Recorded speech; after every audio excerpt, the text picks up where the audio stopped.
on, everybody? I hope everyone's having a fantastic evening, fantastic afternoon, fantastic pre-noon. No matter where you are in the world, I'm Hassan Piker, and this is the HasanAbi broadcast coming to you live from sunny California, Los Angeles, folks. We're live and alive, and I hope all the boys, girls, and MBs are having a fantastic one. Kaya is currently on a prison run. She is literally trying to escape out of prison right now as we speak, and I'm going to have to deal with that real quick. Hey, buddy.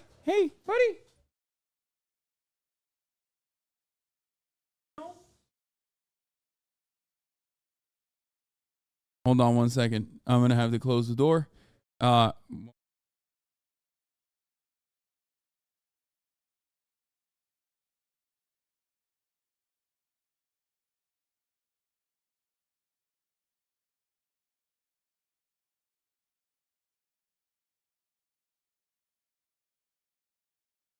Anyway, where was I?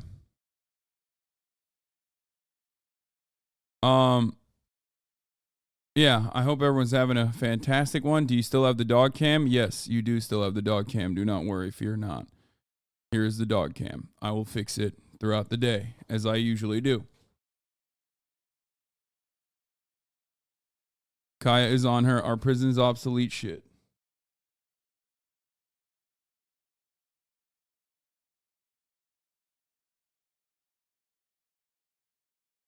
There she is. Anyway.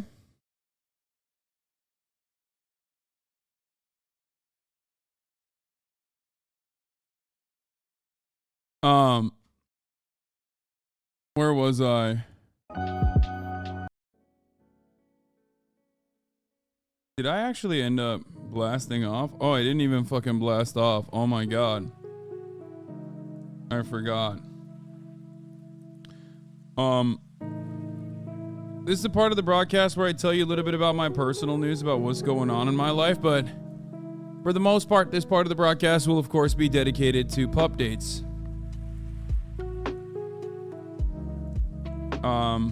Because that's my life now.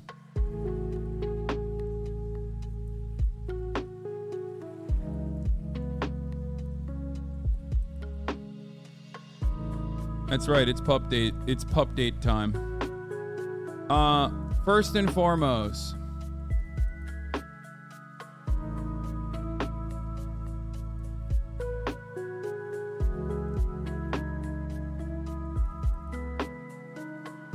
I ended the broadcast last night with my whole family here, and it was a whole debacle. You already know. A lot of you are probably familiar with this. You know what it's like when you have family here, and they want to, like, do everything. They've been actually quite respectful of my, like, rigorous training protocol so far, so that's good. You know? But not entirely. Last night we were having dinner, and we wanted to do a little bit of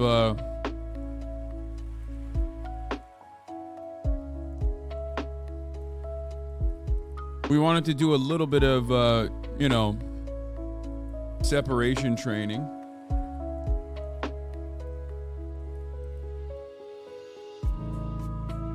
So while we're having dinner, she was like crying and trying to do a little prison break, which of course my mom literally, as much as she complained about how my grandparents used to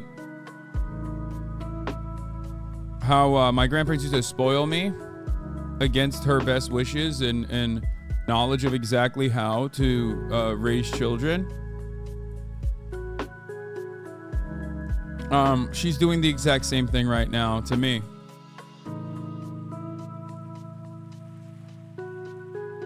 Literally doing the exact same thing. She's like complaining the entire time at the dinner table because she was like yelping. She was also yelping herself. Like she was also like legitimately upset. It's like, whatever. Oh, I guess you know better. And it's like, yeah, I do know better, Mom. Like, you know what I mean?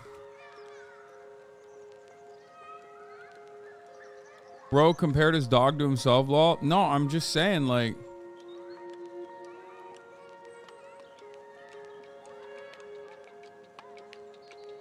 anyway, Listen, there's a lot going on, okay? We had dinner. She was crying. She was complaining. But it's okay, ultimately. This is the second night that, I have been sleeping and crate training Kaya. First day. First of all, I weighed her. Hold on, let me like write this shit out real quick. So first thing I did, I weighed her. She is, as it stands, 12.6 pounds, I think, like something around there. And she is 7 weeks old. She's not 8 weeks old. She is 7 weeks old. So for that metric, that's like pretty. I mean, 7 weeks is pretty big. She's a chunky girl. And she's going to be a big girl. I also, this morning, worked out, got the DNA test, and shipped it out. So there's that. Hopefully we'll get some results out of that soon. But yeah, she is sitting at 12.6 pounds. And she needs to eat around 2 8-ounce cups of puppy chow a day. I'm using this like all ages Canadian only lamb freeze dried lamb shit. So,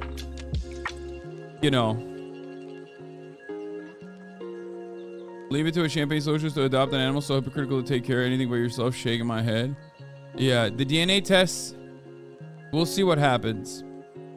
We'll see what happens with the DNA test. We don't know, but hopefully we'll be able to figure out what breed she is and like what kind of breed she's mixed with.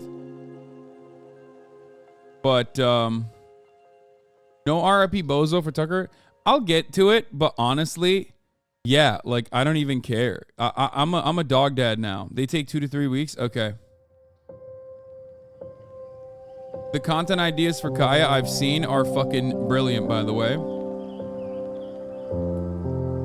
So for everyone saying like, oh man, you're not doing this, you're not doing that, I've changed. I'm a dog dad.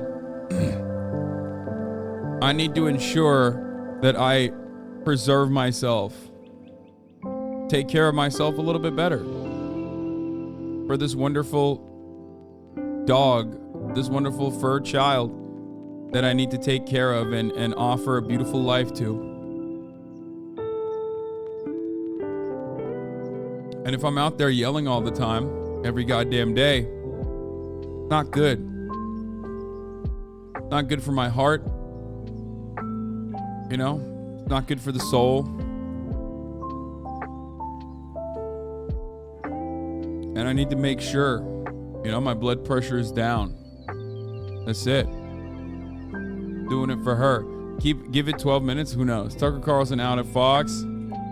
Don Lemon out at CNN, and so much more. And now it's Monday News Day. Anyway, but as I was saying, let's do a little Pupdate real quick, okay? I don't have a very good Pupdate score, so I'm just gonna go with the classic. Folks, it's time for a Pupdate. That's right. This is the second night that I've had with Kaya. First and foremost, I weighed her. How do you weigh her? It's pretty simple. You weigh yourself, and then you weigh yourself while holding the dog. So, found out that she's 7 weeks old and around 12.6 pounds. Pretty chunky for what we assume her breed is. An absolute unit. And let me tell you how this absolute unit moves. She moves in silence like lasagna, like a real G, but also very loud at night when you leave her in her crate. I figured out a way to crate her where it's still facing the bed And the crate that you see behind me, like this additional wall behind me, restricts her movement, but at least there's like a pee pad outside of her crate. And she actually likes the crate now. So she doesn't really cry too much. So that's a major success. But the major successes don't end there. I only woke up 5 times last night. Only 5. Which is pretty good. But also on top of that, the major successes kept being billed. She did not pee 1 time in her crate this time. She did not poop in her crate this time. And she pooped outside on the balcony in the outdoor mat 1 time, and then off the outdoor mat but still outside 2 times. This dog is a pooping champion. That's right. An absolute pooping monster. Oh, Lord, he sounds like a cat owner now. A genius. She is a fucking genius. We're at boot camp. We're at poop camp. And honestly, she's passing with flying colors. Buy a big-ass leash and prioritize recall training. Not training proper recall was the biggest mistake I made with my large breed. Yeah.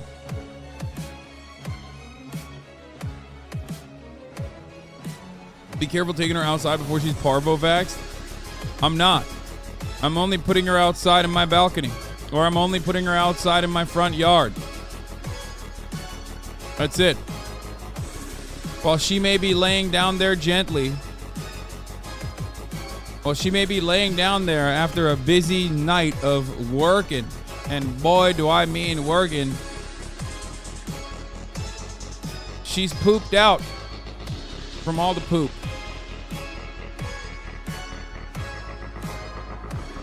And god damn it, is she graduated. So yeah, that concludes our Pupdate. This morning I worked out, and of course, you know, I'm really lucky that right now while I'm working out, I have like my, you know, my family members here, my whole ass family's here, so like they can take a little bit of the responsibility off my shoulders. And this is one of the hardest times to take care of a dog anyway.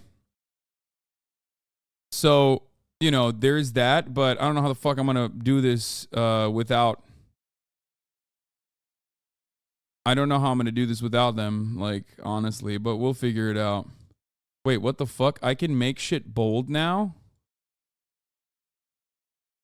What the hell? I have Twitter Blue now. It's really whack. I don't really like it. It, like, freaks me out. See, look at this. Sending tweet. Once published, you'll have 30 minutes to make any edits. Like, Twitter Blue does this thing where it'll be like, sending tweet. And the first time it popped up, it freaked me the fuck out. I was like, what the hell's going on? Anyway. Bro paid for Twitter? No, dumbasses. You know I didn't fucking pay for this shit.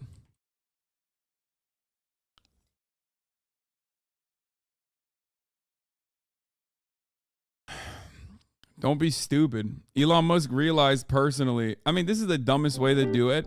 But he realized personally that, like, you know, he needs to have notable people have Twitter Blue that are actively using the platform. Dummies are still like, wow, Hasan paid for Twitter Blue. Yeah, dude. So did, like, fucking Juice WRLD and Jamal Khashoggi and, you know, all of the people that we've seen so far that have passed away that certainly did not fucking pay for Twitter Blue, nor do they verify their phone numbers. Like, come on. He gave it to literally dead celebrities, dog.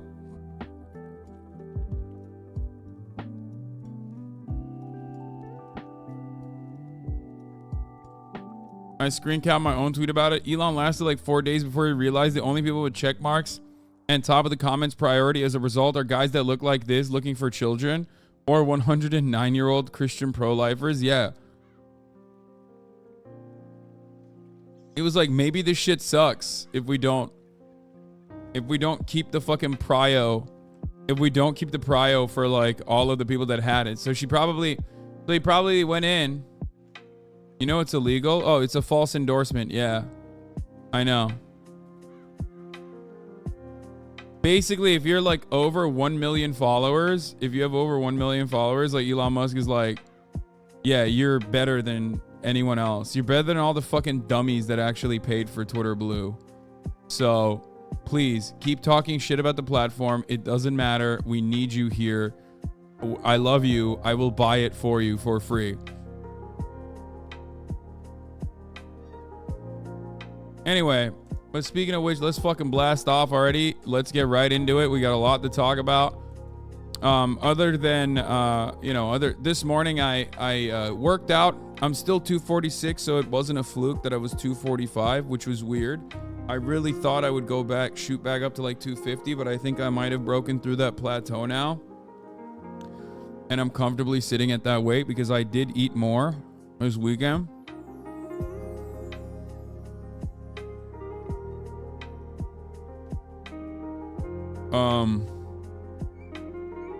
I totally forgot to fucking post. Jesus Christ. I forgot to post on my Instagram. I'm a little bit all over the place, so bear with me, please. As a new dog dad, I'll be honest, shit's a little hard. I haven't been sleeping too much, obviously, so there's that. You know why.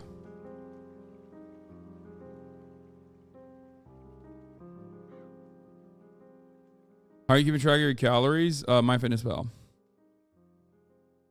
Make the dog camp bigger. Nobody cares, Himbo. Yeah, no, we're going to do news coverage and stuff, so I'm not going to do that. I don't even know. I even saw the Mount Kai is so cute. I just lost my dog last week. I get so much. You want to see puppies. The pup cam is therapeutic, peace and love. Yeah. But your daughter has been sleeping nicely. Right? Yeah. She has been. She sleeps all day anyway, though. A little bit of a night owl. Oh, by the way, Ron DeSantis is in Japan. He's trying to beat me so bad. So many people are in Japan.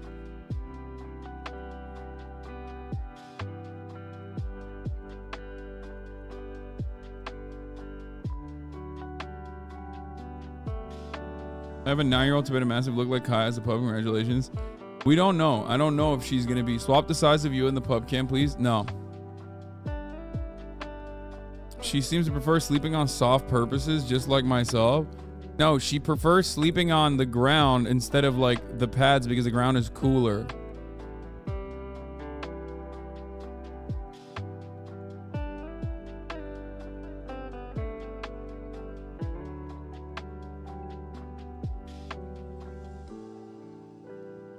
Anyway. Puppies are great for other people. I hated until my dog was 6 months old. The teething, not listening, peeing, whining. Yeah.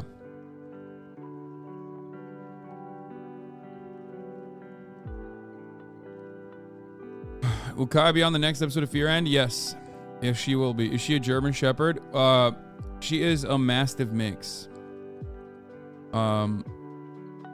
Suspect Tibetan Mastiff mix. She's a mutt.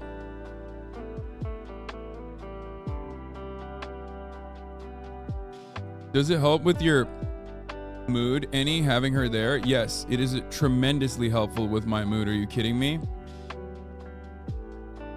But yeah, I did send in the DNA test. I have a cooling dog bed, by the way. I already have it. The issue is I don't know if I want to use it yet. I have the cooling dog bed right here. I have a cooling pet pad that I bought this morning. Literally right here. The problem is I don't know if I want to use it because she's teething.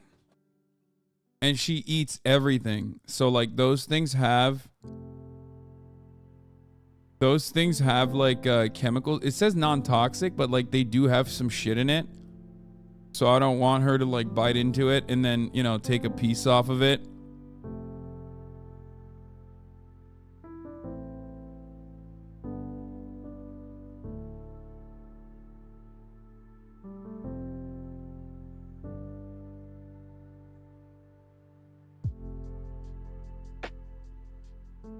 So yeah.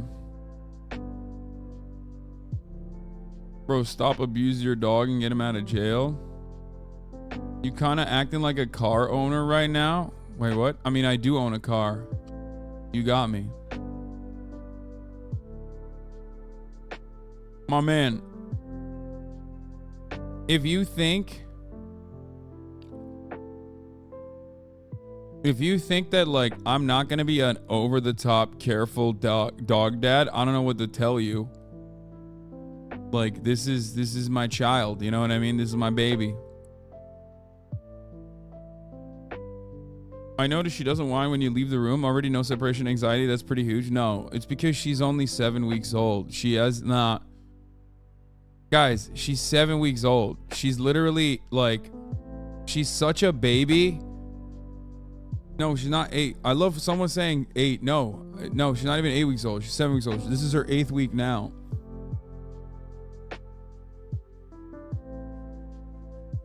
Like, she is such a fucking baby that like she doesn't fully grasp like what's going on. Like she doesn't understand treats. She can't even smell treats like that. Yeah.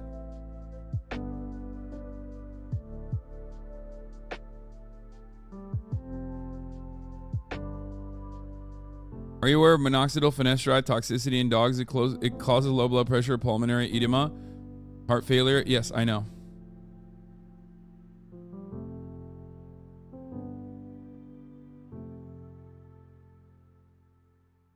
When was she weaned? What age is that usually? I don't even know what that means, but I think it's like usually around 4 weeks, 5 weeks they wean her. And then the separation has to be at like 8 weeks normally, but obviously these aren't normal fucking circumstances. Like the person who got this dog, like got it for her daughter, but his wife ended up having a fucking child literally apparently a bunch of weeks early. Like she had a primo baby. So I had to go and get it. Like I had to go and grab her instead of going to instead of going to this like wedding I was supposed to go to, my friend's wedding. I literally had to go and grab her. Yeah, so it's a really big breed. So that's part of the reason where like people will get dogs like this from like a litter or some shit like that, and then they will not have enough. Like they'll have like a big dog already, and then they think like, oh, I can take care of another big dog. It's not a big deal. And then they're like, actually, financially, this will cripple me. My dog was 12.5 pounds at 7 weeks and is now 112 pounds. Holy fuck.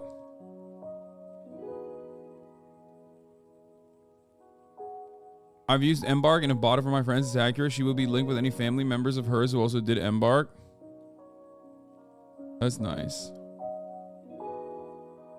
How big is she gonna get? She's gonna be like 100 plus pounds probably. We'll see. You have to remember, like, this dog is a puppy right now, so we don't even know.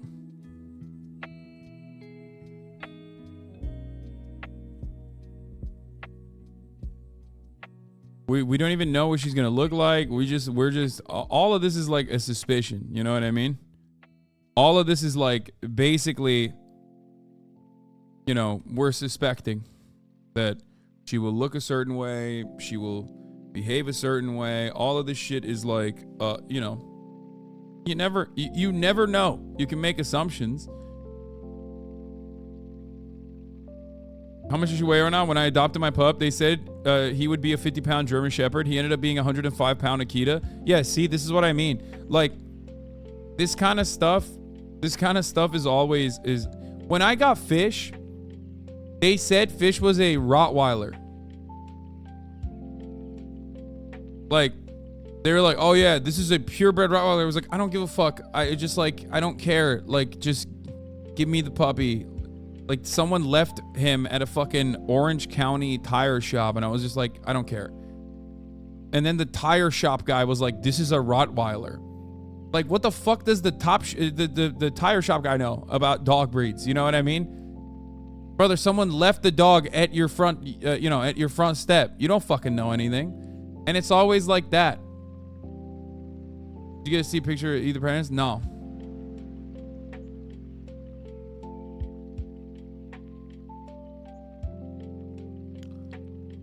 I can't wait for her to be huge. My female mastiff is 170 pounds. Yeah.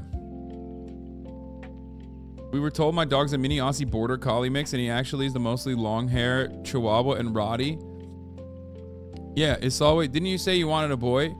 Yeah, but you know, things change.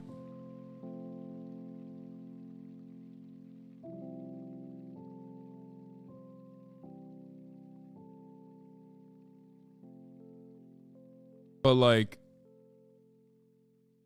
you know, it is what it is. It's just like, it's because people are less likely to get pit bulls, so people lie. Yeah.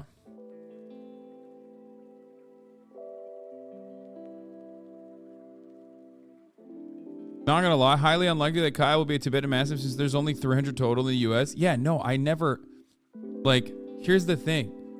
That was never my expectation. I just wanted like a big Mastiff breed, but one that wasn't super drooly. Like, I don't give a shit. Chatter's like, there's only 300 plus AKA certified, AKC certified dogs that are Tibetan Mastiffs. Like, I don't give a shit, dude. Fuck you. Like, I just want a puppy.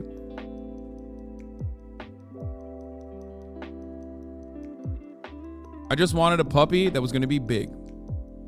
Where do you get the DNA test from? Embark is what we're using. Is American Shelter Mutt a breed? I mean, yeah, pretty much. No one really knows until they do DNA tests, and DNA tests are like too expensive for just, you know, randomly fucking popping off with. So that's the reason why.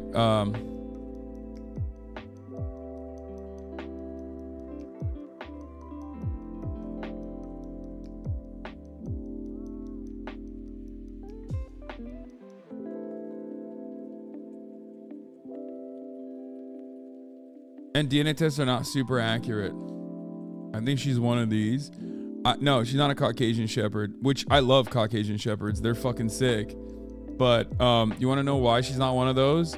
Because Caucasian Shepherds, look here. Caucasian Shepherds have like longer snouts. And their tail doesn't twirl up, whereas hers twirls up. I do think Caucasian Shepherds are sick, though. Like, I would have loved a Caucasian Shepherd as well. I mean, none of it fucking matters at this point, but...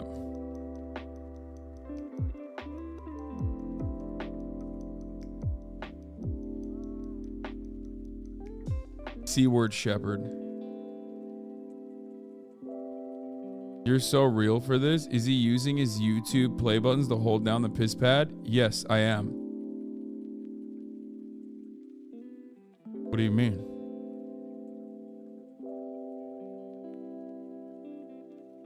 This is an example of my dog and someone with Embark will show you. Wait, why the fuck are you showing me your Embark account, dude? That's crazy. You have a public profile for your dog with an Instagram and everything? Oh, wow. It's like mixed breed, 73.8% Beagle, 26.2% Boxer. Oh, wow. It just shows you like wolfiness. Wolfiness score. How wolfy is my dog? Most dogs have a wolfiness score of 1 or less. We find populations that breeds with higher scores 2 to 4 occasionally, and unique dogs with scores of 5% or above more rarely. What the fuck is this? Your dog's wolfiness score is not a measure of recent dog-wolf hybridization and does not necessarily indicate that your dog has some recent wolf ancestors. If your dog has recent wolf ancestors, you will see that in the breed mix report.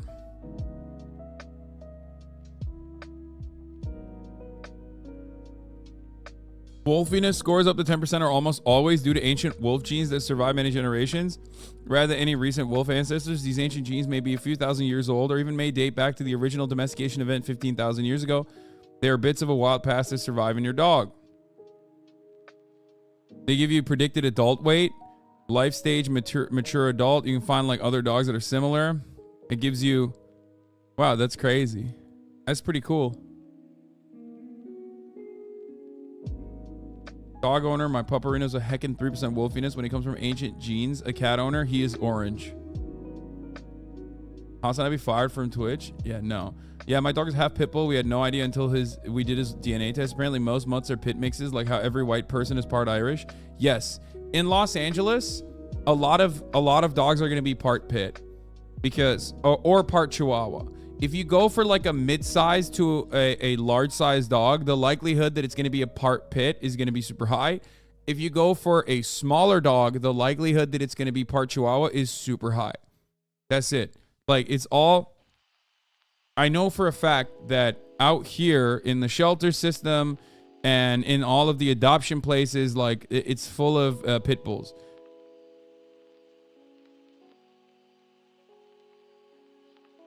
You're definitely equipped financially for a big breed. You've had one in the past, and it seems like a massive trace will work well. Yeah, with your lifestyle. You mentioned fate, and I think this was an example of things falling into place. Yeah, exactly. Look at that. Oh my gosh, she's moving.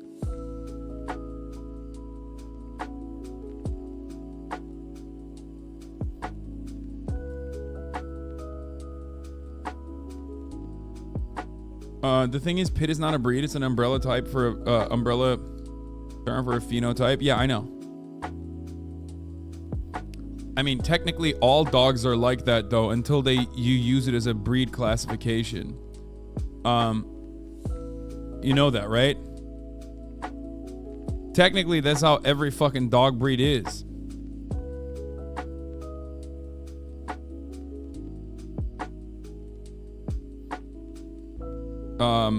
Pit bulls are a mixture of different breeds, but it's like a Staffordshire Terrier.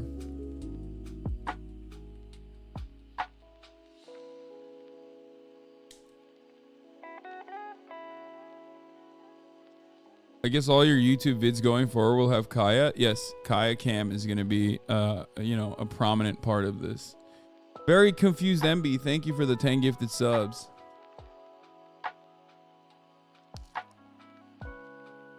How much for the animal? I would like to purchase it. Good luck. You have to pry this dog out of my fucking cold, dead hands. Thank you, Themasius, for the playlist.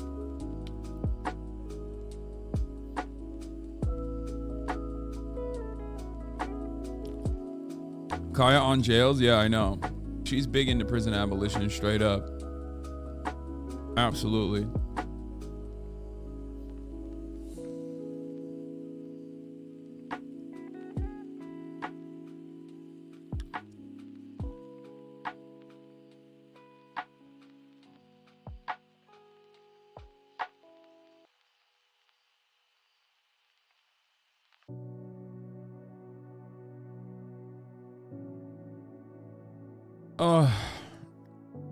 How long until chat mad they lost real estate? No, they won't get mad at this. Chat will, unless they are completely unhinged, and there's plenty of people out there on the internet, such as the way of the internet. There will be, most people are very positive about this.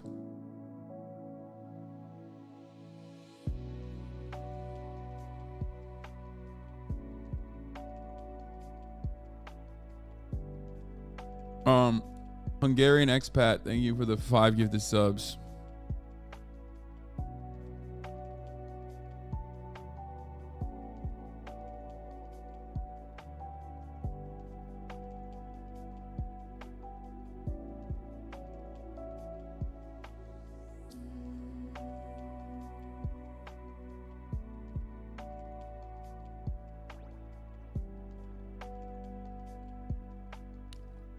Anyway, even Seagal official. Wow. He's here. A legend. Anyway, let's get started. Oh my God, there's already so much artwork. Jesus Christ. This is beautiful. This is beautiful.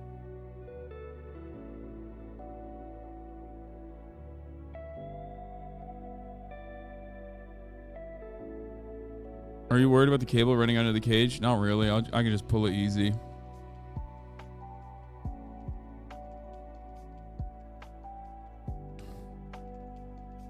Already a pirate. Doodleburb Kaya Doodle.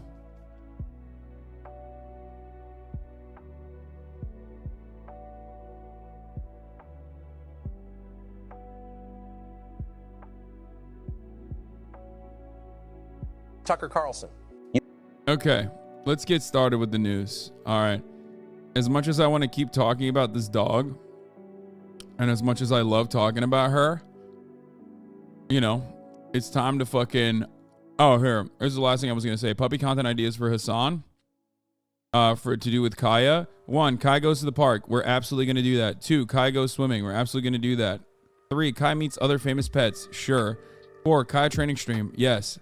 Kai grooming stream. Yes. Hasan takes Kai to the pet store and buys her everything she touches. I especially love this one. This one's fire. Kaya solves dog puzzles. Absolutely. I already have the dog puzzles ready. My trainer gave me his dog's dog puzzles. Hasan and Murat build Kaya a doghouse. Love that.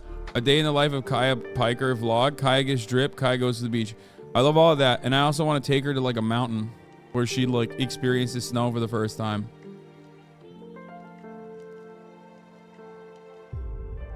So.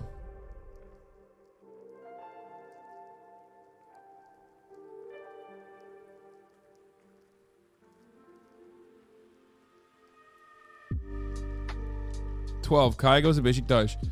13, Kaya goes to Brazil.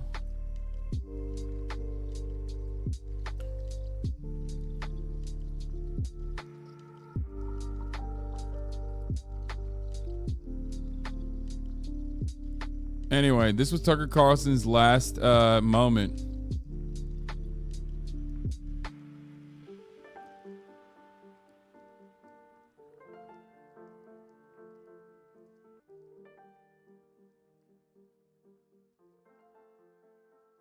I saw this tweet earlier, and it's finally what made me get up this morning. Here's the person rumored to replace Tucker Carlson, by the way. Dad wants me to sleep at night. I'm a guardian dog. Only on Kaya Pecker tonight by Fox News. Hashtag good puppy. A lot of people are calling me a demon. I say no gods, no masters. And supposedly left-leaning content creators decide that no gods, no masters does not matter when we're talking about dogs. I thought dogs had rights in this country. It turns out, back in the day, animals used to roam the streets freely and do whatever they want to do freely without a care or consideration in the world. Nowadays, dogs can't even roam inside of the house and poop and pee everywhere they would like to. What's going on?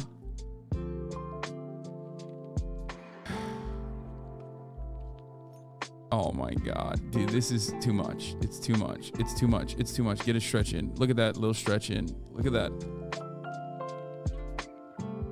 Do you think it was part of the court settlement that Tucker be fired? Fuck no. All right, let's get started. This just in to CNN. Tucker Carlson. Let's get started on the news, folks. Let's fucking go. This just in. Tucker Carlson is out at Fox News. Is out at Fox News. The right-wing network just announced the two have parted ways. CNN senior media reporter Oliver Darcy is here with more on this. What are you learning? He was out on Friday. Will we see him say goodbye? We're not going to see him say goodbye. This is really stunning news coming from Fox. They say his last show was April 21st. They put out a very short statement. They say they thank him for his service, and that's it. That's all we know right now. But of course, this comes days after. Last week, you remember, Fox News settled this massive defamation lawsuit with Dominion Voting Systems over the election lies that it promoted in the wake of the 2020 election. So they paid out $787 million, the highest known defamation settlement ever publicly known in U.S. media. So this is coming days after that. Unclear, of course, whether this is related. It's kind of hard to imagine that these things happen. Tucker Carlson was sowing doubts about the U.S. election results just up until the last few weeks. So it's possible that there was a relation. Nope. I think Tucker Carlson wanted more money, realized how much he's worth, saw the Steven Crowder deal, saw all of these other dudes in independent media getting like 50 milli contracts, noticed that he could probably demand way more. And then Fox News was like, no, we're in the pocket for $787 million. And, you know, a lot of it will be covered by insurance, but that insurance premium is going to be baked in. So he most likely was like, I want a lot of money. And then they were like, no, you can't have a lot of money. So he was like, okay, well, fuck you. I'm out then. relationship there, but really big news. And I should also point out that they've stuck with him really through quite a lot. Like he has promoted conspiracy theories about the vaccines. He has said things that are just blatantly anti-immigrant. He has, like I said, promoted doubt about the 2020 election. They have stuck with him throughout all of this. So, you know, really shocking news that now he's no longer with the network. Yeah, the big question, as you say, is why now? Fox has let their number one people go before. I mean, Bill O'Reilly, they pushed out when he was number one. Yeah, Bill O'Reilly was pushed out when he was number one for like a biblical amount of sexual harassment. Like, Bill O'Reilly is responsible for killing someone. You know what I mean? Like, for stochastic terror against an actual doctor that used to perform abortions. He used to call him Tiller, the baby killer. And then someone literally went to George Tiller's house and fucking killed him with a gun, with an assault rifle. And that didn't stop Bill O'Reilly's fame. If anything, it probably, Fox News doubled down, basically. Yeah.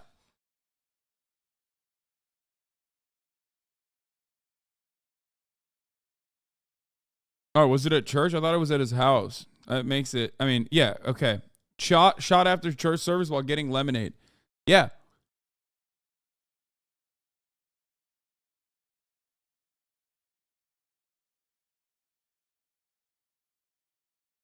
Thoughts on this theory? I'm just going to throw this out there. Carlson and Stewart? That's disgusting. No, I fucking hope not. What an insane liberal ass fucking take. No, absolutely not, dude. Tucker Carlson is literally ideologically a white nationalist. He should have no prominence. He should have no platform in a perfect world. No, not like placing him next to, you know, a supremely famous liberal that is probably going to agree with him in a lot of instances, especially because Tucker Carlson is a very skilled propagandist. So is Jon Stewart, but no shot. LA Times says Tucker Carlson's exit is related to the discrimination lawsuit filed by Abby Grossberg, the producer Fox fired last month. Carlson's senior executive producer Justin Wells has also been terminated, according to people familiar with the matter. No way. I made a thread of hogs malding in the fucking tweets. That is wild. If it's like, I mean, two reasons why people only get fired at Fox News or let go at Fox News. And it's not because like they're doing too much devastating white supremacist propaganda. Let me explain to you. Fox News fires you for two reasons. One, you are creating legal complications that they cannot handle in-house with arbitration as they normally would, right? That was the famous Bill O'Reilly example. Or you want too much money. And the you want too much money oftentimes like is settled because they will just fucking, you know, put entire stacks of moolah in front of you and light it on fire because they have a tremendous amount of money regardless. So if it's not the money side, which I still think it could be, because this is happening during like, I mean, I don't know. I don't know enough about what's going on behind the scenes. I have no idea. Fox News is famously tight-lipped about shit like this. They operate like an old school media company and not like Twitter, which is a leaky ship that you can immediately get all of the latest and greatest information in detail from. You know, there haven't been like a lot of Slack channel communication that you can access with respect to Fox News and the internal communication. So I don't know. They're doing this now with Tucker Carlson. We talk about this happening in the wake of the Dominion decision. Now, it's interesting with Carlson, which is that it wasn't his show or his shows that Dominion was suing over necessarily for promoting false news. It was some of his behind-the-scenes stuff that was legally problematic for Fox, but he wasn't one of the people who helped get them in trouble with Dominion, was he? No, he wasn't the main culprit that really spawned this lawsuit. But, you know, it's not to say also that other hosts could not be eventually leaving the network as well. I mean, this raises a lot of questions about whether the network potentially is, trying to at least rein in some of the more extreme people on the channel. I mean, of course, Tucker Carlson, the most extreme probably on that channel. I should also note, John, why this is so important. I mean, Tucker Carlson, outside Donald Trump, really was the person commanding the GOP, really directing it. You saw Republican lawmakers, prominent Republican lawmakers, often grovel at his feet. Ted Cruz. Yep. Ted Cruz, for instance, groveled at his feet, and others, because they were afraid of him going on his primetime show and lashing out at them. So this is not only huge news in the world of media, but also in the world of politics, where he was really pushing the GOP in that extremist direction. And it's also, just to that point, that's also, his show is also a place that a lot of Republican lawmakers or anyone who wanted to speak to Donald Trump would go in order to. Dude,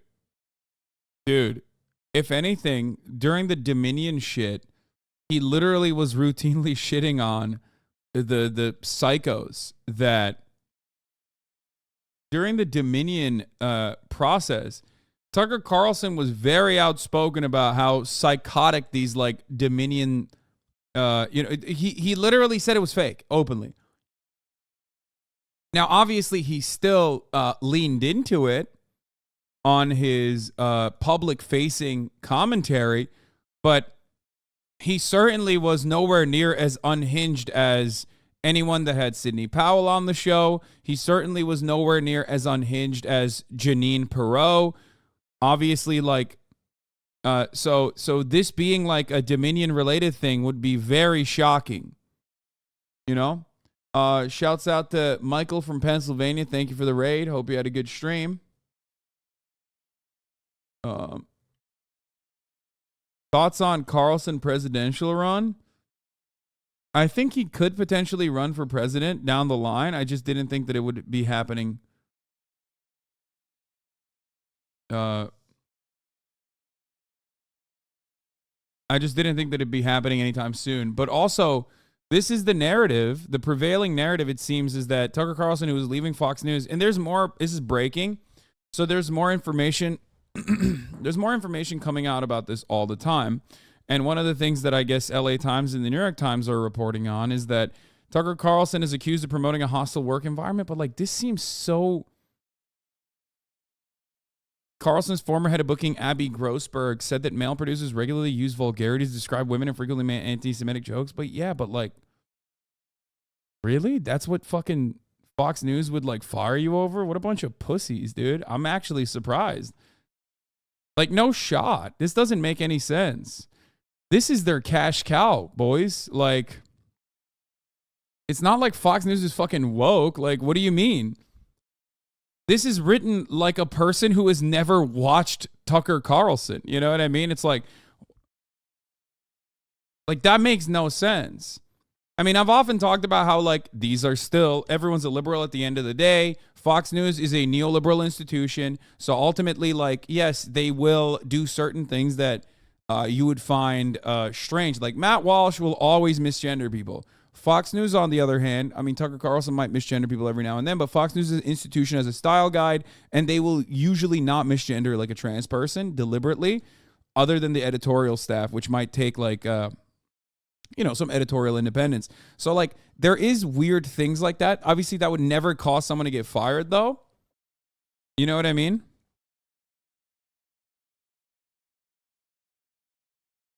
I just, it seems very, very strange. It seems very strange that this is happening in the way that it is. This is what Yashar Ali said. Totally complete shock of Fox News in response to Tucker Carlson announcement. Uh-oh.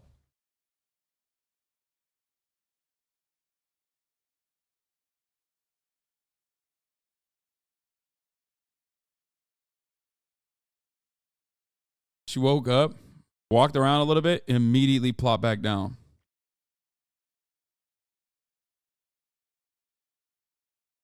Tucker Carlson's first cable news was on MSNBC. Bitch, I know. You telling me?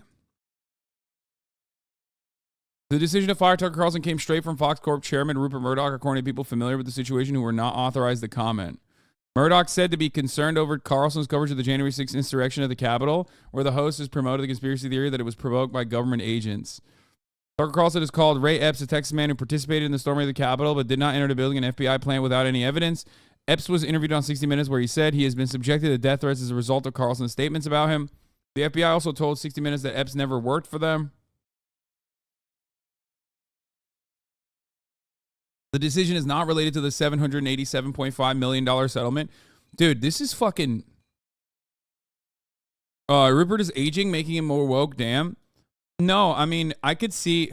Guys, I told you this before. I have information from, like, not first-hand, but second-hand accounts of people that worked in one of fucking Rupert Murdoch's, like, wineries that I think that, like, he is incredibly terrified of COVID, right?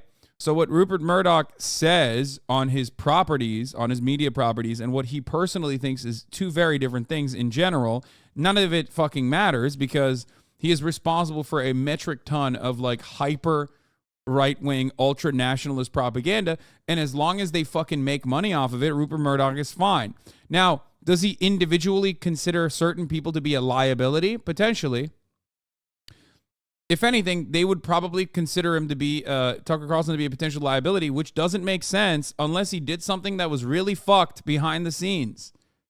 This is his absolute fucking, I mean, I wouldn't say this is his cash cow, but this is his most popular news broadcast. Tucker Carlson is the most popular news broadcaster on the United States airwaves, okay? Just understand, he's the primetime guy. This is his show. His show is the most popular show.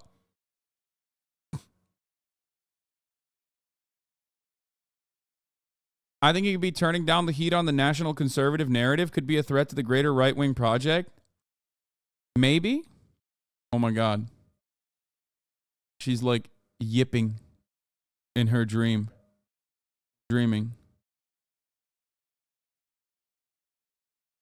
On.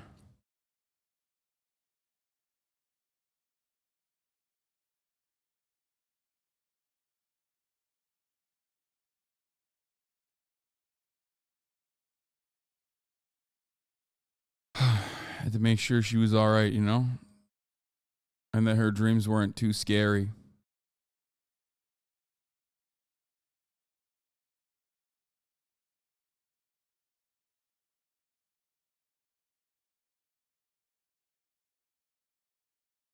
What is this? Used to be, you could just walk into work.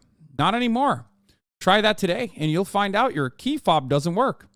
There's a box filled with everything that used to be on your desk. Coworkers won't even make eye contact with you. What's happening? What's going on? Used to be that you could be as racist as you wanted to be. On camera. At Fox News.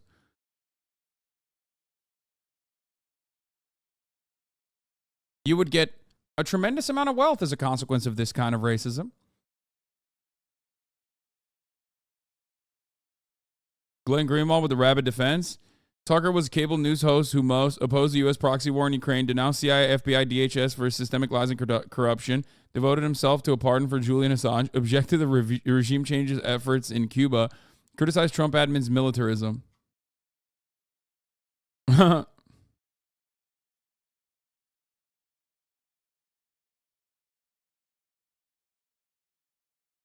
is such a wild thing to say. Like, I don't understand what is going on here. Like, does Glenn Greenwald think that Tucker Carlson, like, legitimately is opposed to U.S. militarism? How does he respond to, like, when Tucker Carlson is incredibly jingoistic and the spokesperson for Western chauvinism as it pertains to, like, American military conquest that he finds to be perfectly appropriate and acceptable?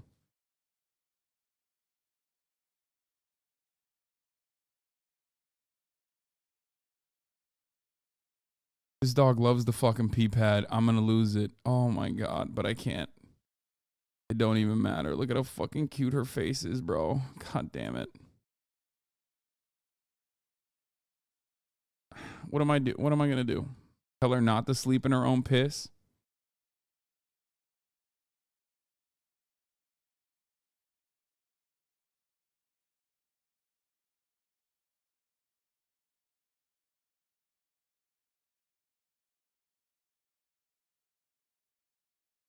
Give her a shirt or towel to lay on? No. There is a bed right there, chatters. She just doesn't like it.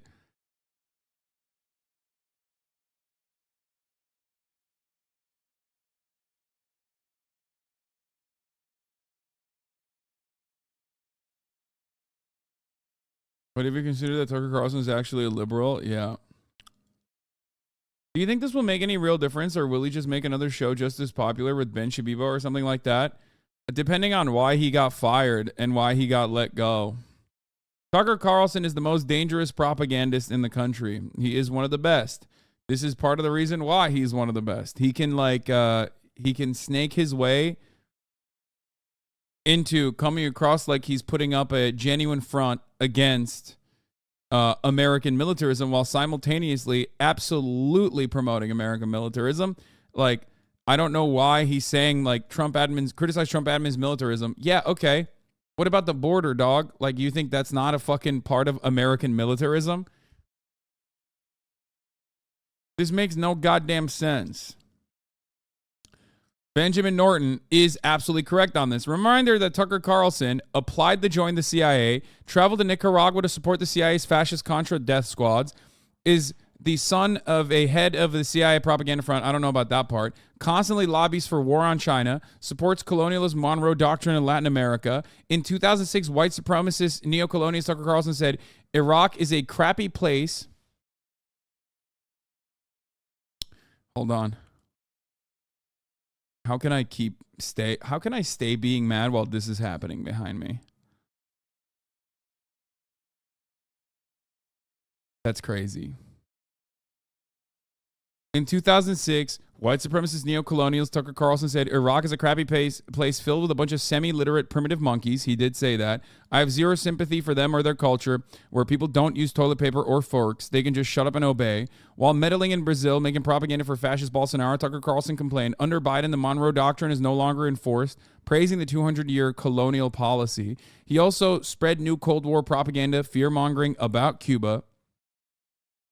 He's also the mainstream figure I know of that advocate for, oh God, these guys are so fucking stupid.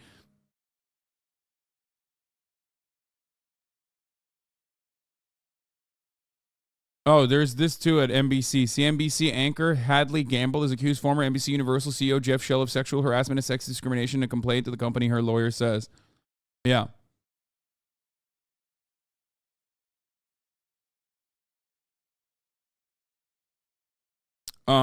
Tucker Carlson also, this part is like actually not heavily popularized for some reason, but Tucker Carlson literally went to, did he go to Fallujah with fucking with the Academy dipshits? Pretty sure he like posed with them. Yeah. No, not Hungary. That part is fine. This is like an extremely rare Tucker Carlson, actually. Like, people don't know about this. I don't know why people don't fucking talk about this too much. Yeah, here it is. Here is a young Tucky boy with literally bloodthirsty murderers inside the not-so-secret armies of Operation Iraqi Freedom. For a moment, I felt what is to be an American civilian contractor in Iraq. He wrote this originally in 2004. About 100 yards into Iraq, we stopped to pick up weapons. A half dozen Kurds and white Citroens met us in a trash-strewn lot over the border from Kuwait. There were no morons in our convoy. These were American civilian contractors, employees from one of the private security companies in the U.S. government has hired to pacify and reconstruct post-war Iraq. The group was led by Kelly McCann, a 45-year-old former Marine officer and a security expert. Tucker Carlson wrote this in 2004. Back when he was saying, bro, the mental illness for you to know this is insane. Listen, motherfucker, I know my enemies really well, okay? Especially when they are dangerous propagandists. Especially when other people are running around. Wait, what the fuck? The bitches set me up. Wait, what? The fuck?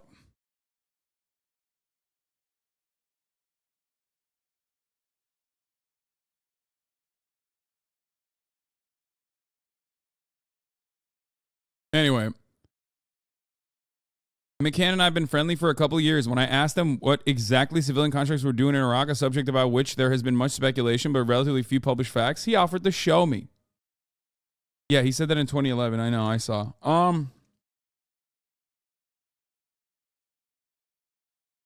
You know this, but not that Tucker's dad was the head of Voice of America? No, I did not know that part. I did know that Tucker Carlson wanted to be a CIA officer, though.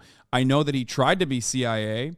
So that's one thing that I knew. Anyone claiming Tucker is anti-war is a useful idiot. He's just a neocon 2.0. The only reason he criticized NATO's war on Russia is because he wants war on China instead. Tucker lamented if Russia ever joined forces with China, American global hegemony would end. Tucker and the far right's anti-war narrative is that Russia is white, capitalist, and Christian, and therefore the West should try to recruit it to wage war on China, which these racist imperialists see as an Asian, communist, atheistic threat to Western civilization. This part is true. They don't give a fuck about Russia. They think that Russia is another like imperialist power in the West that is actually Christian, just like the good old boys are here in the West.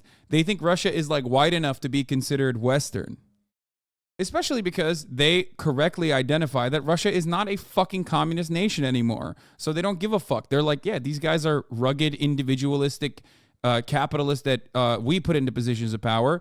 The country is an oligarchy run by our kleptocrats, our Western-facing oligarch kleptocrats that we put in positions of power as we were reconstructing the USSR to our liking.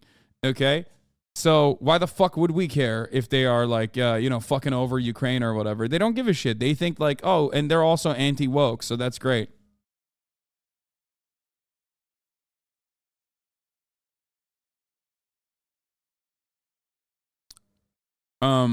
Here, let's take a look. If Russia ever joined forces with China, American global hegemony, its power would end instantly. You'd have the world's largest landmass and largest natural gas reserves allied with the world's largest population and world's largest economy. So a Russia-China axis would be not just more powerful than the United States, but much more powerful. It would have the scale to control a lot of the world's economy and trade routes and raw materials. It could project military force that, posturing aside, we actually don't have the power to stop. If Russia and China ever got together, it would be a brand new world, and the United States would be greatly diminished. Most Americans agree that would be bad. If Russia ever joined... Yeah, I mean, this is like typical neocon, anti-multipolarity shit. Like,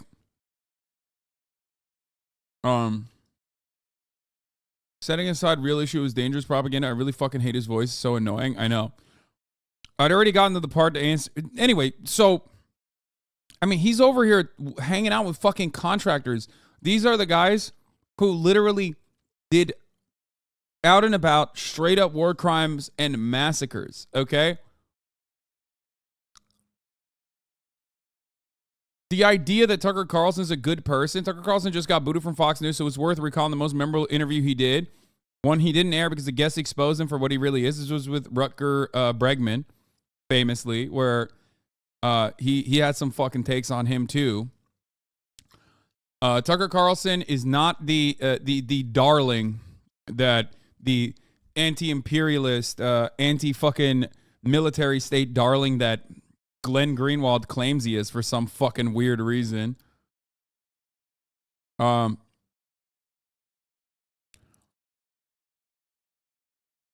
Anyway, so here, let's take a look at this entire thread. I mean, instead of this one, I want to use an old video of mine, actually.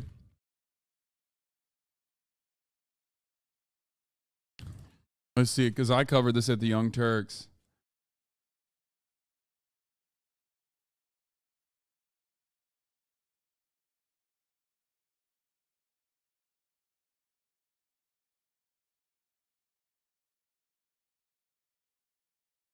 This shit had 1.4 million views, baby.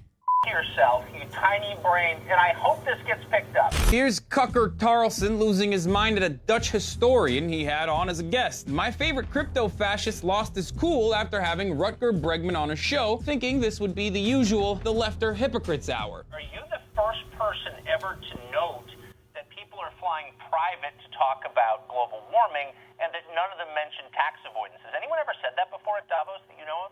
Oh, I'm not sure. I'm not an expert on Davos history, but it is a bit hypocritical, isn't it? Yes, it is. Just listen to how excited Tucker is, thinking this guy is just going to play into his narrative after dunking on a bunch of billionaires at Davos. I mean, 1,500 private jets have flown in here to hear Sir David Attenborough speak about, how we're wrecking the planet. The vast majority of Americans, for years and years now, according to the polls, including Fox News viewers and including Republicans, are in favor of higher taxes on the rich. But no one's saying that at Davos, just as no one's saying it on Fox News, right? And others have noted that. We've noted it on this show. We've just never gone to Davos and said it out loud as you did. So if I was wearing a hat, I would take it off to you. What response did you get? I mean, they were not very happy with me, but I'm just, I think, a random Dutch historian who's basically saying whatever around the globe is thinking. But this is the moment when the wheels start coming off, when Bregman starts talking about taxes. And watch Tucker malfunction because he doesn't have a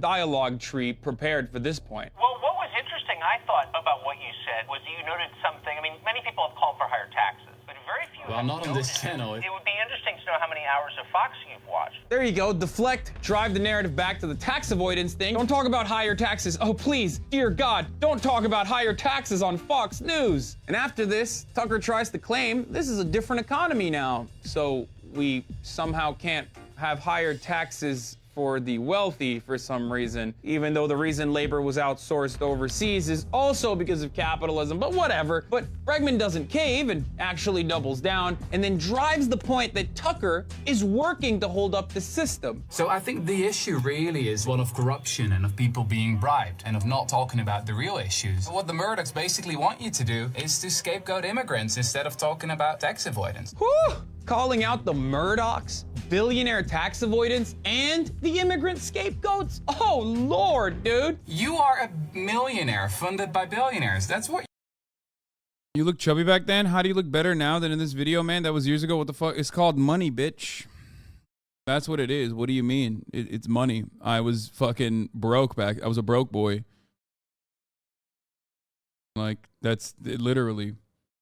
I wasn't chubby back then. I was actually skinnier back then. I just looked chubby, I guess. you are. You're not part of the solution. You're part of the problem, actually. Got him. Now watch Tuckerbot malfunction. AOC, wait, but can I just say, and You're just not talking about certain things. it doesn't even, Fox doesn't even play where you are. Here I imagine Tucker falling down a deep, dark, bottomless well, and this is him just like trying to grab onto anything, just a ledge, a branch, anything, and this is all he can come up with. Despicable. Well, have you heard of the internet? I can watch things whatever I want, you know? I have, actually. I can't say I'm a great fan of your show, but I do my homework when you invite me on your show. You're probably not going to air this, but I went to Davos to speak truth to power, and I'm doing exactly the same thing right now. You might not like it, but you're a millionaire funded by billionaires, and that's the reason why you're not talking about these issues. But I am talking about these issues. Yeah, only now. Come on, you jumped the bandwagon. You're all like, oh, I'm against the globalist elite, blah, blah, blah. It's not very convincing, to be honest. Why don't you go yourself, you tiny brain, and I hope this gets picked up, because you're a moron. I tried to give you a hearing, but you were too annoying for people. You can't handle the criticism, can you? I don't know how this clip is allowed on the internet. This is literally my kink, okay? Some people Redhead with no freckles. We got a daywalker on our hands, boys. Okay, we're gonna move on from this. There's more because there's so much more to talk about here. I don't even know which one this is about. Once the left complains about race, we can address the white genocide conspiracy theory. I guess this is from fucking 4 years ago. You want to see? Hi, Tucker Carlson's white pilling your dads every night. On the left, you may have noticed everything is about race. Everything, even things that have nothing to do with race. There's one thing Tucker Carlson hates. It's continuing to wear bow ties. That and talking about race. Unless it's about preserving the white race. Everybody gets a safe space except white men. They are hated and despised. Attacking white men for being white men. Attack white men for their privilege in a whole bunch of ways. I was handed a box of saltine crackers, and in a group chat during the event, a student photoshopped my face onto a cracker. This is what Tucker Carlson's doing with Bill. By the way, I've been on that fucking cracker shit for years too. Another fucking point of consistency for old Hasan versus new Hasan. Literally, fucking look at this. Look at this. It's from 2018, man. It's from 2018, dog. That's 5 years ago. 5 years ago, I was talking about fucking crackers and making jokes about it when, like, again, Dipshits like Tucker Carlson tried to make this like a major point of contention. They try to act like this was the biggest deal. 5 years ago, white nationalists were still fucking complaining about the top of the hour ad break. And I was telling them, listen, at the top of the hour, there are no ad breaks at this point, but 5 years in the future, there might be. And if you no longer want to see those ads, all you need to do is subscribe. Yes, I'm a little off on my game, okay? I'm a dad now. I'm a dog dad, and it's throwing me off. It's 1:17, but I'm running the 3-minute ad break now. And if you no longer want to see those ads, all you need to do is subscribe for $5 or for free with a Twitch Prime or by getting gifted a sub. If you're lucky, here is the motherfucking 3-minute ad break now. Kyle Marks, thank you for the 5 gifted subs. Tamana, thank you for the 10 gifted subs. Allowing 15 people no longer to see the ads is all going to the Pupper Chow Feed Fund. Here's the 3-minute ad break now. Can we see the dog? Bro, look. Look above me. She's sleeping behind me right now. And if you think I'm going to wake her up, you're out of your mind. Kami Cole, thank you for the 50 gifted subs. Holy shit. Heartsy with the 5. Coral Markers with another 5. Run for fucking president. You already have the dog coward. Be the father that stepped up. B Bonjuk, thank you for the 20 gifted.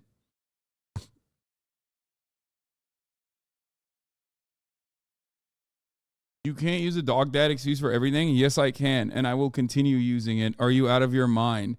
Because it's also true.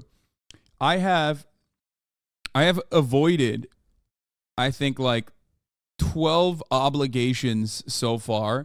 And it's totally a real and very valid excuse. I'm not even kidding.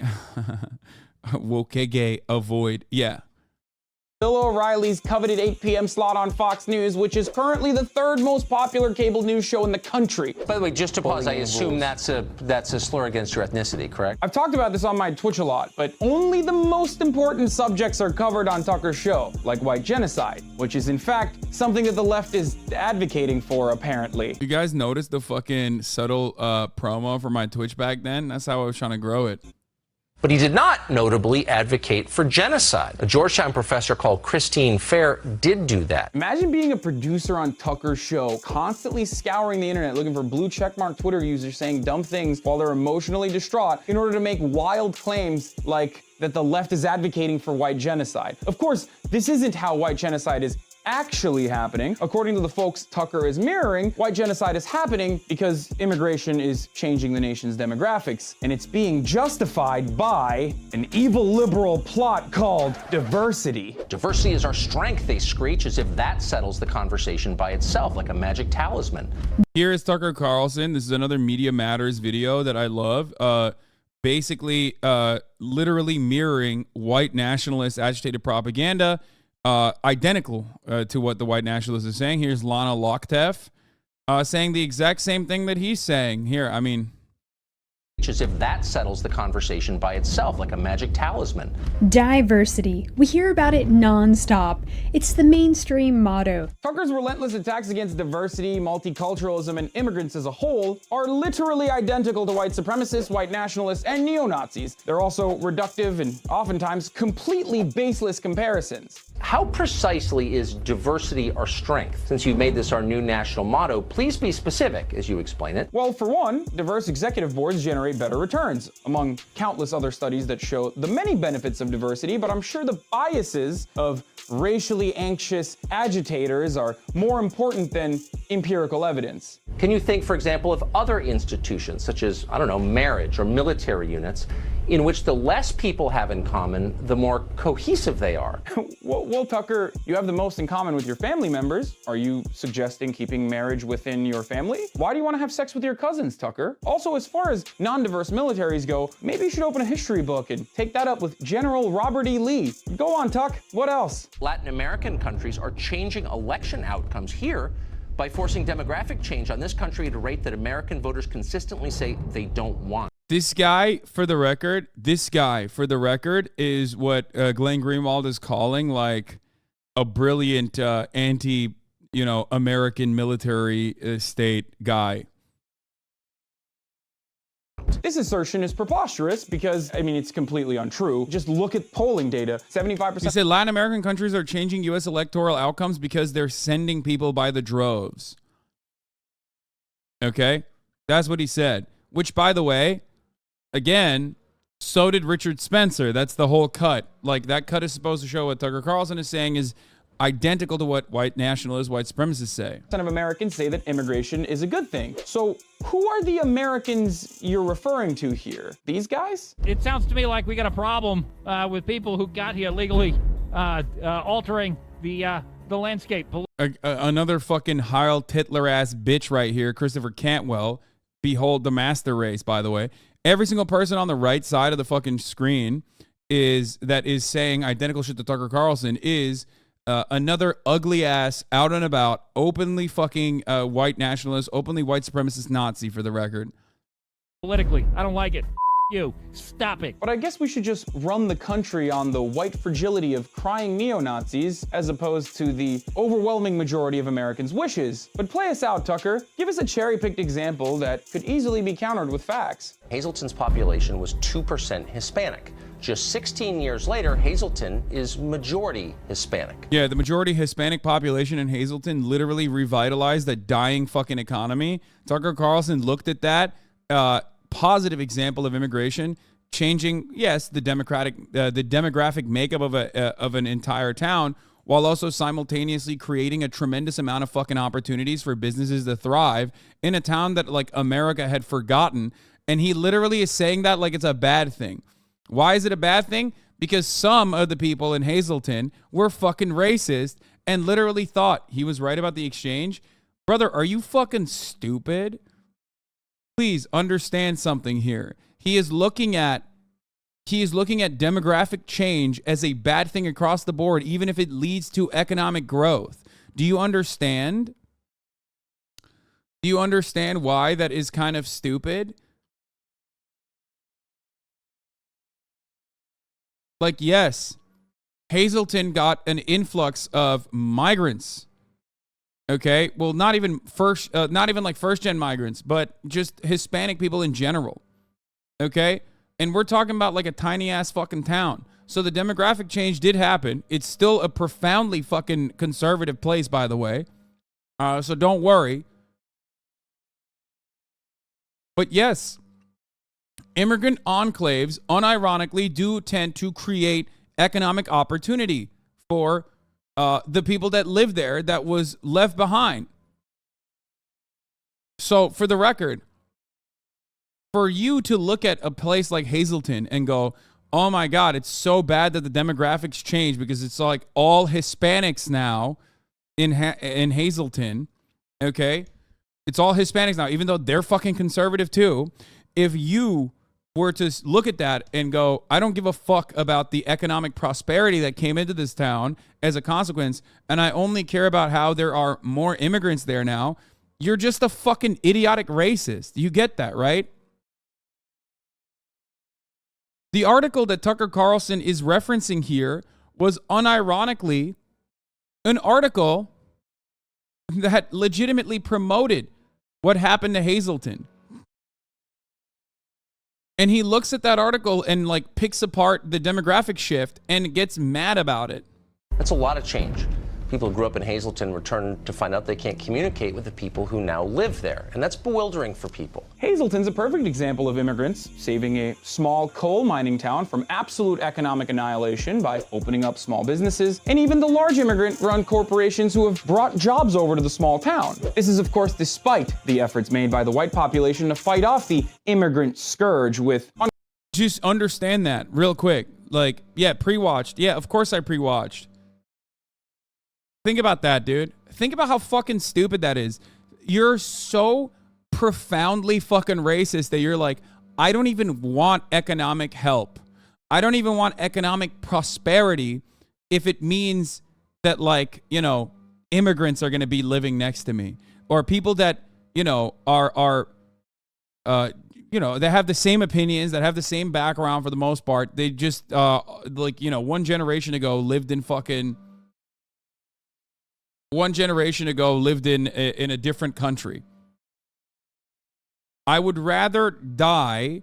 I would rather let my bumfuck, deprived, destroyed, bumpkin ass fucking town continue rotting than let some lightly brown motherfuckers in. okay, to shoot economic stimulus into the country, into the town itself. Think about how fucking racist you gotta be, dude. Holy shit.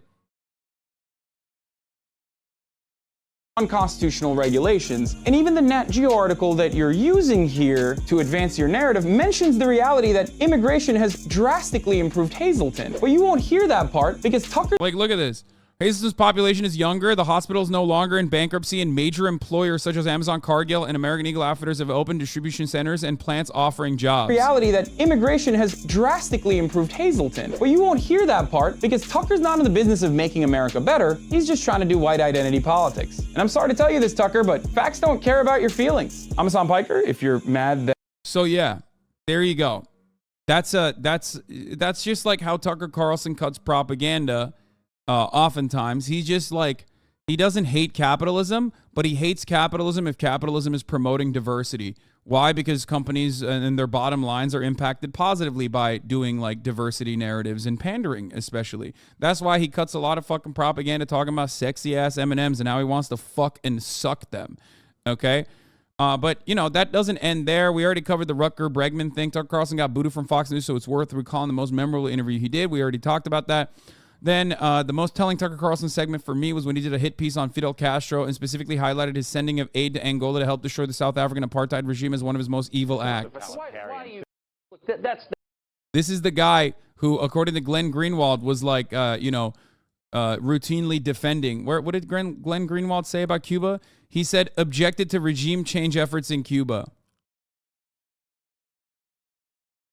Come on, Professor. Why are you making... Look, that's monstrous. He put people in prison for criticizing him. He sent, as you know, a lot of his doctors an awful lot to places like Angola and Venezuela to help other revolutions in progress.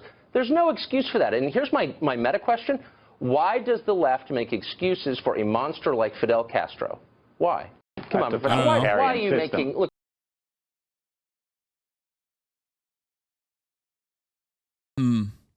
a monster. A monster like Fidel Castro. Yes, the answer is because he's fucking hot, dude. That's why, because he's sexy. In all the deranged denunciations of Castro by conservatives and liberals, I've never seen anyone mention his sending of aid to Angola. But Tucker did, as he adores South African apartheid regime. Here is Mandela thanking Fidel personally for helping end that fascist regime. You must tell me when you are coming to South Africa. Me tiene que decir cuándo viene para Sudáfrica. Yo sé, no, un momentito. The sooner the better. And we have had a visit from a wide variety of people. Is this important politics?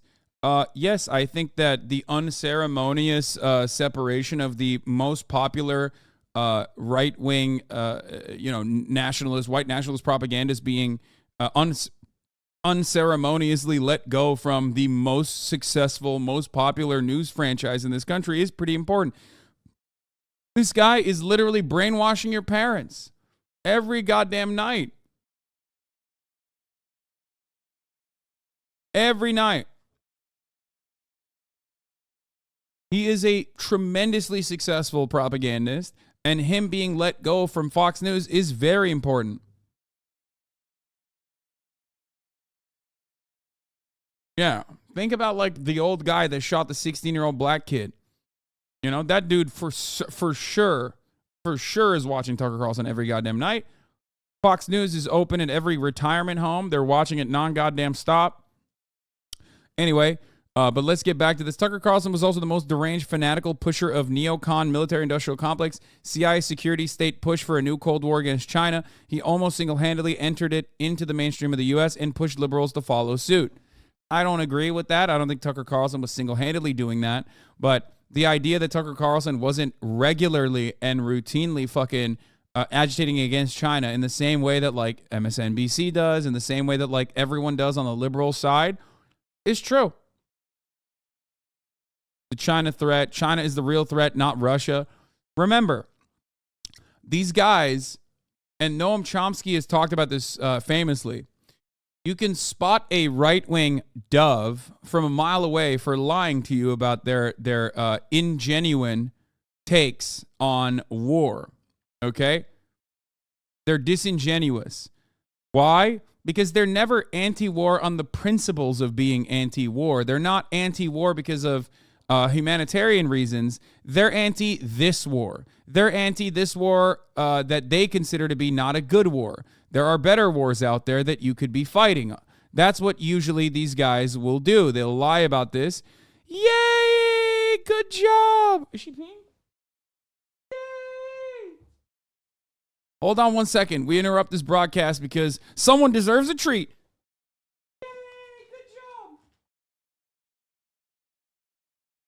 She's peeing on that pad. She got a dog. She's got a dog PhD, man. What the fuck?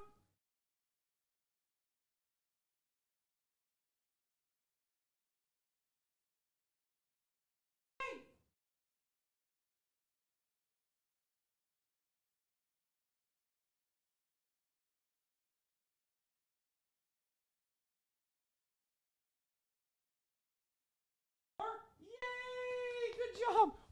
More peeing. Yeah. She's rationing the treats. Look at this.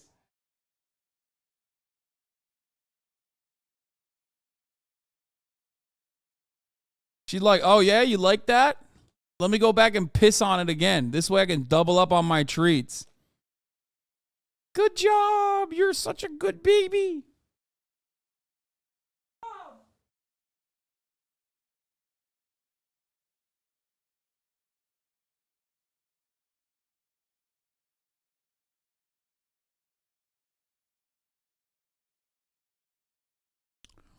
Yeah, she's piss maxing. A concept known as piss maxing. That's what she's doing. All right, we're back. We're back to sleeping. She's like, I did my job for the day.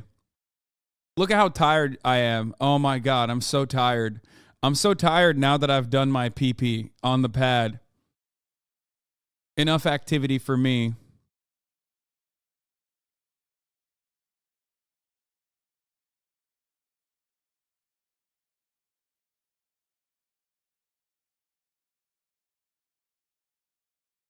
Cutie.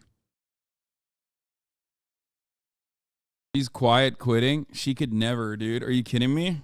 Her job is the most difficult job of all. Is to make dad not get angry.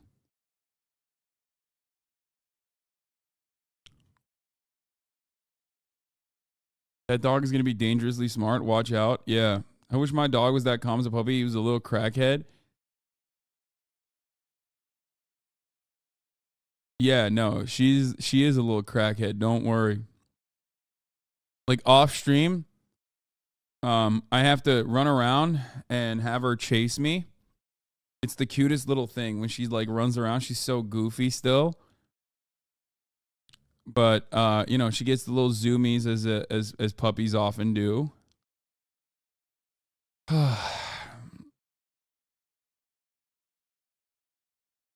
Overnight stream while she's more active? Yeah, we're not going to do that.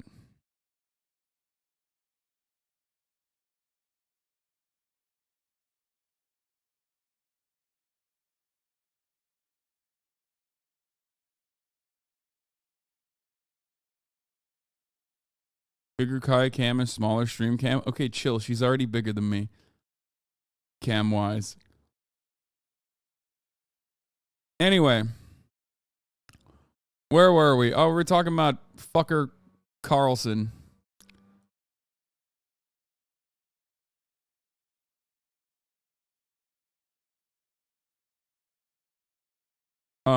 So at this stage, we still don't know why he left Fox News. But now that I've like given you the groundwork a little bit to understand that like all of the pro Tucker Carlson narratives that you're hearing from the media are going to be silly.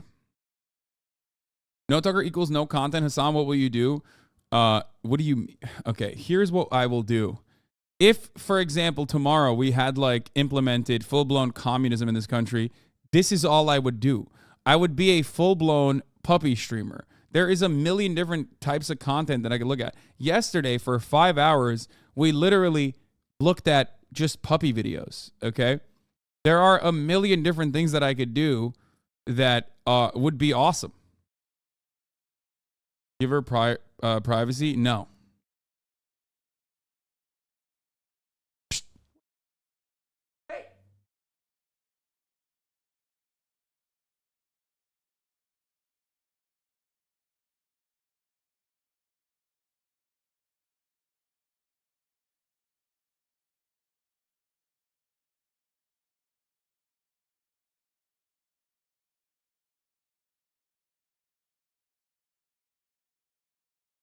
All right, back to sleep. Back to sleepy time for her. I can tell. Gonna sit there a little bit, get bored, and then fucking poof. Only on the HasanAbi broadcast does someone get a full lesson on mainstream right-wing propaganda and look at Kaya. Oh my god, queen, love her. Don't say cute, challenge, impossible, difficulty. Yes.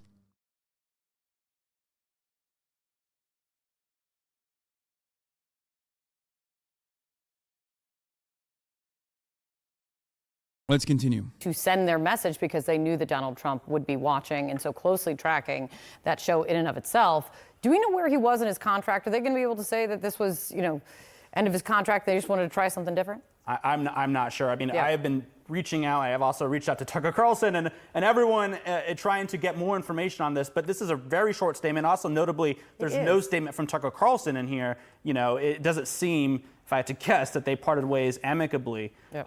We'll be obviously looking for more information in the hours ahead. I think the other question here is it's not just about this defamation case that has already been settled. There is more to come. There's more legal action, Smartmatic and others. And it does make you wonder if this is something to do with that, because it is so abrupt and it doesn't seem amicable at this point. Not with that statement. That's right. There's a lot more legal. I don't think this has anything to do with the fucking Smartmatic, Dominion defamation suits. Especially considering that Tucker Carlson's commentary on it was like, if Tucker Carlson is at like an 11 out of 10 when talking about fucking white nationalist agitated propaganda, doing racial agitation, he's at an 11 out of 10. When he was talking about like the election is stolen, he was just doing regular Republican ass shit. And when he was talking about specifically like, Dominion stuff, he strayed away from that regularly. He also privately totally recognized that, these guys were bad for business. Tucker Carlson may be a socialist, but he was a socialist that told Republicans to fight less wars, and he deserves a lot of credit for that. Of course, the Libertarian Party of New Hampshire would come out with some like unhinged ass statements like that and claim Tucker Carlson was a socialist, dude. Yeah. Tucker Carlson is pretty clearly a socialist. Here's one example of the many of Tucker willing to use state violence to redistribute resources. It's fine to like Tucker because he stands up to the regime in a way, if you will, but he's still a socialist. Yeah, totally. Cleared by Babylon B. You hate to see it. Fox News fires the only reason people watch Fox News. Oh my God. That's literally true, dude. It's like if I fired Kaya, the only reason why people watch this broadcast now. But I could never do that because she's the best. Look at her going to town on that bone. Man, people just say things. Yeah, I know. But in the United States of America, socialism is whatever the fuck. Socialism is whatever the fuck, the most unhinged, the least educated right-wing weirdo claims it is, okay?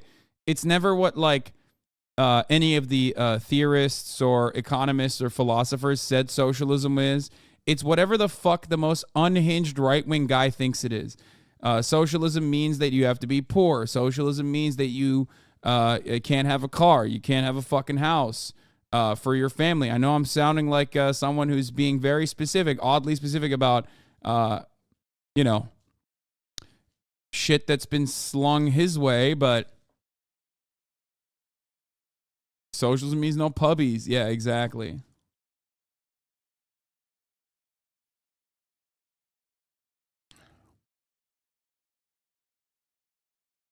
Socialism is when you don't immediately murder the mailman stepping on your property. He was working for the state. Yeah. Speaking of mailmen, mailmen and mailwomen are fucking heroes.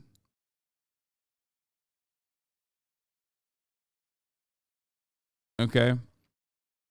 Straight up. I caught one on my way back home, and I stopped and I asked, like, where can I send this USPS already prepaid Embark DNA test? And she was like, I'll take it. And she took it. Release the mail person. They're called mailing persons now because of wokeism. I don't know why, but somehow your stream have gotten a lot better and your viewers are up. Really cool. Wonder what could be the cause for that. I don't know. I have no idea. Maybe it's right above me. My cool and calm demeanor that basically plays like a Subway Surfers in the background. That is not even a Subway Surfer. And also I'm less cranky.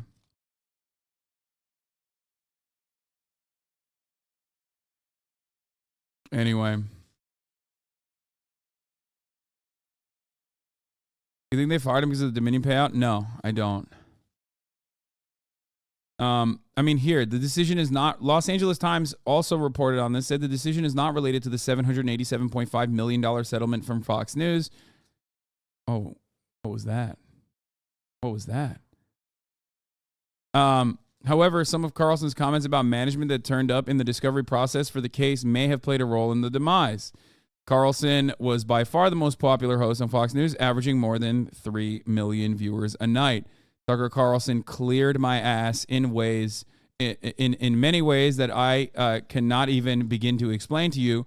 That's why it's always a laughable notion when people overemphasize or greatly exaggerate my level of like influence over a massive audience. So, you know.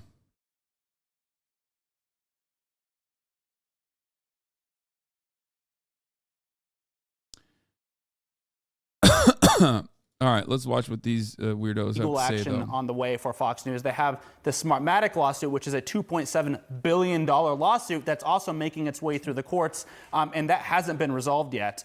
So it's potentially possible that, you know, Fox News just had enough. They maybe have needed a scapegoat, someone to just kind of throw and say, look, we got rid of this guy. I mean, because they do have some other problems with shareholders probably upset that they had these election deniers go on air and knowingly spread falsehoods. So, you know, there's a lot of things at play. Yeah, but there was so much, you know, that was.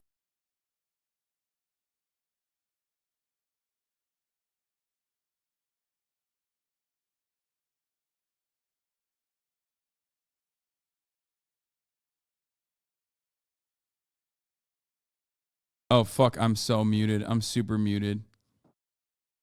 Okay. Someone asked, are you going to compensate Kaya for her labor, considering that, you know, it's beneficial to have her on the broadcast? And the answer is, of course. My entire life is dedicated to, you know, making sure her life is as best as possible. So, yeah. No. No. Don't do that. Trying to get unruly.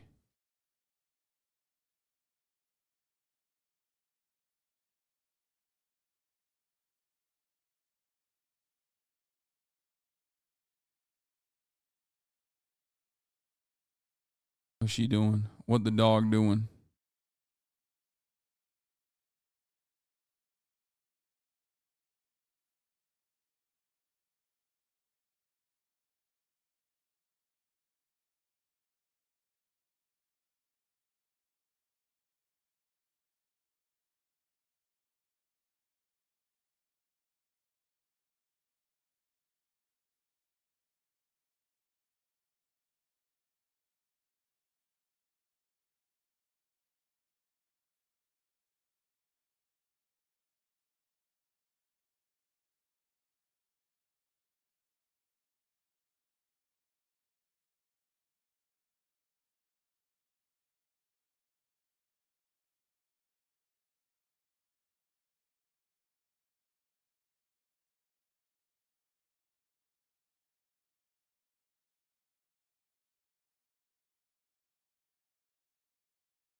Free Kaya, I might go in there and give her some pets. Or I might actually get my mom to take her outside in a little bit, just to the front yard, so she can run around a little bit and maybe do a poopy. Actually, I might do that right now. Hold on. Was happening for so long before we got to this point, right? I mean, yeah, but now they've had to pay $787 million, exactly. And they have shareholders who are not happy about that. I mean, that's a lot of money. We'll see. Look, it's hard to imagine Fox all of a sudden just changing the way it does business completely. They've had to do payouts before. Let me just read this statement because it is so short. Yeah. It says, Fox News Media and Tucker Carlson have agreed to part ways. We thank him for his service to the network as a host, and prior to that as a contributor. Mr. Carlson's last program was Friday, April 21st. That's really incredible in its brevity there. As for Tucker Carlson, this may sound outlandish to some, but there are people who suggested that maybe he would become a Republican candidate himself. And that's because of the firm grip he has exerted over the GOP in the last few years. I mean, I should say this, he's the top-rated host, not only on Fox, but really all of cable. I mean, he was commanding a huge audience, and he was very influential over that audience. It was a very loyal audience. They tuned in. If you look at the ratings would spike on Fox News specifically for Tucker Carlson. And so, yeah, he has a huge sway over GOP primary voters. I think that's why those questions were raised, whether he would potentially run for president one day. Doesn't seem like that's probably why he's leaving, given the statement and the way this ended here. We've decided to part ways. It's not a way you send off your top-rated anybody on any show for any reason. Yeah. You don't cast them aside or part ways with them unless something is wrong. I mean, he was on the list for possible witnesses when it came to the Dominion voting trial. He was supposed to be one of the first witnesses that they called to the stand, and of course that got averted when they had that settlement. Yeah. But we should also point out too, he is so extreme. I mean, the things that he was doing on his program make Sean Hannity look like a moderate. I mean, it started off more as he was a mainstream conservative figure, but he has really been radicalized in recent years, and he's also radicalized his audience. I mean, the things that were promoted on his show used to be what you would see on InfoWars, which is that far-right company hosted and founded by Alex Jones, who was also facing over $1 billion in legal problems. But it was being mainstream to the Fox News audience, which is obviously very dangerous. And so it's potentially possible that Fox thinks it can get away with someone more like Sean Hannity, who promotes a lot of conspiracy theories himself, but is a little bit more mainstream, not as radical as Tucker. They've been letting this go on for years. This is not like new. Yeah. So it's interesting, the timing of all this. We'll have to wait and see what he says. I'm sure there will be something coming out from his side of things. Well, that's kind of an interesting question, though, because what we do know when it comes to Fox and when they part ways with someone, they're just ask Gretchen Carlson. NDAs. Non-disclosure agreement. And the interesting thing, too, is he free to jump to another network if that's something he wants to do? Newsmax, if he jumped to Newsmax, which is that smaller right-wing channel that Fox News was really worried about in the wake of the 2020 election, his audience, I'm sure, would follow him over there. So is he free to do that? Is that something he wants to do? Is it possible he wants to do something like Glenn Beck, start his own media empire on the side? There's a lot of different options for him here, depending on what his contract is. And I will say, the legal problems for Fox are not over. They have the Smartmatic lawsuit. Smartmatic has sued Fox for more than Dominion did, and now you have a potential disgruntled ex-employee, Tucker Carlson, as a witness there. And we should say this, too. Last week, after this Dominion lawsuit was settled, you saw Tucker Carlson kind of poke the eye of everyone when he went on his program and was just talking about, can you imagine a media company openly lying to the viewers? It seemed like a subtle reference to what Fox News was accused of and him trying to make it about the rest of the media. So, he really was someone who didn't seem bound by the normal rules over at Fox, and now his time there is coming to an end. All right, Oliver Darcy, keep us posted. I imagine there will be more coming out. The sudden and stunning end to Tucker Carlson's tenure at Fox. The network revealing just minutes ago that Carlson hosted his last show this past Friday. Carlson had been a network staple since back in 2009. 6 years, almost 7 years, he had his primetime show. Just 2 weeks ago, he headlined a very important network get, the first post-arraignment interview with the former President Donald Trump. Fox on air and in its statement brands this decision as mutual. Let's get straight to CNN's Oliver Darcy. Oliver, giant news. What do we know about how it happened and why?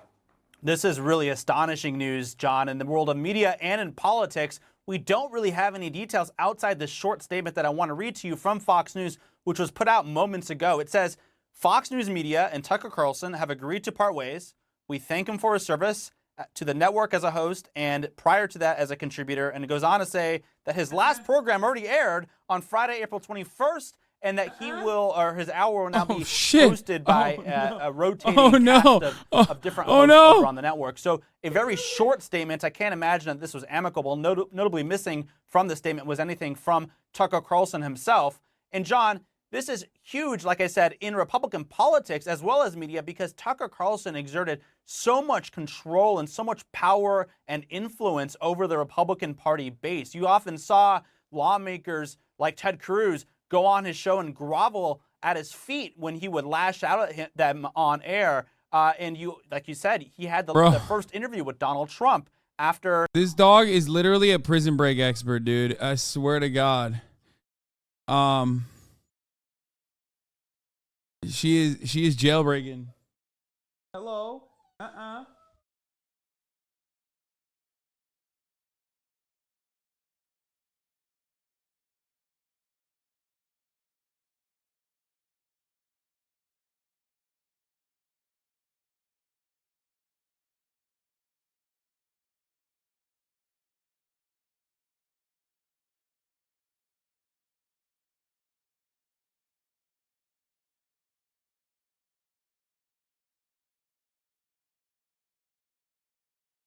Every time she does like a butt wink, I'm like so worried that she's going to take a shit or a piss on something that she's not supposed to. You know what I mean?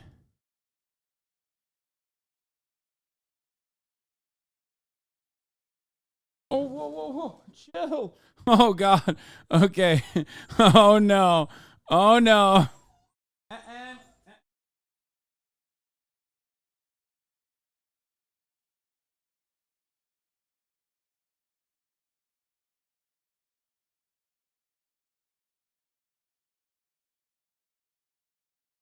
What are you doing? She yearns for freedom. Okay? She's so big. There's nothing. She's so big, nothing can hold her back. And you just rewarded her for doing that? Yeah, I know. I'm gonna put her back in there, but I am going to most likely. What? She's pushing the mic away. She's like, no.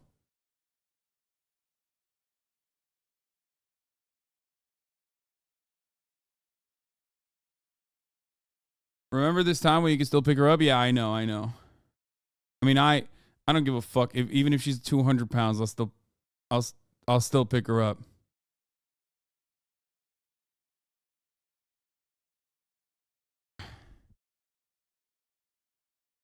It's so funny when she gets on the desk. She's like, no, I'm the captain. Look at this. Look.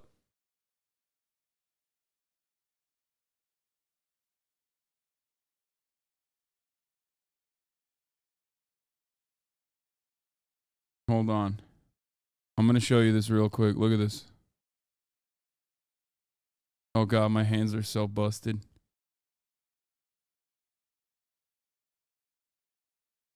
She's like, no, this is my show.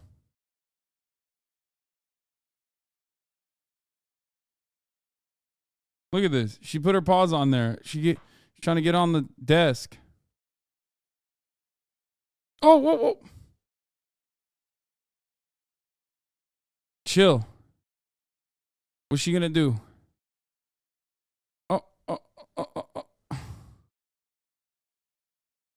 Oh, she's pressing buttons.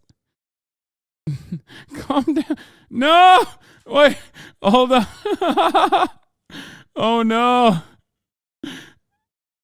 Bro, she's pressing buttons, dude. No.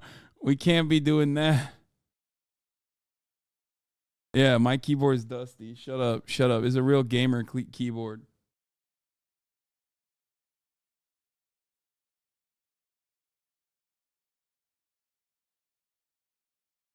He's like, I heard you have been avoiding playing scary games.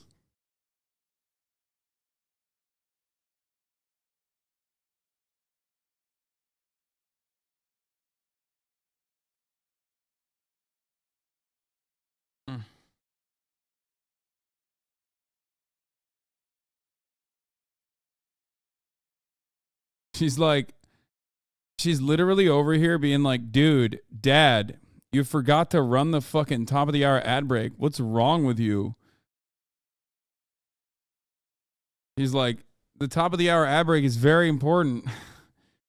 If you'd fucking lose your job, you know, I won't be able to get fucking well fed. I'm a big girl. Better fucking get me some of that extra expensive fucking lamb feed continuously. You big bitch. Okay. Here's the 3-minute ad break now. Sponsored by Kaya. Got the delish puppy coffee breath? A little bit. She does have puppy breath, yes. Not gonna lie, King, the dog is cucking the content for the politics frogs out here. Yes, dude, but you know the politics frogs need to fucking chill out, okay? This is my life. You know, I have to live my life.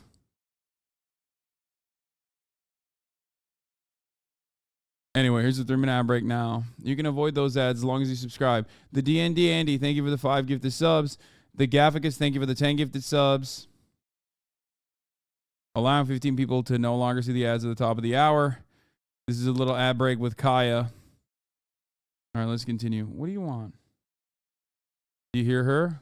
The Raging Hoppa, thank you for the 15 gifted subs. Hold on, I'm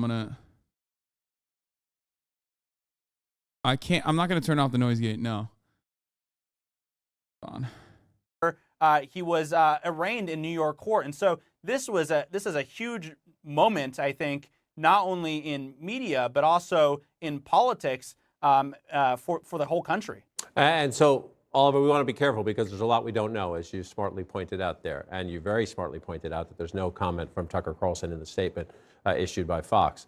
You can draw an inference from that, but we need to be careful. There was nothing, you very carefully covered the lawsuit, Dominion Voting Systems against Fox News. This is not required. There was nothing in that settlement. Fox settled the lawsuit, agreed to pay the money, and there was absolutely nothing like this on the table. So this comes as a total surprise, right? As far as we know, that was not part of the settlement deal. Now, it's always possible that there was something in there that we didn't know. It's hard to imagine, John, that this is a coincidence after Fox pays the highest defamation settlement ever that's publicly recorded in U.S. history, $787 million to Dominion last week. After the settlement, days after Tucker Carlson losing his show, it's hard to imagine these things are coincidental. But the network's not tying the decision to that in their statement. I've made a major mistake. I'm letting her free roam in the room right now, which might be a major mistake. I will give you updates. And so we just simply don't know how directly connected they are, but hard to imagine that this was a coincidence days after that settlement. It certainly is. Oliver Darcy, come back to us if you learn any more in the hour ahead on this big breaking news story. Appreciate the hustle to bring it to our viewers at the top of the hour. Now, some of Carlson's 3 million viewers will be surprised when they tune in tonight, and they'll find their favorite anchor missing. But if you were watching last hour, this is how you learned on Fox of this dramatic decision. We have some news from within our Fox family. Fox News Media and Tucker Carlson have mutually agreed to part ways. Tucker's last show was this past Friday. We want to thank Tucker Carlson for his service to the network as a host and prior to that as a long-term contributor. I want to bring in our CNN media analyst, Sarah Fisher. Sarah, just the way that was read right there, Harris Faulkner reading that on the air very calmly, very quickly, very dispassionately. Have you learned anything in the minute since we've learned this big news to the big question, which is why?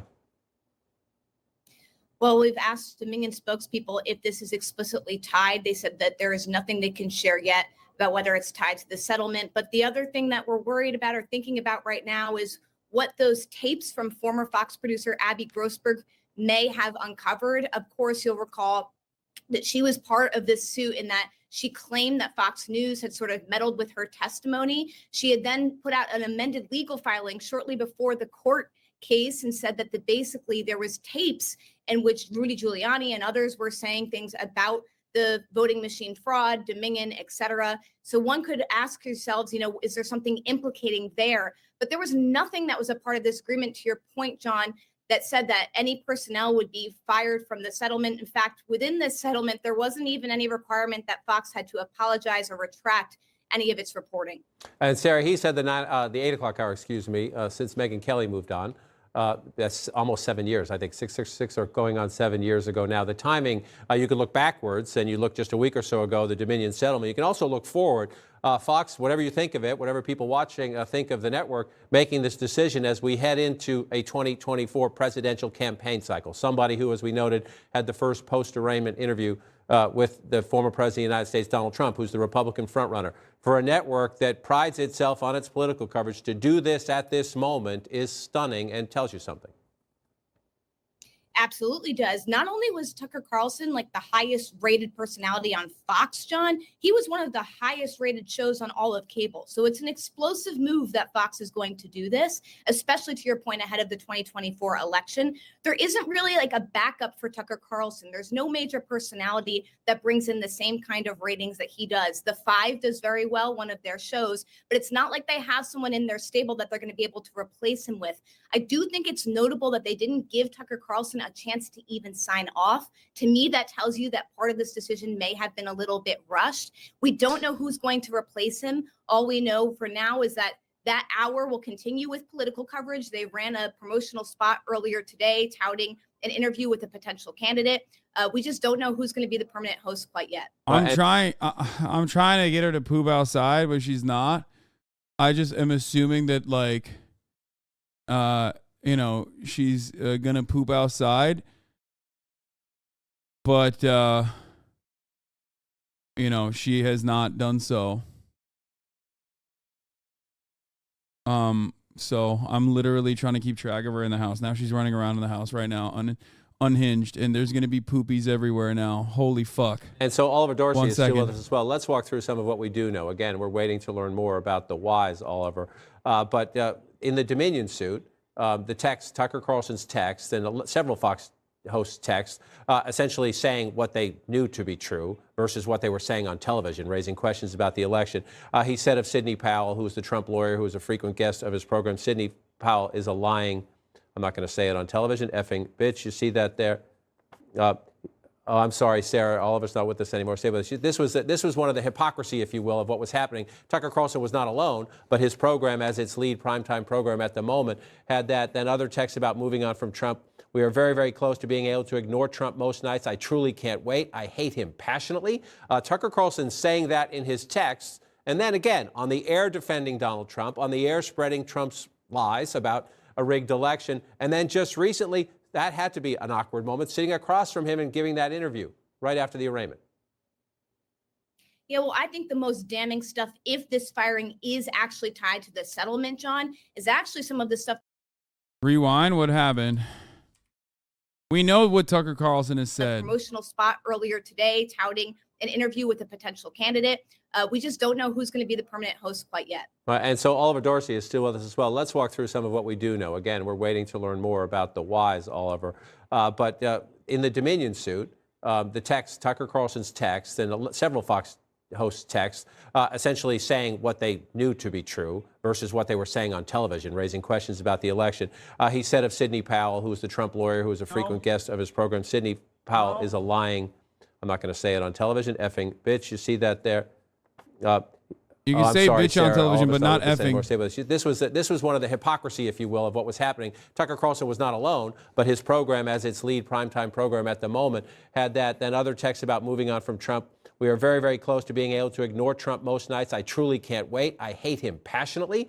Tucker Carlson saying that in his texts, and then again on the air defending Donald Trump, on the air spreading Trump's lies about a rigged election, and then just recently. That had to be an awkward moment, sitting across from him and giving that interview right after the arraignment.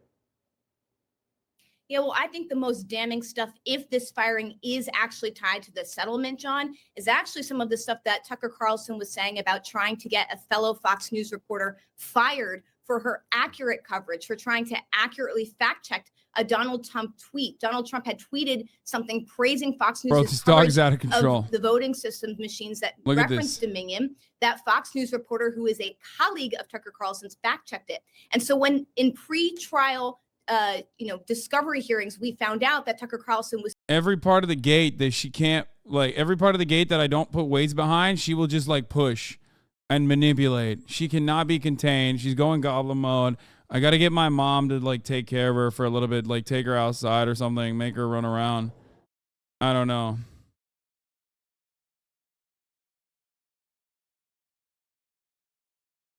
Because I thought making her run outside a little bit was going to be helpful.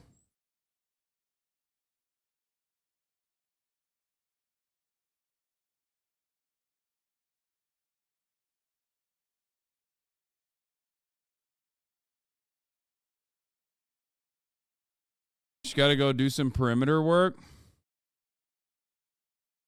She has unlimited energy for certain time periods. You know what I'm going to do?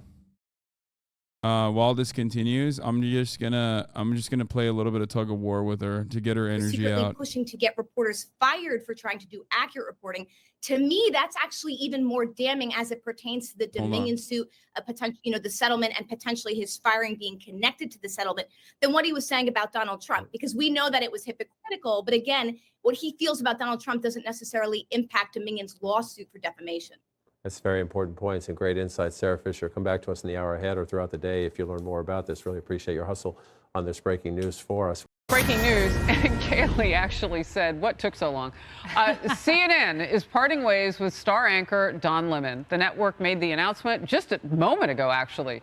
And it says, quote, CNN and Don have parted ways. Don will forever be a part of the CNN family, I guess, but he can't work there. And we thank him for his contributions over the past 17 years. We wish him well and will be cheering him on in his future endeavors. Don Lemon also speaking out, writing a statement. Here's part of that. I was informed this morning by my agent that I have been terminated by CNN. I am stunned. So clearly they see this differently. After 17 years at CNN, I would have thought that someone in management would have had the decency to tell me directly. At no time was I ever given any indication that I would not be able to continue. I like that this is a 1-minute analysis of what happened to Don Lemon on CNN after like all the Tucker Carlson coverage, which, is not.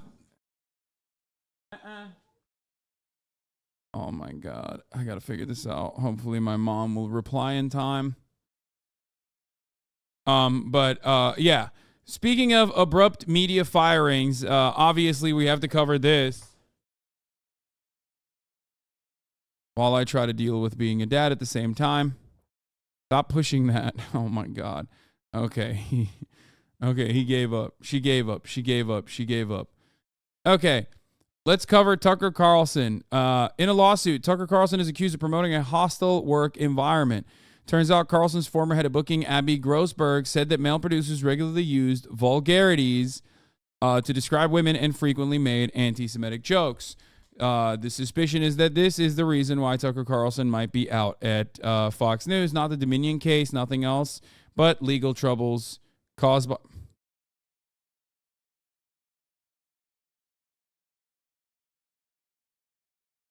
Okay. She has made you the authoritarian you claim to hate? I don't.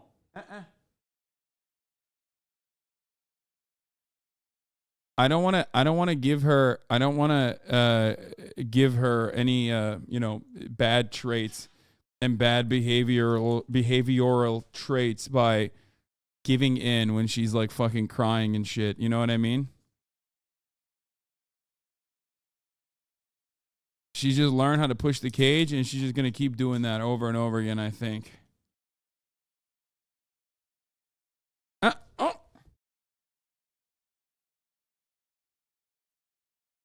This is her fun new activity.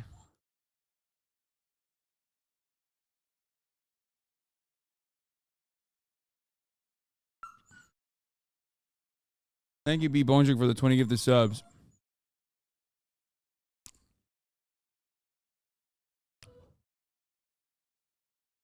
Okay. Get her a puppy den. Mesh pants. She won't be able to move it as much. Yeah, I'm going to fix all of that. Don't worry. This is just like a patchwork solution that is impromptu. Anyway. Tucker Carlson's facing a lawsuit from his former head of booking, Abby Grossberg, who says she was subjected to a hostile and discriminatory work environment. Ms. Grossberg, who was fired by Fox News shortly after she filed 2 lawsuits against the company in March, joined Mr. Carlson's team in 2022 after several years as a senior producer for Maria Bartiromo, another Fox News host. Maria Bartiromo, famously on the Fox Business side. Okay.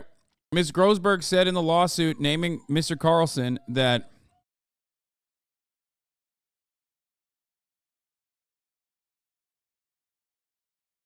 I don't know why she's surprised she worked at Fox News. No, literally. I mean, she doesn't deserve to be subjected to this shit, but it's like in between what booking like the latest and greatest voices in the white supremacist movement.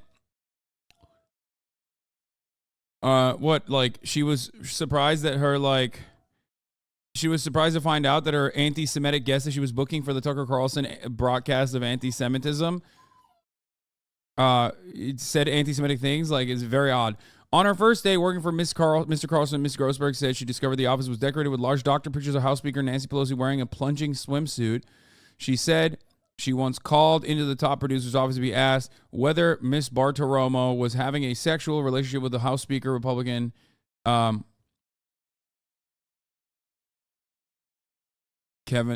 leader Kevin McCarthy. Ms. Grossberg also said in her lawsuit that after she was coerced by Fox's lawyers into providing a misleading deposition in a recent defamation case brought by Dominion Voting Systems and defending an offensive text from Mr. Carlson, his producers emailed the rest of the staff in recognition of Abby Day and suggested ordering a staff lunch to celebrate. Fox has disputed Ms. Grossberg's claims, and Mr. Carlson hasn't said anything publicly about the case. We will continue to vigorously defend Fox against Ms. Grossberg's unmeritorious legal claims, which are riddled with false allegations against Fox and our employees, a Fox News spokeswoman said. The lawsuit filed in the Southern District of New York also names Fox Corporation, Fox News, some network executives, and several of Mr. Carlson's producers are defendants. Yeah, see, she tired herself out, by the way, for the record. I knew this was going to happen. She literally like pushed the playpen a little bit, and now she's like, all right, I'm too tired. You should fix the pad in case she wants to poop, though. I will eventually. I don't want to wake her up, though.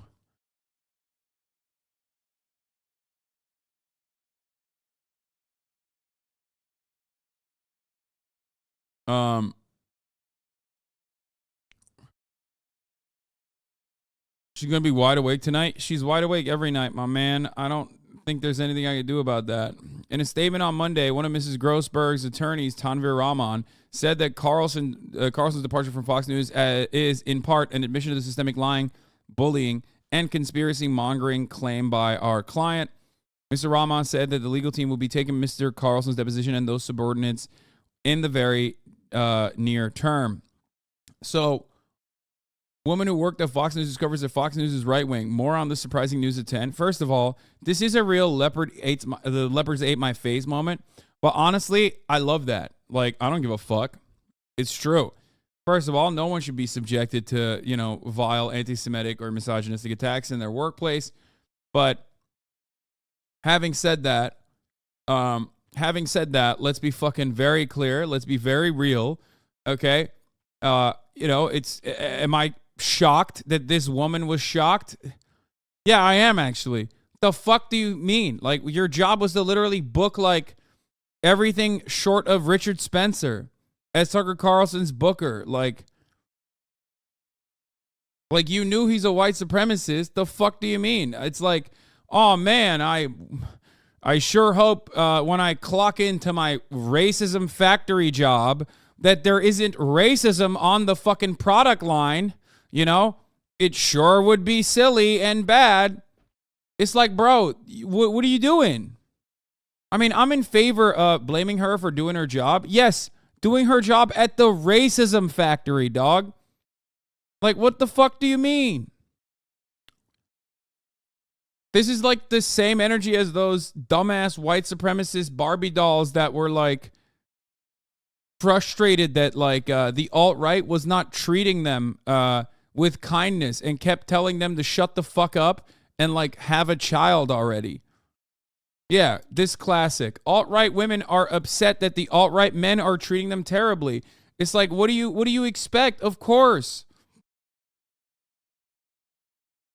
They're literally like, man, oh, what? This entire movement that we have like created around white supremacy and like traditional roots, is coming back to haunt us because we are also like one level of marginalization removed from white men. So obviously they're gonna shit on us too. That's crazy. Who would have thought, dude? I'm shocked. You know what I mean?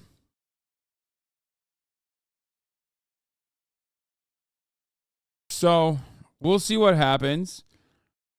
Tucker Carlson's a gigantic piece of shit. I mean, he's a threat for sure.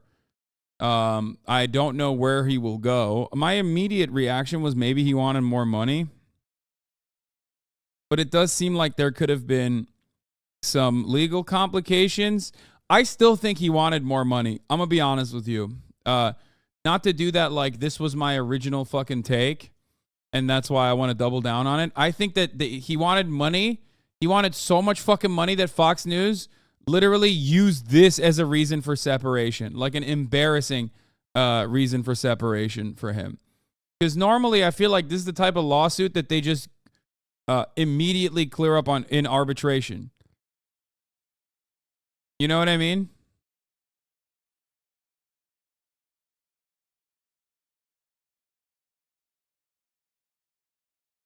But it does seem kind of weird that it would come in this like incredibly unceremonious way.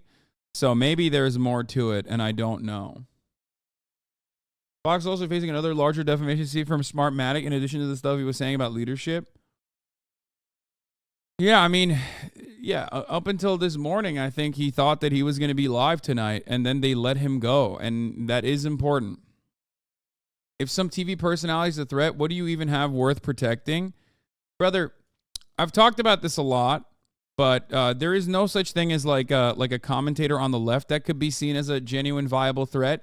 But if you are reinforcing the hierarchical oppression, the hierarchical forms of oppression, okay, as Tucker Carlson does, as Ben Shapiro does, you can get a lot of mileage out of that commentary. If cops are already brutalizing black people, as long as you say, hey, cops aren't brutalizing enough black people, it's actually quite normal for cops to brutalize black people, and they should do it more, that's very different than someone being like, hey, you should defend yourself against cops brutalizing black people, right?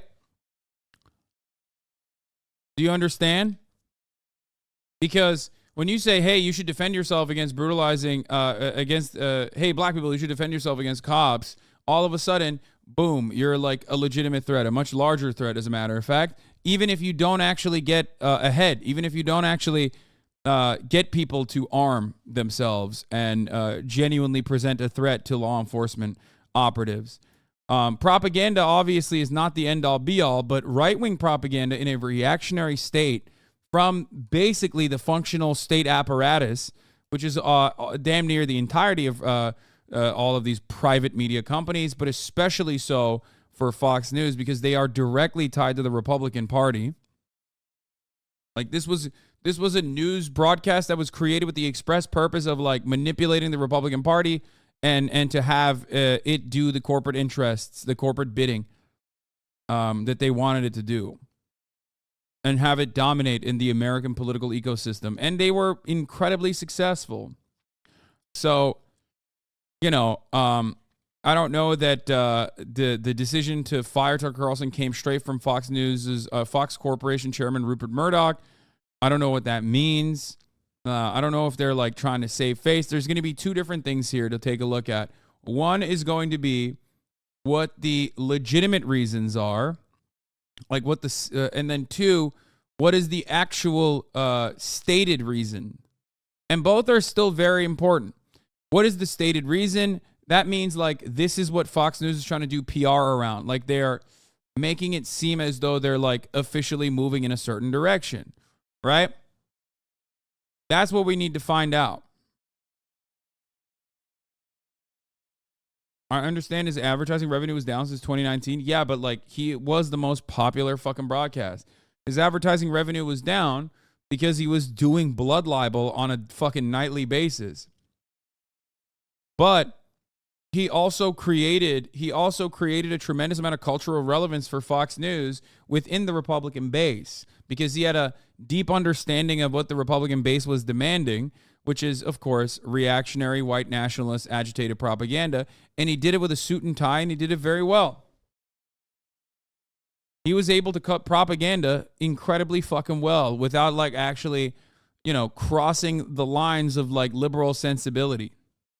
He never openly said that he is an open, out and about white supremacist, but he basically said everything other than that. You know what I mean?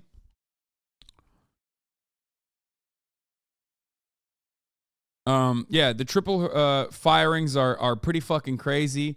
You have the NBCUniversal CEO Jeff Shell, which we're going to be talking about, which was forced out after sexual harassment claims from CNBC reporter Hadley Gamble, which is another big story for today. And we still haven't gotten into the Don Lemon situation because we've been talking about Tucker Carlson a lot, because this is the most important one out of all of them, in my opinion, because Tucker Carlson is the most important propagandist, important white nationalist propagandist in this country. It's true. Very good at his job. And I'm shocked that they would let him go unceremoniously like this. I can't help but wonder what Rush Limbaugh would be saying right now. I'm burning. I hope. Tucker, haha, I'm lying. I am blatantly lying to these suckers and they're eating it up. I hope no one ever finds this text message log. Greenwald. Tucker was fired because he dared to speak heterodoxally to the powerful DSA. What did he lie about? I love that with the advent of Twitter Blue, some of the most unhinged, most annoying reply guys keep fucking popping up. It is actually truly mind-boggling how much worse this platform has gotten. It's literally like like this happened to me the other night when I was talking about how, like, someone was false claiming. Someone, like, false claimed me in content that, like, was mine, literally, and they had no ownership over it, and yet they still hit me with a fucking copyright. And Aiden Ross, and they were doing it on, like, an Aiden Ross video, and what blew my fucking mind was, like, there were so many dumbasses in the Aiden Ross fan base, dumber than I thought they actually were, that were literally like, oh man, this is fire, like, you deserve it. This is actually common Aiden W. Do you actually... It was the Andrew Tate debate. Yeah, it's literally me. I'm in the fucking video, dog. You can't fucking copy strike that. That's insane. And people literally were just like, nah, dude, Aiden's fucking... Look, Aiden's fucking, socials are on here. You stole this video. I'm like, bro, look at the video. Like, look at the video. You only saw this and that's it for you? Like, look at where I'm at in the fucking YouTube video, please. And, I mean, I guess it's not that surprising, but what's surprising is how much more they get, how much more leeway they get out of this. Washington Post wrote on it and speculated some of the reasons why Tucker was let go, including private messages found in Discovery. That could be a potential reason. Maybe they got very frustrated with his routine ripping of the executives. But even then,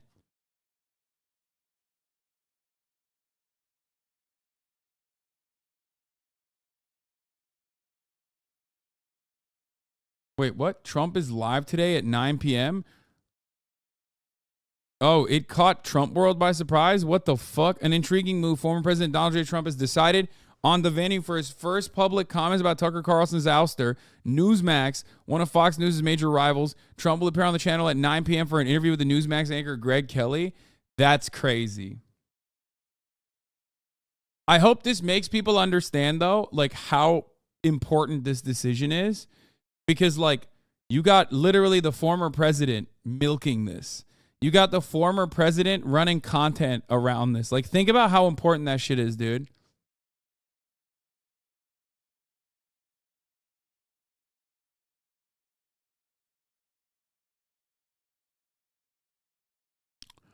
Oh my God, Tucker VP announcement. It's over. Donald Trump would literally win if that was the case, by the way.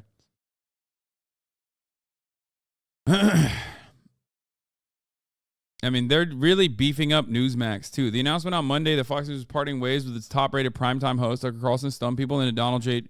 stunned people in Donald J. Trump's orbit. The former president himself was surprised by the news, according to a person with direct knowledge, and his eldest son, Donald Trump Jr., who was a close friend of Mr. Carlson's, described the network's decision as mind-blowing. I mean, it is mind-blowing. I think it changes things permanently, Donald Trump Jr. said on the Charlie Kirk show, adding that Mr. Carlson was once an actual thought leader in conservatism and a once-in-a-generation type talent. The casual news observer would be forgiven for thinking that Mr. Trump and his family no longer had a relationship with Mr. Carlson, given the recent disclosures of the Fox host's scathing private text messages.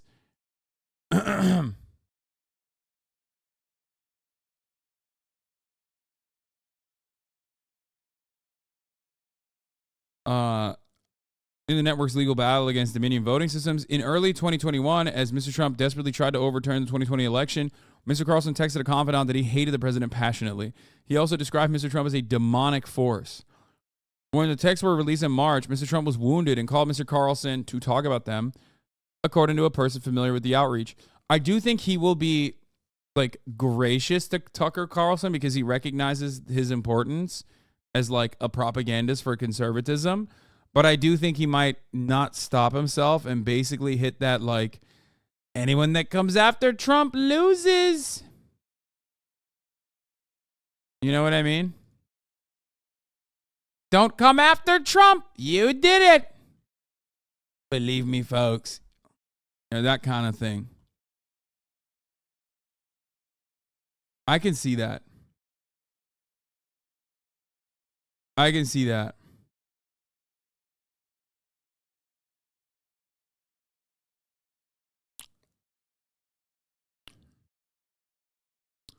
On.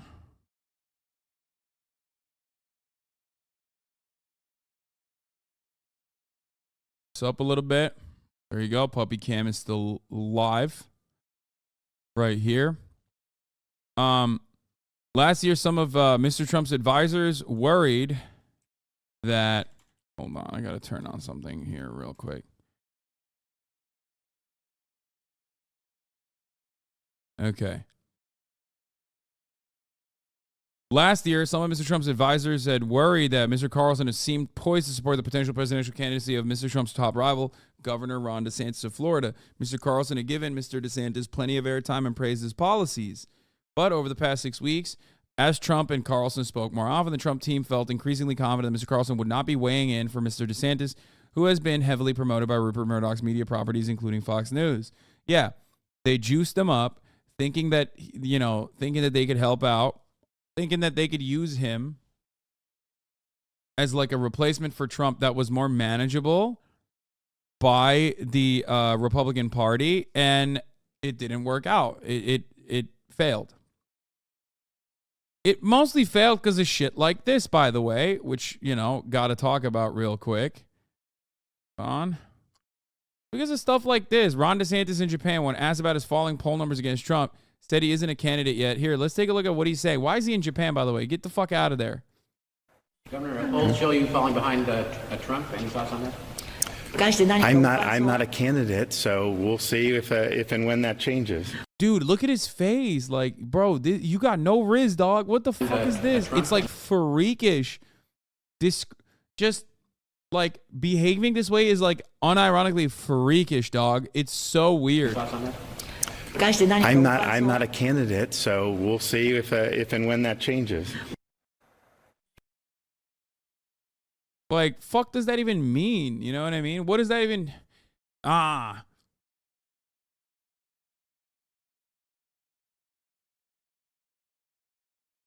This is the only person that's been talking about how the audio has been delayed. Like, literally, you are the only person.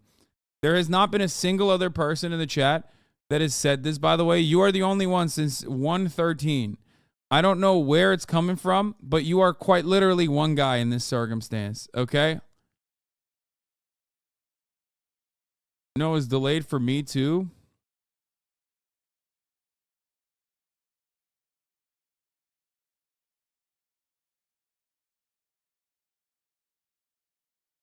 It is. I just don't give a fuck. How bad is it? I don't know what it is. I don't think it's like that delayed.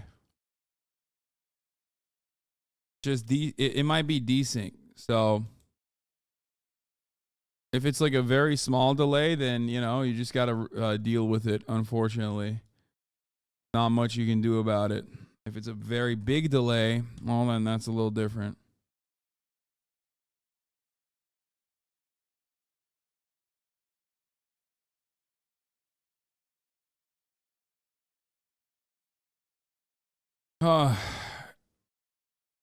Not delayed if you don't watch the video. Perfectly fine here, audio frogs.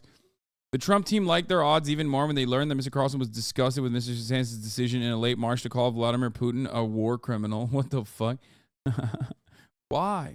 Like, why is Tucker Carlson so fucking disgusted? Like you know my takes on the matter. I think like Vladimir Putin sucks, but I do think that America has a dog in the fight for not real like emancipatory reasons, but instead to sell weapons, right? They have all they want to extend the war for as long as possible. I would never fucking say that Vladimir Putin is not a war criminal, because he is. Most leaders are.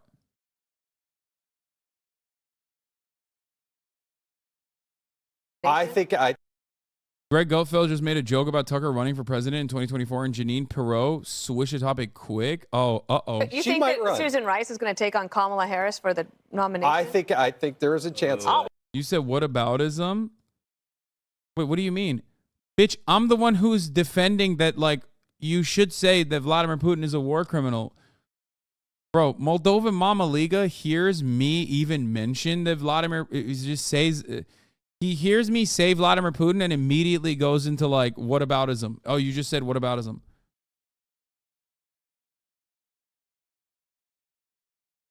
Change your name to Florida Mama Liga right now, or wherever the fuck you moved in America, okay? I just pulled up. Yeah, you always do. You always pull up. Oh, Vladimir Putin mentioned on the broadcast? Better pull up.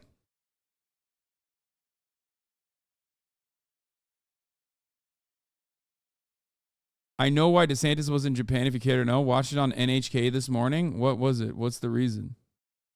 I do care to know.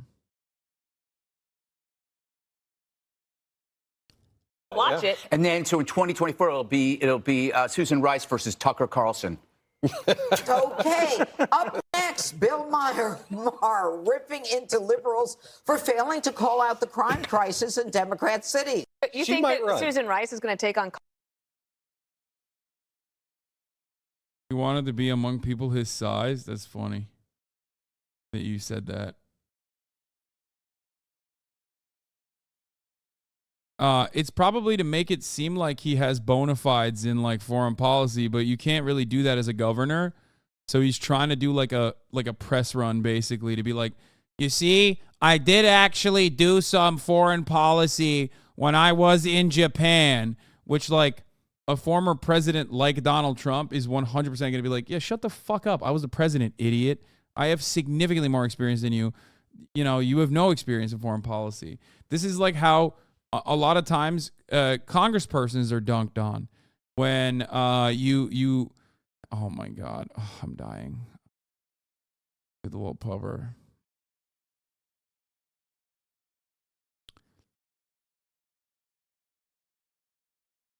Florida-Japan relationships are famously important. Yeah, exactly.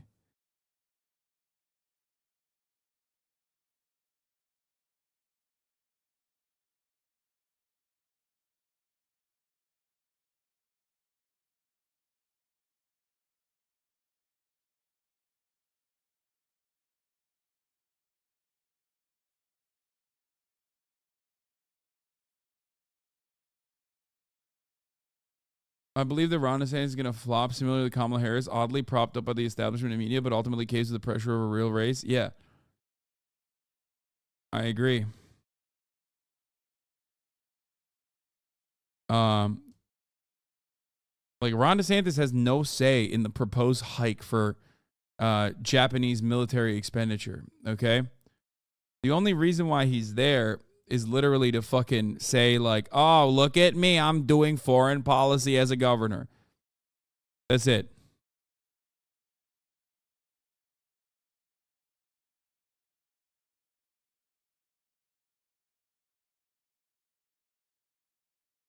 Yeah, he's probably going to the Muscle Mommy bar. Anyway, a lot of people are saying Tucker Carlson is a giant, which he is true. Fox's share price fell almost 3% on Monday following host Tucker Carlson's departure, which makes sense. I mean, they lost their biggest talent, marking the network's worst day in a run of losses since it settled with Dominion. Last week, company share price fell below $30 per share on Monday, down roughly 4.5% since the start of the month. That compares to a modest gain for the broader S&P 500 index over the same period.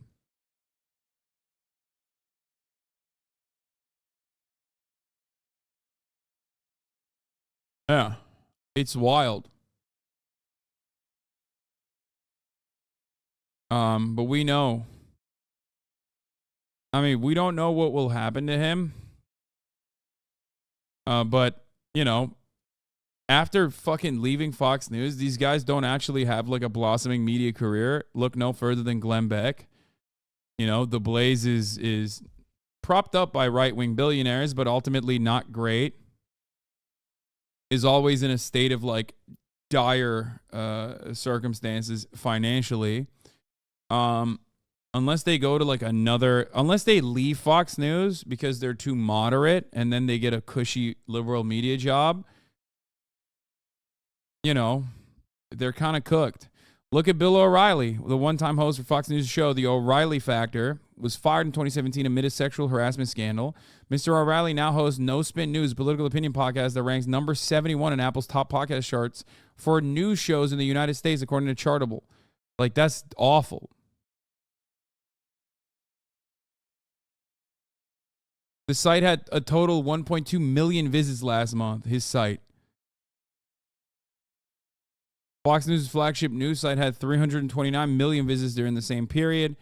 He also used to have like 2 million viewers a night. You know what I mean? 2 million plus viewers a night. So it's just, you know, you definitely do fall off after that platform is removed from under you. So we'll see what happens.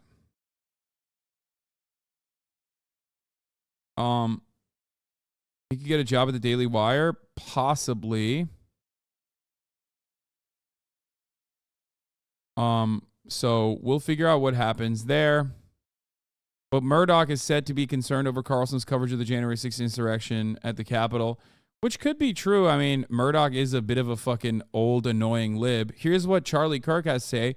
We got to do a little bit of hogwatch here to see what the conservative ecosystem has like been chirping about.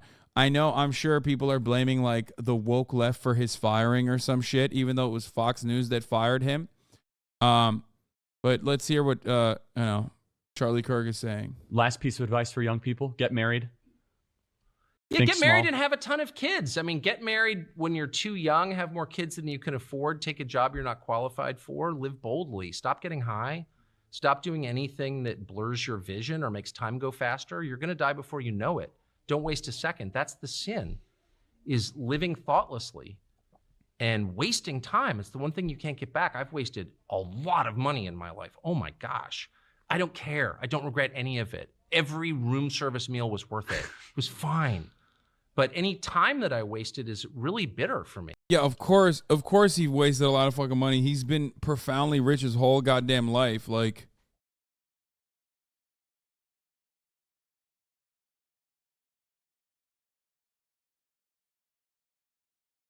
that's not for you, little one. You better chill out now. You better go back to sleep. Because it's finite.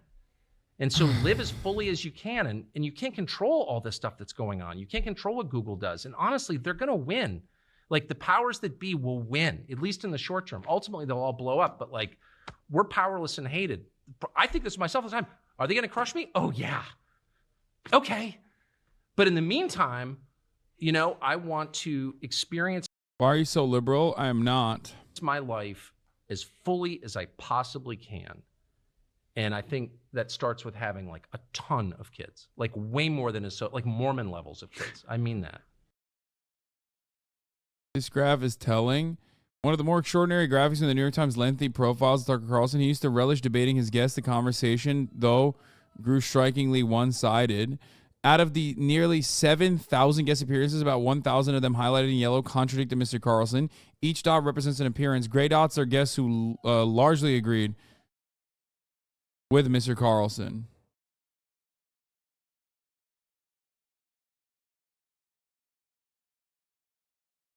It's for sure just the video clips that you're showing that have a delay. Your camera has no delay.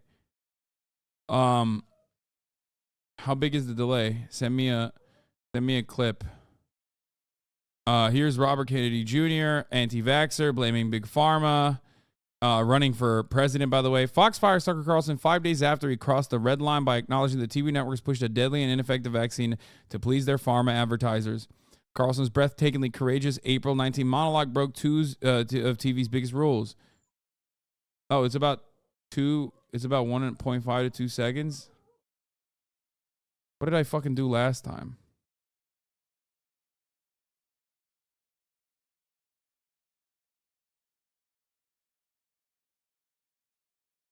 No, it isn't. It's like 0.25 seconds. Okay.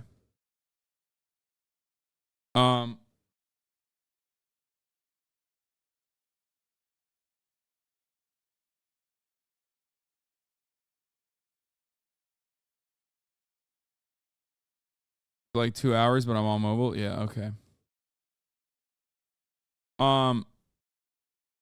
Anyway, the content he lambasted obsequious newscaster for promoting jabs. They need to be lethal and worthless. For many years, Tucker has had the nation's biggest audience, averaging 3.5 million, 10 times the size of CNN. Fox just demonstrated the terrifying power of Big Pharma. Yeah, I don't think that's the case, man. Tucker Carlson's been doing anti-vaccine propaganda that was significantly more effective than whatever he did on that coverage for, an entire goddamn year. So you're delusional if you think that that is the one time.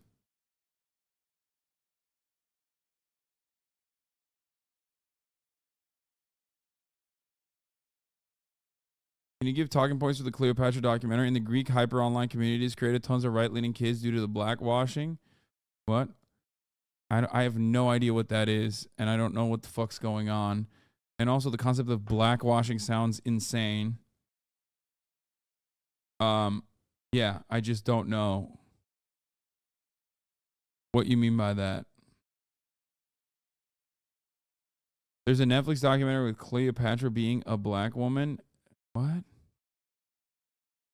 What is this? There's a lot in this incredible freak in our series of Utah District Attorney ritual child sex abuse fake Native American Mormon Bishop weed dealing case. Wait, what? What the fuck is going on here? I saw this video flying around on Twitter and I haven't watched it yet, but I will. So anyway, I think we've talked enough about Tucker Carlson though. Here, wait, hold on. Here, I'll play this. Tucker Carlson's actually glad he got fired. This is fake, by the way. Hello, this is Tucker Carlson. You may have heard that I was recently fired from Fox News. Now, I know the liberal media is probably having a full-on celebration, popping champagne, toasting to the end of my career. Exactly what you'd expect from the woke communist hypocrites that they are. The truth of the matter is this couldn't have happened at a better time. I'm glad I don't have to host a show every night because now I can focus on escaping the saw trap that I'm in. Yes, you heard me. The socialist serial killer Jigsaw, also known as John Kramer, knocked me out and attached me to a horrible contraption. Now I have to play his wicked mind games or else I'm totally fucked. And yes, I know you can't see the trap right now. That's because it's not one of the crazy, elaborate ones from the later movies. Attached to my leg is a simple metal cuff. The cuff, as you'd imagine, is attached to a chain, which is attached to a wheel. I'm assuming that unless I can escape the cuff, the wheel will pull my leg like a winch and I'll be horribly mutilated. This is exactly the kind of two-tiered justice system we have come to expect in Biden's America. Looters and rioters are free to harass policemen and politicians over some imaginary crisis of the week, while humble conservatives like myself are attached to saw traps. Now I'm just counting down the time until a television monitor turns on and that puppet, which as we all know is a signifier of the oppressive gay community, explains the rules of the game. If we continue to let gay sociopaths run around kidnapping conservatives to put in saw traps, what's to stop them from coming after you or your children? Do you want your children put inside a rusty bear trap or have to dig a key out of their leg? No, of course not. That would be insane. And you're not insane. You're reasonable, unlike Joe Biden and his friend Jigsaw. Hang on, some kind of trap door just opened up. What the hell? They just tossed another guy in here. Don Lemon? That's pretty funny. Yeah, I mean, what's going on? This is real. This is very real Tucker Carlson commentary that's like real time.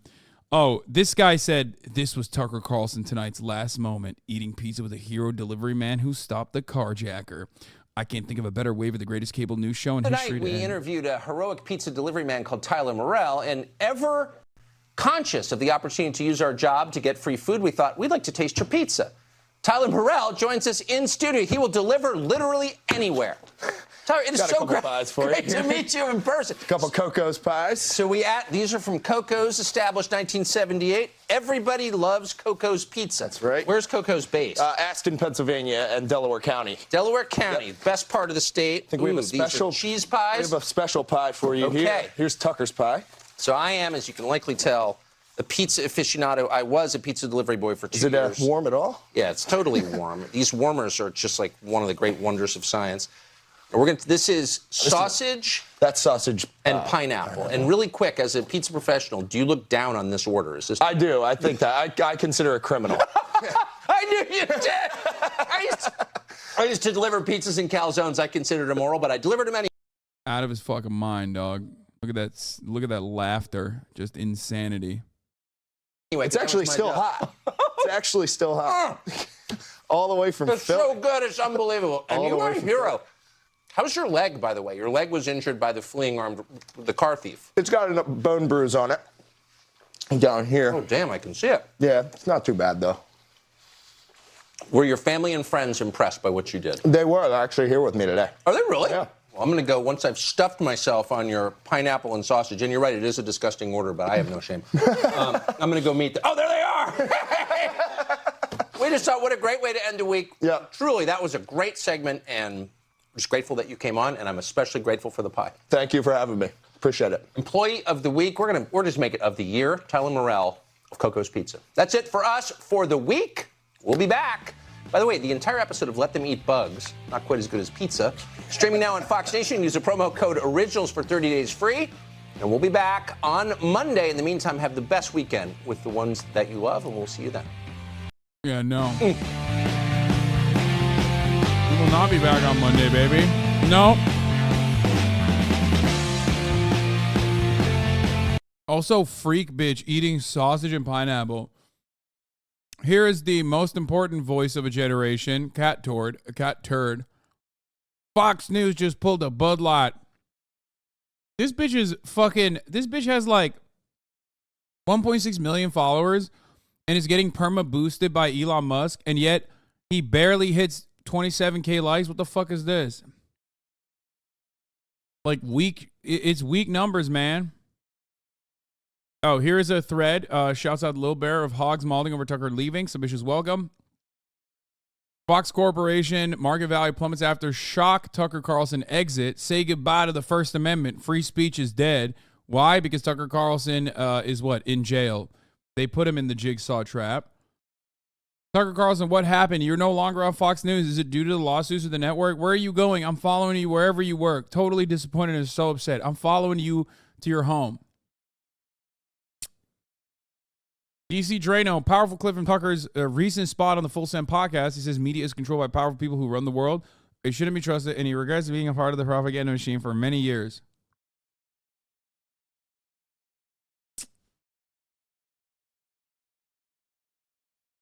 I remember him saying this and thought, no way, yet now it all makes sense. Yeah. Tucker, you outgrew Fox. Move on and bring us the truth, says Samantha Sterling. So many fucking like middle America wine moms, dude, that love Tucker. I couldn't wait to watch Tucker's show at 8 p.m. And if I couldn't be there by then, his show was on DVR. I'm done with Fox News. Going FT now to Newsmax. Because they have to investigate both Hunter and Jared Kushner's dealing with the Saudis. Hunter was a private citizen. Kushner worked for the White House. He received $2 billion from the Saudis, says Marvel Maven, who is a blue wave liberal. We all know you were too good for Fox, just like Judge Janine and Jesse. Sad to see your favorite evening news show go. We will miss tuning into Fox News. Deb Vader says, Tucker, I'll follow you wherever you go. Let us know and where that is, and you decide what you'll be doing. My husband and I watched you every night. Sounds to me like Glenn Greenwald has been a significant influence on Tucker's life. Wouldn't surprise me to see the two of them get together something before long. Tucker on a Fox News spaceship. Tucker burning Fox News with jet fuel as he is on a spaceship named after him. So I think that's enough for Tucker Carlson and the speculation surrounding him. We have more to talk about with respect to the firings in the media. We are, of course, referencing Don Lemon. Here is the Fox News coverage on it. Cheering him on in his future endeavors. Don Lemon also speaking out, writing a statement. Here's part of that. I was informed this morning by my agent that I have been terminated by CNN. I am stunned. So clearly they see this differently. After 17 years at CNN, I would have thought that someone in management would have had the decency to tell me directly. At no time was I ever given any indication that I would not be able to continue to work. I have loved at the network. Kayleigh McEnany. Yeah, it's quite something. You know, we just, I would just say we saw him take a break briefly for some comments he made, and then here we are. Here we are. More Outnumbered in a moment. Hey. Wow. Incredible commentary. Thank you, guys. Incredible commentary. So, Respect. Don Lemon was slated to be let go for some time now. If you recall, I talked about this. I don't know if like Lil Bear can pull it up or some shit. I don't know. If you remember, when he said something about, what's the lady from South Carolina? The Republican woman that's running for Nikki Haley. Don Lemon a month ago basically said Nikki Haley and women in general are not in their prime for, you know, whatever age. Oh, here. Don Lemon regrets saying Nikki Haley is past her prime. On CNN this morning with co-host Poppy Harlow and Caitlin Collins, they were discussing Haley's suggestion a day earlier that politicians over the age of 75 should be subject to mental competency tests. President Joe Biden is 80, while another GOP presidential candidate, former President Donald Trump, is 76. Nikki Haley isn't in her prime, sorry, Lemon said, explaining why he was uncomfortable with the age discussion. When a woman is considered to be in her prime in her 20s, 30s, maybe her 40s. And Harlow popped off and said prime for what? Which is an insane thing for someone to say. Like, it's an insane thing for someone to say, but it's like perfect for Fox News, but very shocking coming out of CNN. Lemon said that if you look it up on Google, a woman is considered to be in her prime at those ages. Harlow tried to clarify what Lemon was referencing. I think we need to qualify. Are you talking about prime for childbearing, or are you talking about being prime for president?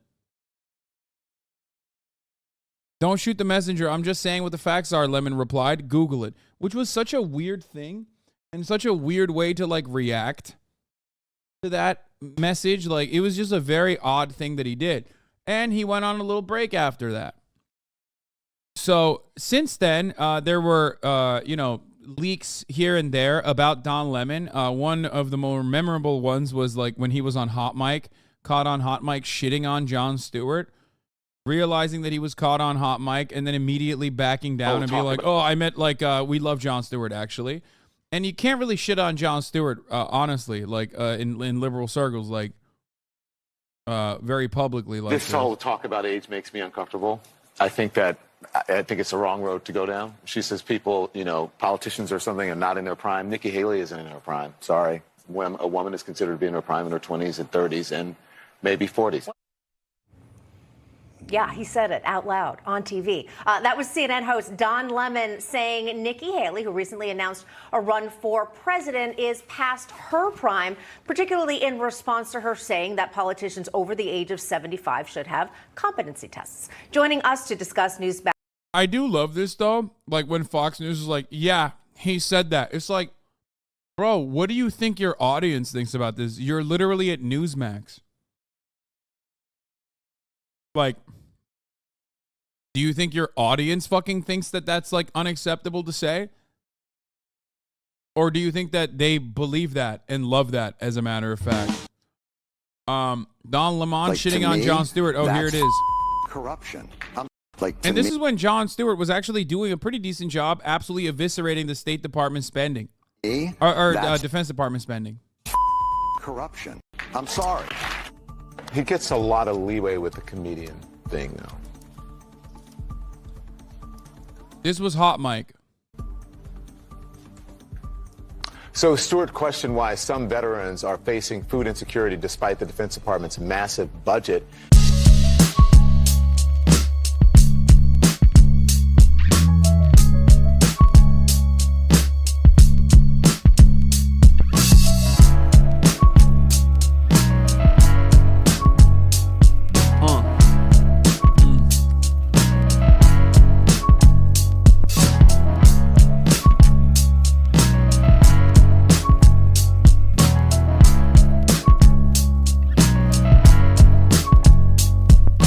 So there was a couple moments like that.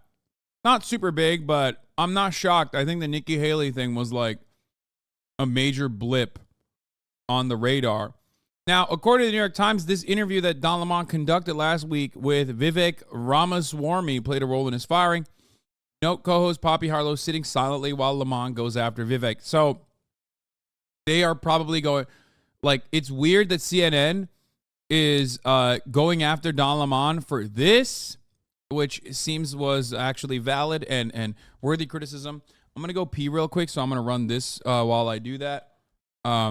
This clip of Fox News, or not Fox News, sorry, Fox News on steroids, Newsmax freaking the fuck out over Don Lemon saying the things that he said about Nikki Haley. Vax contributor Caroline Levitt and deputy managing editor of Red State, Kira Davis. Kira is shaking her head. Old Nikki Haley, 51 years old, past her prime. Don Lemon might be past his prime or his morning show at this point. Your thoughts, Kira? I cannot even, y'all. I am with you. My jaw was on the floor. I know. Is this man serious? Nikki Haley is past her prime. By the way, we have a man in the White House who can't even work his way off stage. He is so old. But Don Lemon, this is very typical of Don Lemon. He is completely narcissistic. He doesn't think ahead. I don't think he thinks much at all. I think he thinks of himself more as an entertainer than a real newsman. And I don't find him entertaining at all. But he deserves to be lambasted for this comment. How gross, disgusting, and misogynistic. He is everything that he accuses the right of being. And frankly, I think a comment like that should cost him his job.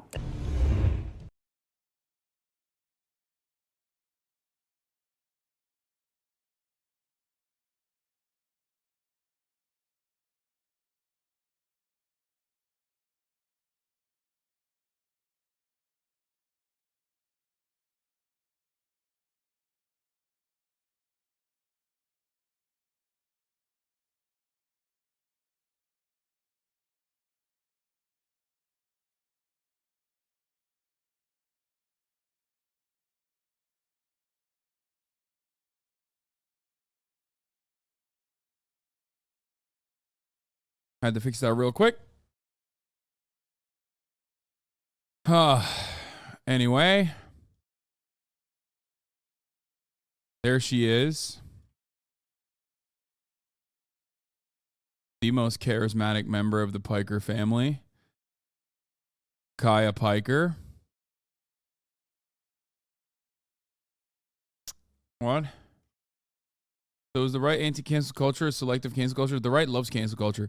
Anyway, here is what the New York Times claims is like part of the reason why he was fired, which is insane. With due respect, I find your explanation reductive and actually insulting, including to black Americans, to say that black people today, compared to 1964, 1865, haven't made progress in part because of the freedoms we secured. And the Second Amendment was Black part people, of what secured hang on, that please. freedom. I cannot keep a thought if you guys are talking to me in my ear. So hang on one second. So to say that black people, say what you said again.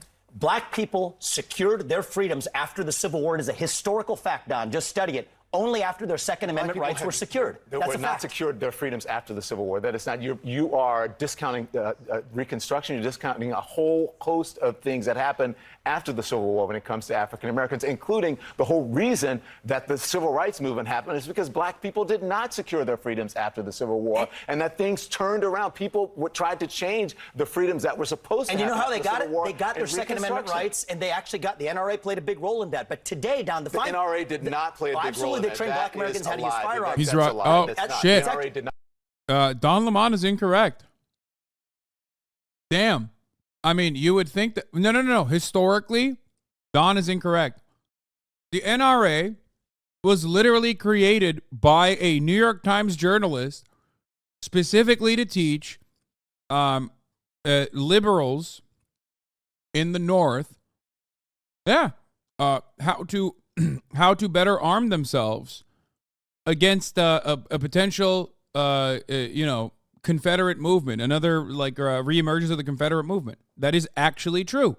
For those of you who don't know, I've covered the history of the NRA extensively, time and time again. I've talked about this before. Yeah, so that part is actually correct. Now, having said that, the NRA certainly did not defend the Panthers, the Black Panthers. The NRA certainly was very different. Not that long ago, really. I mean, 30 years ago, the NRA itself was just like a hunting club. It was never this behemoth that was trying to actively sell you as many weapons as possible. So that part is technically correct. Don Lemon is wrong on that, but his pushback is also entirely correct, though, because the NRA, saying that the NRA, historically has been a defender of, black armed emancipation is idiotic. I mean, look no further than the Mulford Act, right? I mean, in the red state at the time of California with Ronald Reagan as its governor, they quite literally were cutting policy to disarm black people and stop them, and successfully so, stop them from, what do you call it? The NRA was not formed to defend African Americans against the KKK. The NRA was not formed to help. It's not to help black people defend themselves against the Klan, but it was to get effete liberals in the North to learn how to use weapons. Is 100% true. President Biden this month signed passage of the Act creative extension of controversy. NRA was formed to help black people defend themselves against the Democrats' KKK. KKK was created by Confederate veterans, not the Democratic Party. That's true. KKK was a guerrilla terrorist organization. The NRA was formed in New York City. That's true, by a group of former Union Army officers and veterans, including a New York Times writer, by the way, which is weird that they didn't put that in there. They formed the NRA in order to improve marksmanship skills among the New York National Guard in anticipation of future wars. Yeah. Don Lemon was right. Lemon, what do you mean?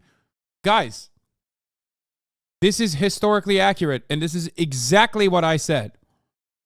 It has nothing to do with the fucking KKK. It has everything to do with recognizing that a lot of people in the North did not have its own, they did not have enough adequate gun training, which is precisely the reason why the NRA was created originally, was to get,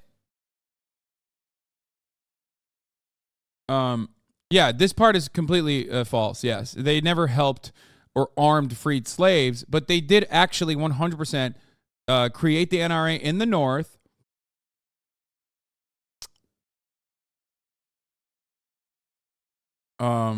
The NRA was created in the North to train a lot of people in gun ownership and to become better marksmen. That is true, which they are also correctly pointing out in this fact-checking article. It was not created to abolish the KKK or anything like that.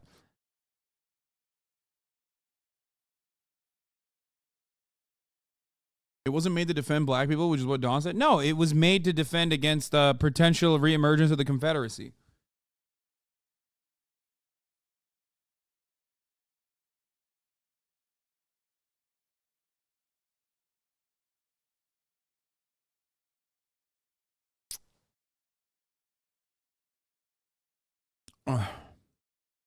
The Black Panthers also armed the black community. That part is true, yes. And the NRA did cut legislation against them. So that sentiment is historically inaccurate regardless, saying that the NRA has like always been pro-arming black people. The NRA actually used to cut anti-black propaganda, anti-black gun ownership propaganda regularly until Philando Castile's execution in the hands of the state. That was when they decided to hire the likes of Kalayan Noor and numerous other people and realize that that's another market share that they could play a role in, like that black people also buy guns. What is this girl doing?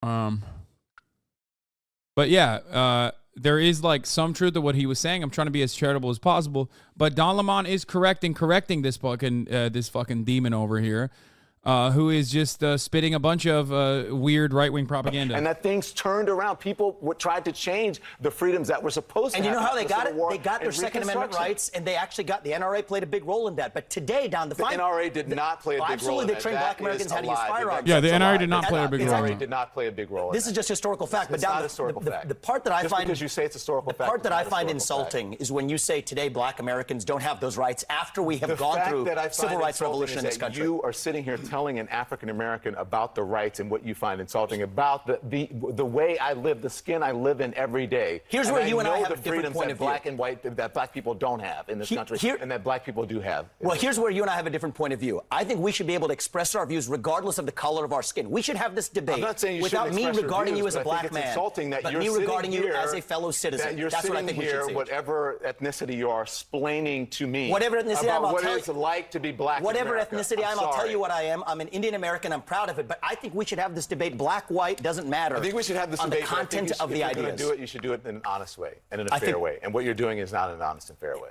Okay? But we appreciate you coming on. With due respect. He said, whatever you are, which is pretty funny. Yeah, New York Times saying that this is the reason why it happened, with like her co-host like being uncomfortable in that situation. Like, fuck her. The irony is that like Don Lemon being legitimately upset at historical inaccuracies about like black emancipation, black liberation movements, or like the NRA's role in this process, when like when this right-wing NRA-backed candidate is like trying to fucking tell him, a black man, what it's like, is ridiculous. Conversation. We'll Thank continue you. the conversation. Thank you so much. Thank you, Papa. We'll talk about China. Yes, let's talk about China. Yeah, let's find common ground. Let's talk about China, please. Let's find some fucking common ground and talk about how China is bad. Please.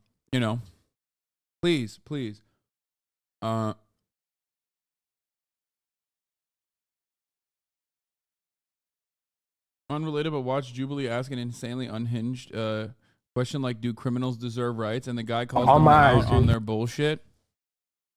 Yeah, we'll do that in a little bit. What breed is your dog and what's its name? Her name is Kaya. I do not know what breed she is yet. She's like part Tibetan Mastiff, though. You can find what the Indian guy said offensive without pretending he's basically white. Yeah, but his comment about him being whatever you are is kind of racist. Yeah, no, 100%. That is for sure. It's anti-Asian sentiment. This is why I fucking despise liberals, though, who will go and be like, dude, that is the most offensive thing. Bitch, if you think that is the most offensive thing in that conversation, did you not hear the Indian American dude fucking literally be like doing white supremacist agitprop to the face of a black person? Yay, good job. Yay. Hold on 1 second. Yeah, oh, she already knows. Yay, good job. He could have utilized the way better, he could have utilized something better there, be like, good girl, yeah.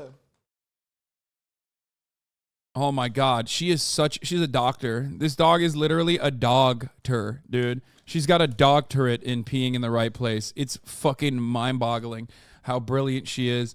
Oh my God. Oh my God. Does your room smell like piss, shit, and cum? Ew, why would it smell like cum, you fucking weirdo? Take a week off. Yikes, dude. Oh my God. Don't fucking come at me with some like weird nonsense, dude. And no, it doesn't even smell like piss because she's pissing on a pad that like immediately eradicates the odor. It doesn't smell like anything.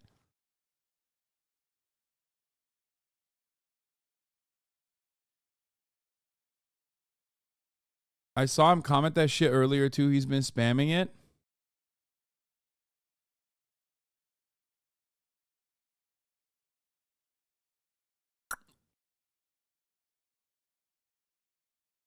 Anyway, oh, the weird commenter just now. Yeah, but where the fuck were we? Yeah, it's ridiculous that they would fire him over this. You come back? Oh, thank you. Much to say on declaring independence from China. Okay, Something you can can we add move on now, please? Thank you. How about you declare independence from the top of the hour ad break, okay? Which comes at the top of every hour. If you no longer want to see those ads, all you need to do is subscribe, which you can do for $5 or for free with a Twitch Prime. We need to hear more from Don Lemon's exit from CNN, from Fox News, from all these other outlets. This is bullshit that there isn't more commentary on the matter. Let's take a look at, let's see if I can find some other shit here. But meanwhile, you should find a way to avoid the top of the hour ad break. 53123, the means. Thank you for the 10 gifted subs, allowing 10 people to no longer see the ads at the top of the hour. Here is the 3-minute ad break now. You too can avoid it by subscribing for $5 or for free with a Twitch Prime, or by getting gifted a sub. If you are lucky, here is the dog. Sorry for the brief moment where you could not see her. Apologies for that. When is Uncle Austin coming? Uncle Austin is going to be coming to drop shit on the floor soon. Here's what's going on. Let's get back to Don Lemon. More on the Don Lemon exit, which Lemon is calling a termination. Some guests were reluctant to appear on air with Lemon per CNN bookers. Network research found that the audience sentiment on Lemon had dipped following his Nikki Haley controversy. Wow. So it was the Nikki Haley shit. I fucking knew it, dude. I knew that he was on borrowed time when he told a fucking liberal panel that like, a liberal panel that like, you're an old woman and therefore you lost your prime. Anyway, by the way, here is Brennan Murphy making a joke about CNN platforming this guy. This is the guy that Don Lemon was fucking duking it out with. Let's take a look. Here he is at the NRA conference. You want to stop Xi Jinping from invading Taiwan? Put a gun in every Taiwanese household. Have them defend themselves. Let's see what Xi Jinping does then. That is what it means to be an actual American. Train them how to use guns, just like we did to black people. You want to stop Xi? This guy's awesome. I mean, what a fucking freak, dude. Uh-oh. It's poopy time, I think, maybe. Is it? Yay, good job. Yay. She already knows. She's like, yo, I pissed again. What's up? Oh, come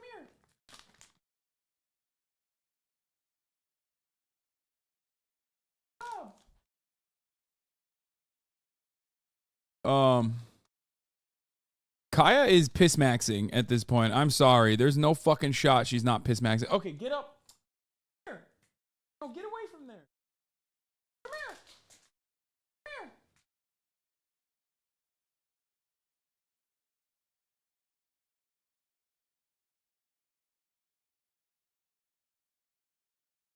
Girl.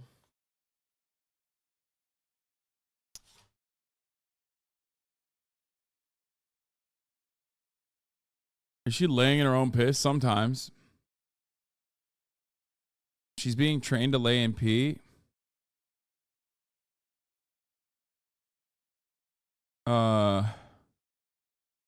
Okay, wait, did I run the fucking top of the hour ad break after saying I was gonna run it? Yes, I did. Okay, good. Where were we? Where were we? Let's continue. Okay.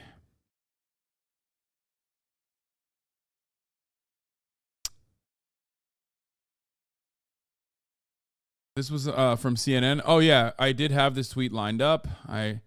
Somewhere Don Lemon's statement about this morning's events is inaccurate. He was offered an opportunity to meet with management, but instead released a statement to Twitter. Oh, trying to escape again. God damn it. Oh, God. Like, come on. Let me out of this cage. Coming out of my cage, and I've been doing just fine. Gotta be. How did you train her to pee on the mat in only 2 days, Lamont? Because I'm Caesar Milan, bitch. That's why. That's how I did it. Anyway, let's continue. I need to hear more fucking CNN coverage on this. Or more. This is actually good, and it's just plain good TV, too, and it's extremely telling on the direction CNN is continuing to head. Yeah, I just don't get why this would be the reason that they fucking cooked them. Like, I don't understand. It's got to be the Nikki Haley shit, but it's like weird because they also are personally. It's got to be the Nikki Haley shit, which is like kind of right wing for him to say like women are no longer in their prime after the age of 50. Don't pee on that pad. You fucking better not. Yeah, you pee on that pad, actually. Good pad to pee on. Oh. You're not going to move it. You're not going to move it. It's not going to happen. You can move it in the other direction, but it's not going to do anything. Oh, my God.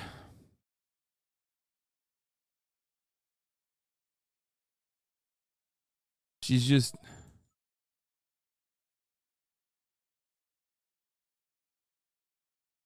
trying to do a prison break. The mass incarceration of the radical Kayas. Yeah, she pushes around a little bit. She gets tired. I don't want to pet her right now because she's whining.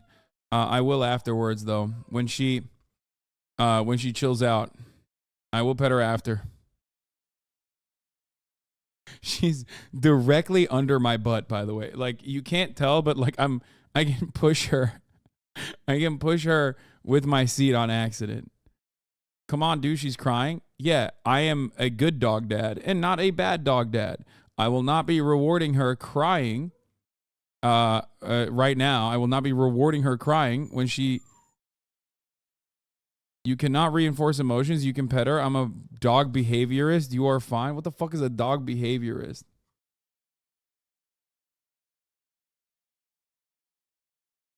Yeah, I'm not trying to fucking reward her crying with cuddles because then she's going to cry all the time. I don't want her to be whiny. What the fuck is a dog behaviorist, dog? I don't even understand. Yeah, Don Lemon denies misogyny accusations.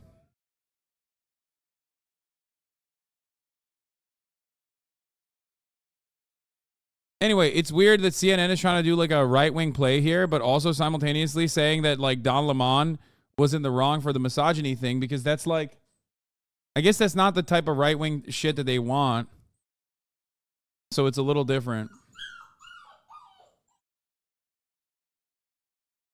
Anyway. It's behavioral psychology. Even that is like, isn't that already like weird for humans even? Let alone fucking dogs. Like, what the fuck do you mean? See, she chilled out, which is great.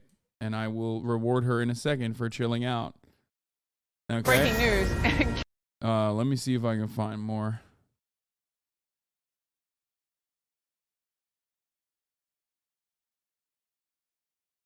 There's got to be more to this, dude. Oh, here. CNN talked about it. Major shakeups today at three media giants. NBC's Universal CEO has stepped down. Tucker Carlson, a popular right-wing media host, is out at Fox News. And CNN anchor Don Lemon is out after 17 years. CNN's Oliver Darcy joins us now. Oliver, let's start with Fox. Do we know why they decided to take Carlson off the network's highly rated show? A shocking development over at Fox. Tucker Carlson was the highest rated single host over at that network. He's been hosting the 8 p.m. show for several years, and a sudden announcement today from Fox, I'll read you part of it, announcing his departure. It was very short. It just says, Fox News Media and Tucker Carlson have agreed to part ways. We thank him for his service to the network as a host and prior to that as a contributor. And it goes on to say that Carlson's last program already aired. It aired on Friday even though Carlson on Friday said that he looked forward to greeting viewers back on Monday.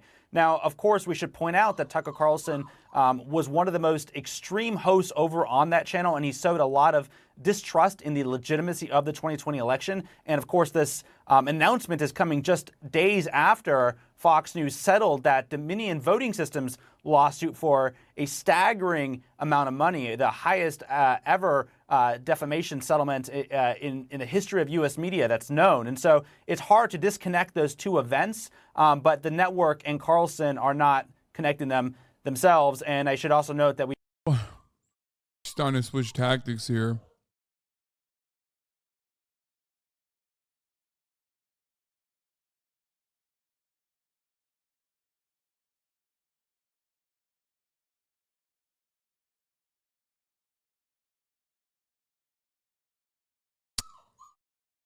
You need to pet reward her right after she does the desired behavior, or she won't connect the reward to the behavior and won't know why she's being rewarded. Thanks, man. I had no idea how to fucking raise a dog. I've never raised one before. Thank you. I'm gonna be honest with you guys. I feel like I feel like the parasocial the parasocial backseat, like dog dads, literally will be causing me to not have Kaya on the stream all the time.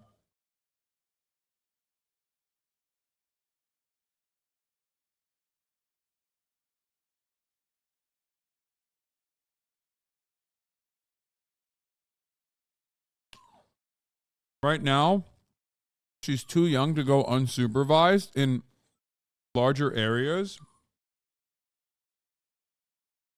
And she's too, like, stuck with me in the sense that she constantly wants to, like, either be on run around and smell everything mode, or I want daddy's love mode.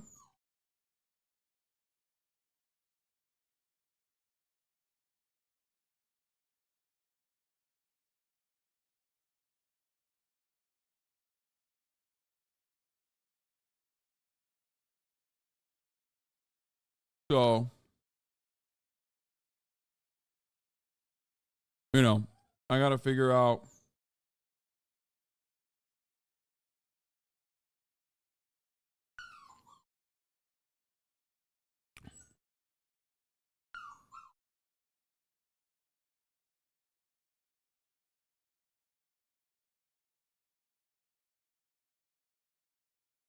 I have a wild dog. Owners don't properly train the dogs. They're always the loudest owners as well. Sorry, bro. We're annoying. I know.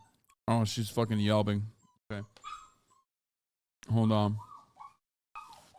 We've reached out to Carlson several times today, and he has not responded to comment requests.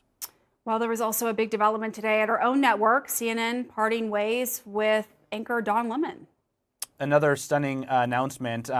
This comes earlier today. This came actually in an email to CNN staffers from CEO Chris Licht over at CNN. I'll read you what he said in his email. He said, CNN and Don have parted ways. Don will forever be a part of the CNN family, and we thank him for his contributions over the past 17 years.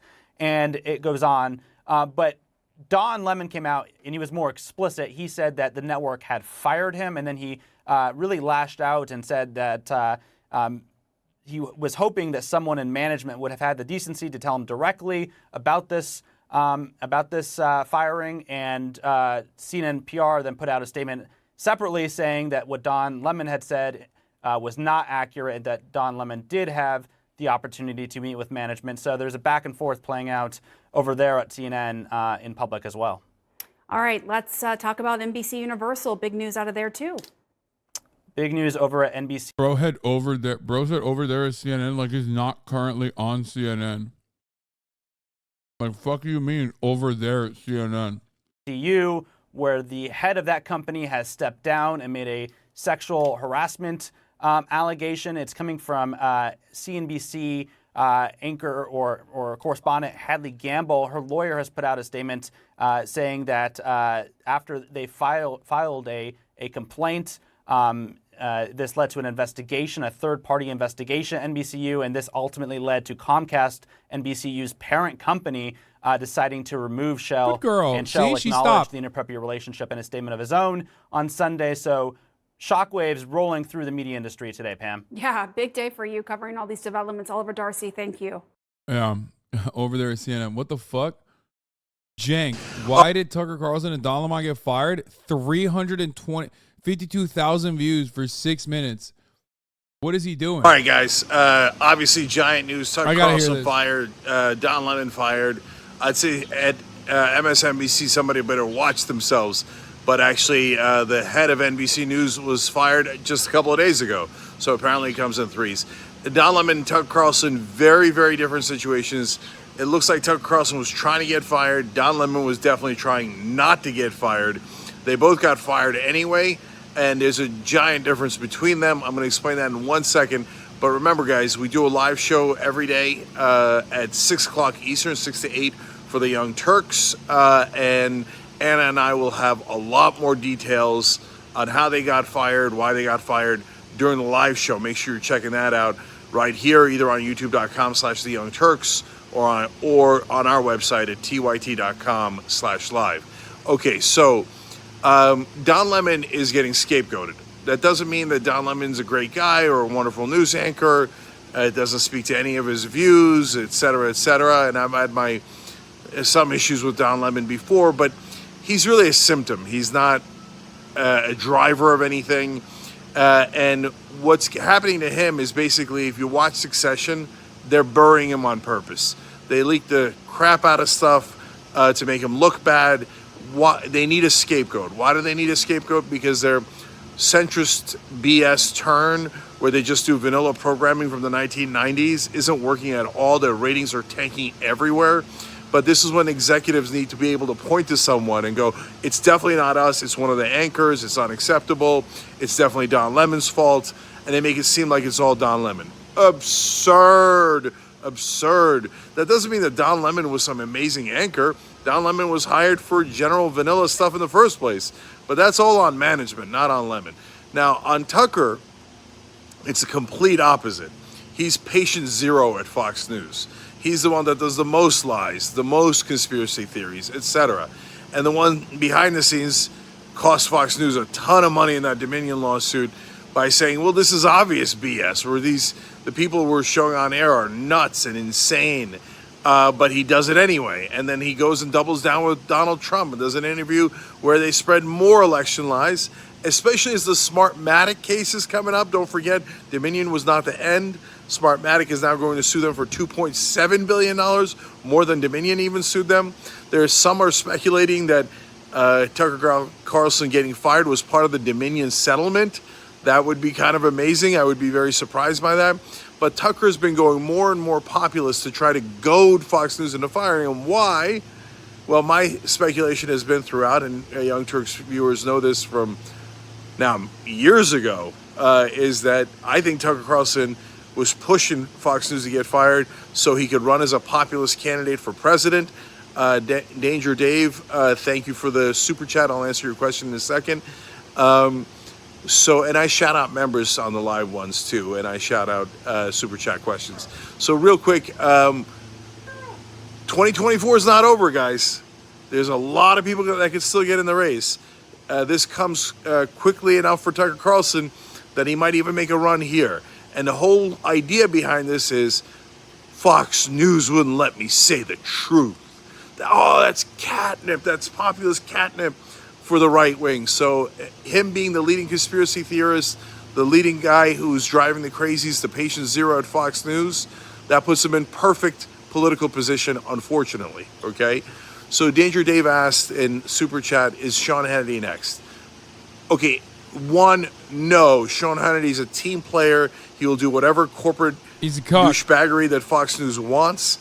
He's not like Tucker Carlson pushing populism.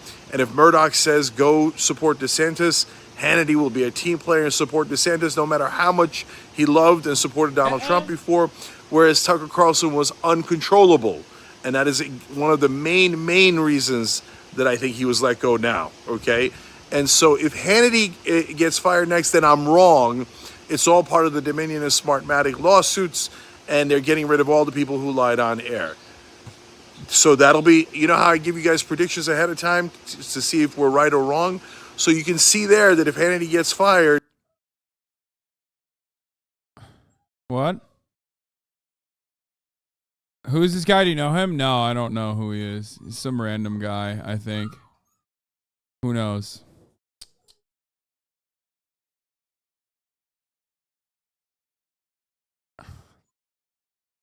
Where's Jake filming this? In his own backyard. Enough. I need to do a better job with the perimeter of this. With the perimeter of this cage. She just wants to be let out. I took her outside. She ran for a little bit with me. She peed, which was very good. And then I made her run around a little bit behind me. And then she immediately ran inside again. And I think like she just wants to. Her whines are getting bigger now. She's like starting to whine it up like she was before. Until she gets bored and tired and then lays down. Anyway.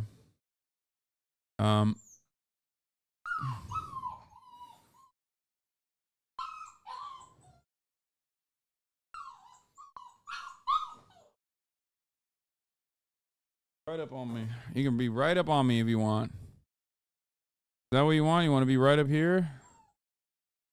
She wants to explore the house. Yes, guys, a little puppy that is 7 weeks old wants to explore the house. Of course.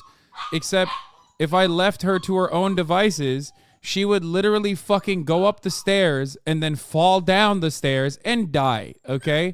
So clearly, because she's a puppy, she wants to do a lot of things, but I can't let her do a lot of things, not even because I'm streaming, but instead because, like, I would not let her do those things anyway, okay? I know that chat thinks that they know better, but you know, you don't. Oh my god. She's so big, dude. It's fucking nuts. Anyway, let's continue. Hey, enough. No. Oh my god, she's gonna be such a whiner. Anyway, let's continue.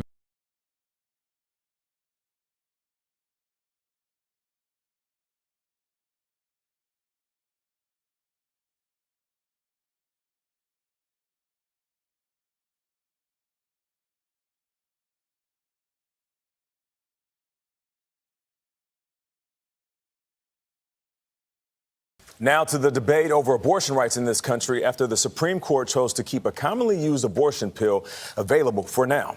This case has exposed another political rift between Republicans like Donald Trump and Mike Pence on an issue that has long divided this country. Jan Crawford has more. The Supreme Court's ruling leaves the abortion pill mifepristone available without restrictions. We say pro-choice! The political fight over abortion as a campaign issue is intensifying. I'd like to see this medication off the market. Former Vice President Mike Pence, who is weighing a presidential run in 2024, told CBS News' Robert Costa that access to abortion shouldn't just be left up to the states. He is pushing for action at the federal level and says Congress should pass a nationwide ban on abortion after the 15th week of a pregnancy. More than 90% of abortions occur before 13 weeks. This isn't a states-only decision. I think the American people would welcome a minimum national standard. But that puts him at odds with former President Donald Trump, who says Congress should stay out of it. Other Republicans say the GOP should be careful with its messaging ahead of the 2024 campaign season. We're going to lose huge if we continue down this path of extremities. The brief unsigned order from the Supreme Court Friday night is the most significant action involving abortion rights since the justices overturned Roe v. Wade less than a year ago. But the issue is likely to be back before the Supreme Court next year after the lower courts weigh in on the merits and whether the FDA followed the right steps when it approved mifepristone 23 years ago and made it easier for women to get it in 2016. Friday's emergency action, with just 2 of the 9 justices dissenting, suggests the court is unlikely to block access to the drug the next time around. There are significant questions about whether the challengers even have standing to bring the case. Now, Justice Sam Alito wrote a dissent saying he didn't think the court needed to even issue this emergency stay because the pill still would be available. But that doesn't really tell us anything about how he will see the merits of this case. I would not be surprised if he joins with a majority to say this case never should have been brought in the first place. Gail? All right, Jan, thank you very much.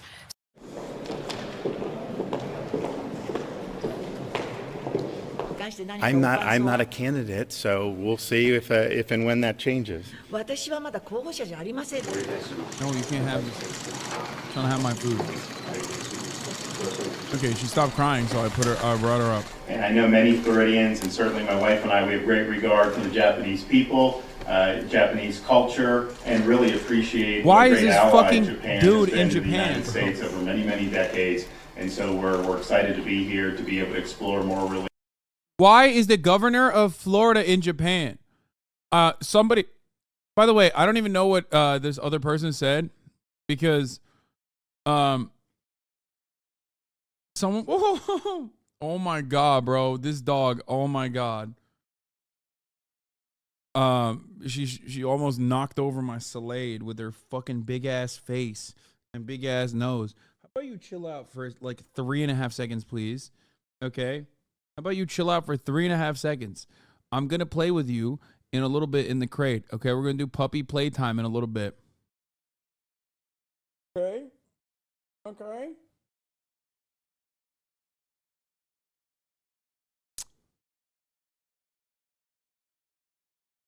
Been too hot. And I just gave her water, like, when I brought her outside. So I don't know what the hell is going on here, because pundits said that they have no grasp on international policy. He should have literally gone to an Olive Garden. I agree. I know that that's the reason why he's doing it.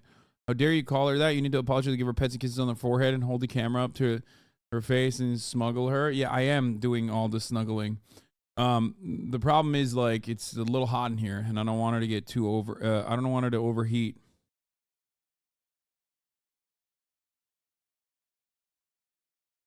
Trump said DeSantis needs an urgent personality transplant. Nobody does it quite like he does. Yeah, I mean, it's true. What's up? Are you happy with all the... Okay. This dog is such a mountain dog, bro. She climbs everything, okay? She's trying to climb me up. Like a Mount Kilimanjaro. Oh. What? She only recently started licking too. This is like big.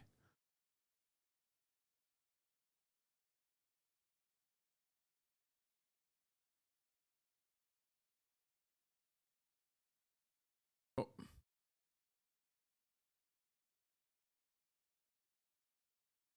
are you climbing? What are you climbing?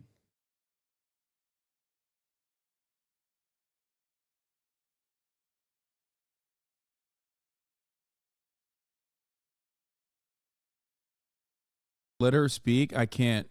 Relations with Florida. Gotta hear Don Lemon instead. I mean, Ron DeSanctimonious instead. Tell me a little bit. AOC on Ron DeSantis is holding Republicans accountable in our own political future. Here's a puff piece from MSNBC with literally fucking former White House Press Secretary Jen Psaki talking to AOC.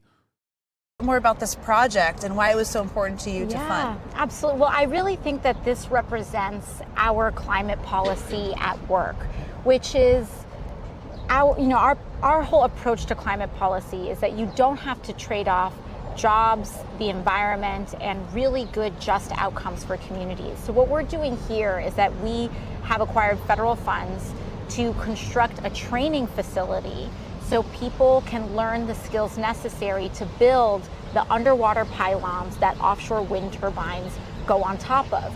These are really good, high-paying, very often union jobs, and we're doing it at a public college, SUNY Maritime, in the Bronx so that the communities that have been most impacted by the front lines and injustices of the climate crisis can now get the jobs in solving them. And so we're really excited about this. This is going to create so many jobs for folks in our community at high dignified pay. And when this project is all done, still a little work to go, what is it going to be doing exactly?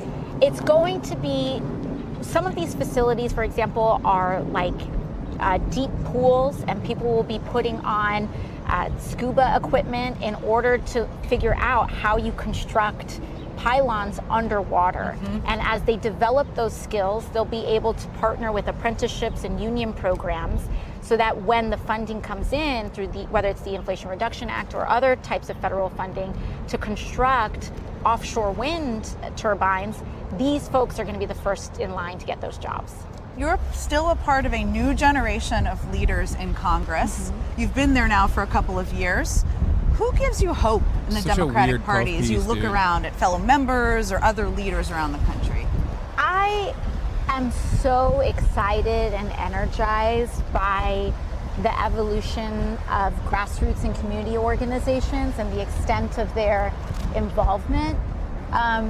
Historically in Washington, it's been a lot of very established institutions and advocacy organizations that have had a seat at the table. But now we're seeing this explosion in grassroots organizing that is starting to cross the threshold into real influence in policy making. And that to me is beyond inspiring. Is there an organization or a new colleague or someone people should know about that you're excited about? Yeah, I mean, I think groups like Sunrise and many others are so exciting. In terms of my colleagues, this new freshman class is phenomenal. I have the honor of being the vice ranking chair under Jimmy Raskin for the Oversight Committee. And we just have amazing freshmen in our class, from Becca Ballant, who's the first woman to be elected in the state of Vermont, Maxwell Frost, the first Gen Z member of Congress. We have folks like Greg Casar and Summer Lee that really represent communities that are from, like, you know, steel production in Pittsburgh and all of these amazing communities, but they're bringing a vibrancy and showing that the kind of representation that we didn't even think was possible in some places actually is. And so that to me is really inspiring. So you're in the minority in Congress for the first time since you were elected. It seems like you're kind of having fun being a bit of an agitator. Are you enjoying that role? I think holding those in power accountable is a fundamental part of our role. And it's a part of a role that I draw on from my history in advocacy and organizing and activism. But it's also one where we can propose solutions while we're I'm in total new dad mode, where I'm like, on the one hand, giving her a chew toy because she's like teething like a motherfucker. Okay.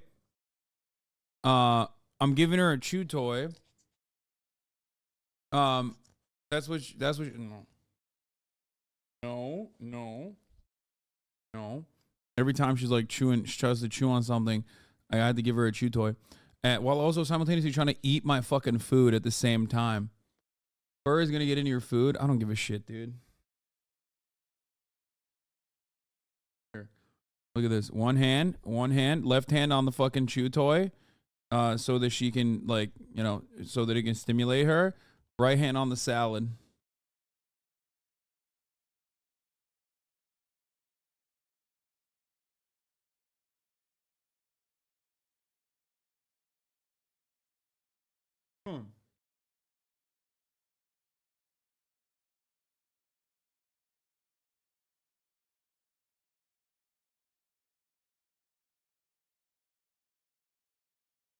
She got the zoomies for sure. She's like snapping at me too. She's like a snapping turtle. Holding people accountable for the decisions that they're making. And so yeah, I think it's been an important role for us to play. So you're also a pretty politically astute observer. There is a presidential race that's happening right now. Donald Trump, people think, some say, is the easiest person for Joe Biden to run against. What do you think about that? Well, the easiest potential Republican nominee, I should say. I think there's something to be said about that. The dynamics of these races change from day to day. I think that Governor DeSantis has made some very large critical errors, and I think he's weaker than... What are his biggest errors, do you think, as you've watched? Well, you can't out-Trump Trump, right? And that's what he's really been trying to do. His attacks on teachers, on schools, on LGBT Americans, I think go way too far in the state of Florida. And I think that they are a profound political miscalculation and an overcompensation. He may be trying to win a base, but that base belongs to Donald Trump. And he has sacrificed, I think, the one thing that others may have thought would make him competitive, which is this idea that he would somehow be more rational than Donald Trump, which he isn't. Now, you're very familiar with surprising people and winning a primary. Is there anyone in the Republican field, you would disagree with them completely on policy issues, but that you think maybe they have something, or maybe they could take on Trump? It is early in the process. You know, I think in the House, I see the dynamics and the political dynamics in the House very often mirror some of the political dynamics happening out in the country. And I think right now the Republican Party is so disorganized that I really don't see someone that can unite that party. Is it really that bad? I don't know what the fuck is wrong. I don't know. Can someone clip it and send it to me? I want to see. Oh, you're talking about the wind, not the delay. Okay. I mean, I put her down for a moment and she immediately starts fucking crying. God damn it. Come on. My love, you're killing me a little bit here. Come on, you got to be a little bit better. Oh, there is no delay? No. Every time. No, that's not what I asked for. Why the fuck would you link that?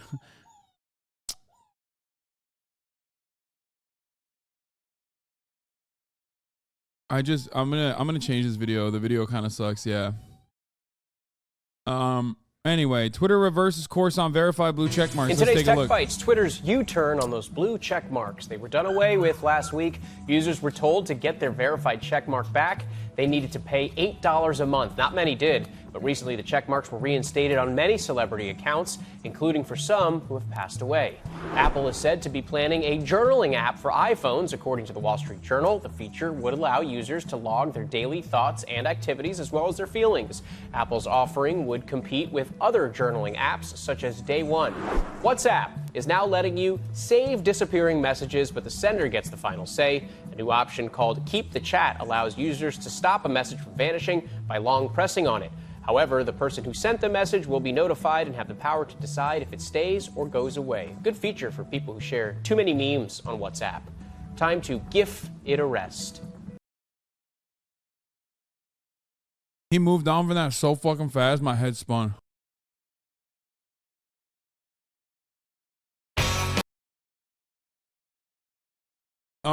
These videos suck. Yeah, whatever. Listen.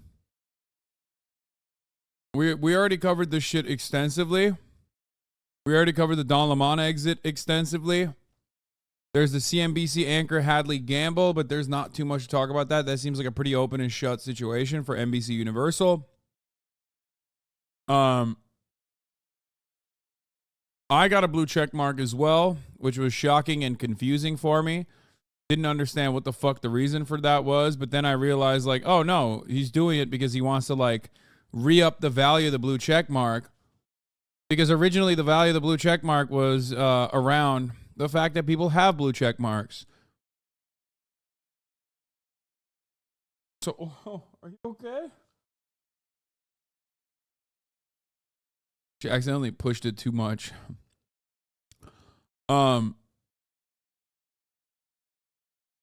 China fully tested the DF-27 hypersonic missile according to military leaks from the USA documents. Yeah, I don't care.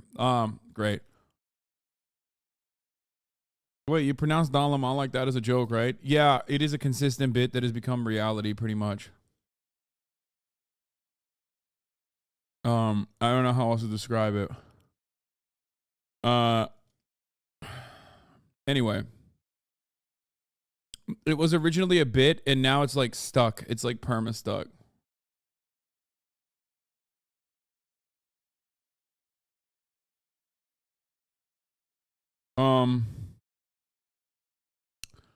I forgot the other thing that I was talking about. But here's Sarah Huckabee Sanders. Before we get to John Oliver, I want to talk about Sarah Huckabee Sanders. America presents Real Women of Politics. Real women of politics. Today, we salute all the real woman leaders of this great country. Real women don't have to fake it.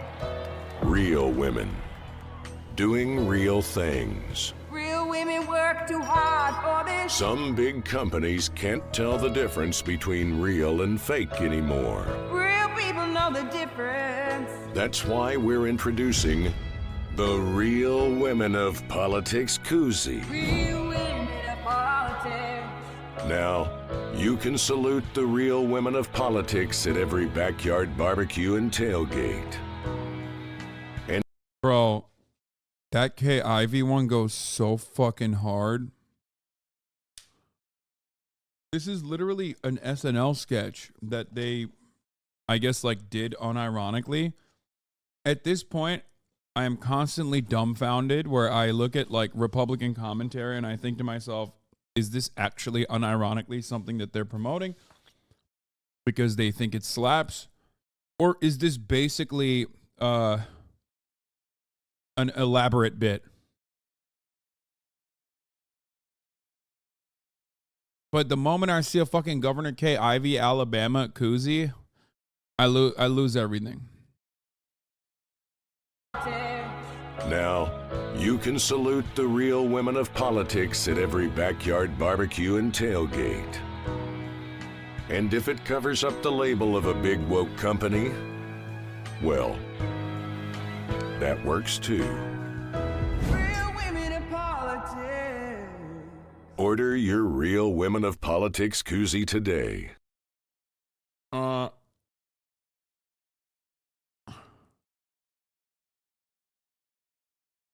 Yeah, I don't know what to say about this.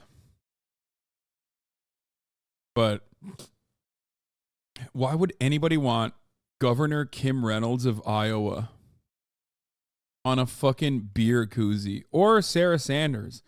Like, half of these women are jump scares, man. What the fuck? Imagine rolling up to the party. I'm rolling up to the party with my fucking mint. Limited edition Governor Sarah Sanders, Sarah Huckabee Sanders of Arkansas koozie.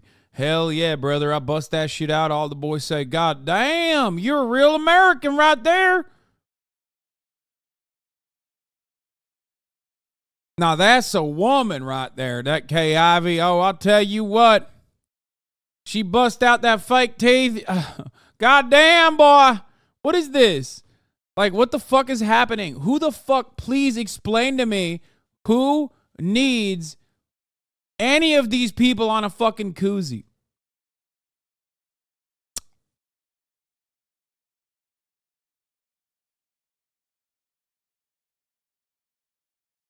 Tits shaming plus ageist, holy.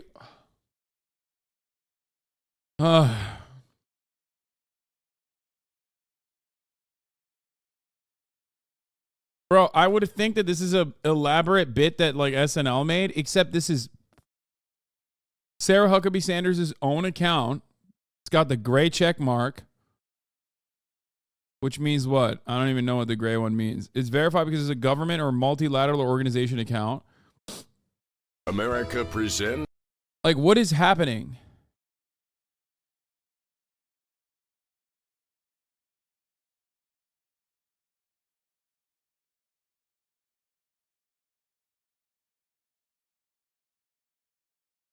Did you see that they suspended the people who did the Dylan Bud Light can? Wait, they did?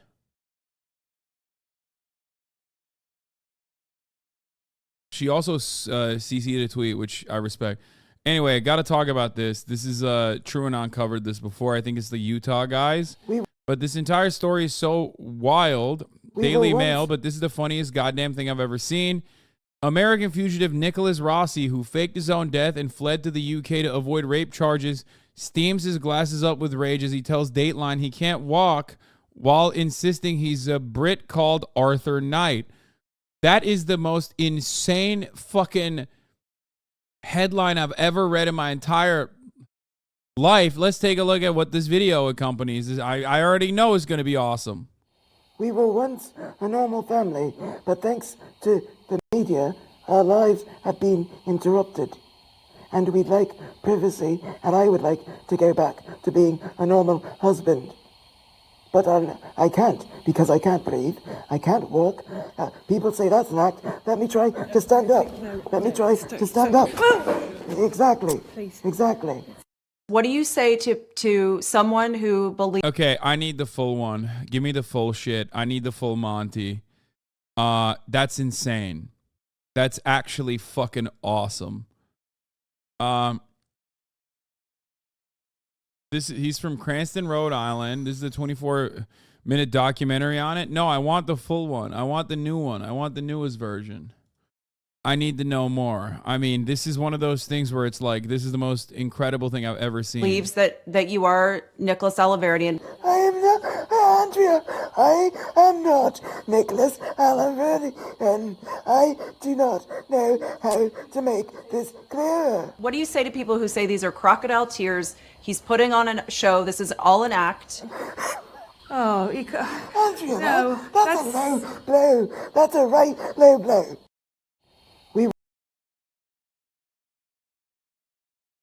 Dude, if you rock these glasses publicly, you're gonna have some of the most fire content, like unintentionally, some of the most fire content that we've ever seen.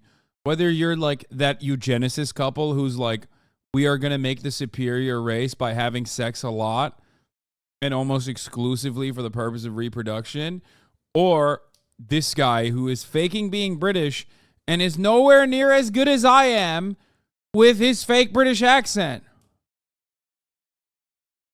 This is the case of Nicholas Rossi, the extraordinary story of a U.S. fugitive found in Glasgow.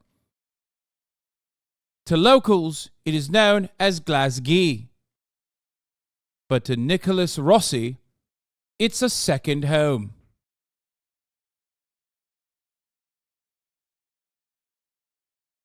I fucking can't. This is so good. It's so fucking good. Oh, come on. No, his is better. As an actual, you're capping.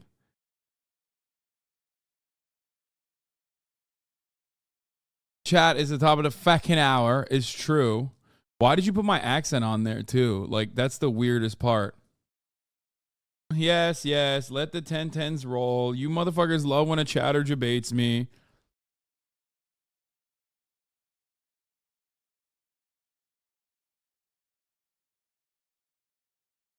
We get it. We get it. Chatter solidarity. Here. Demonstrate real chatter solidarity by allowing non-subscribed to no longer see the ads at the top of the hour by gifting subs. Okay? Here's the 3-minute ad break now. You too can avoid the ads at the top of the hour as long as you subscribe for $5 or for free, or get gifted a sub. If you're lucky, Speed Racer, think of it, the 5 get the subs, allowing 5 people to no longer see the ads at the top of the fucking hour. Who are you? I am Arthur Knight, and this is my wife, Miranda Knight. Are you Nicholas Rossi? No. Are you Nicholas Alaverdian? Absolutely not. Are you Nicholas Brown? Yes.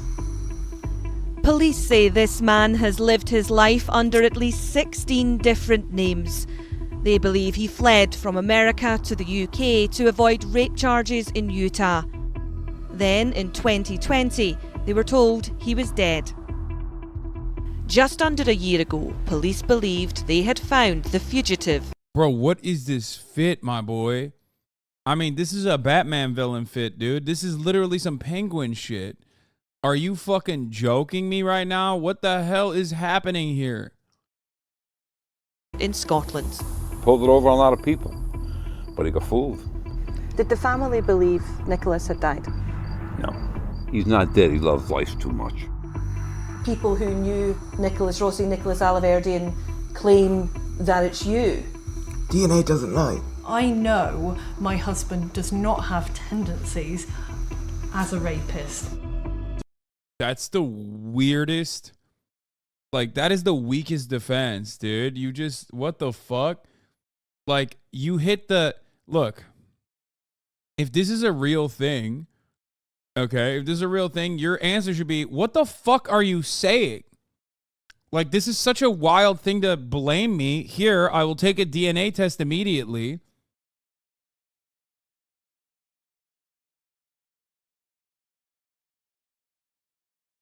She said, my husband does not have the tendency of a rapist. Like, yo, British people who do rape and pedophilia have the funniest defenses for doing the rape and pedophilia. It's the Prince Andrew type defense where it gets me. I mean, she's not even British, I don't think, or he's definitely not.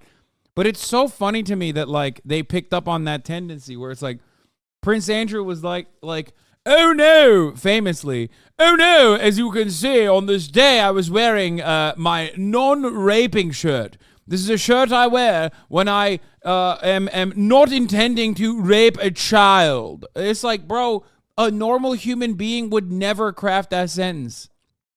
Okay? What the fuck is wrong with you? Or like, oh, I could never rape. I am, I do not sweat.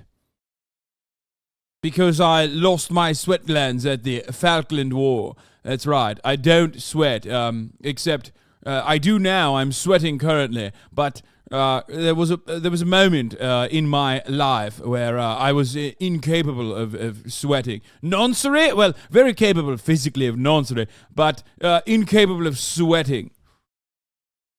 Just a little bit of noncery. He's a con artist is what he is. I call him a jellyfish. Because a jellyfish, you can't pick it up, there's no spine to it, but it has long tentacles and it can sting you. Is he capable of doing it? Anybody's capable of doing anything if they want to. I'd be very happy though just to see him remain behind bars. These are very serious charges that this man faces. Dateline, dead man talking. I need to get it. I don't have an NBC Universal profile, so I can't watch it right now.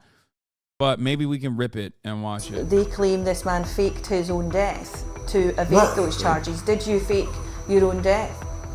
Sharon, we're sitting having a conversation. I've never been dead to anyone. It's a story that began with an arrest in a Glasgow hospital, and it continues to attract international headlines. Rhode Island is more than 3,000 miles away from where the individual at the centre of this case was arrested.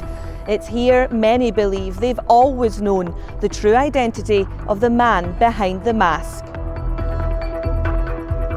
Who is Nicholas Rossi? Who's Arthur Knight? Who's Nicholas Alaverdian?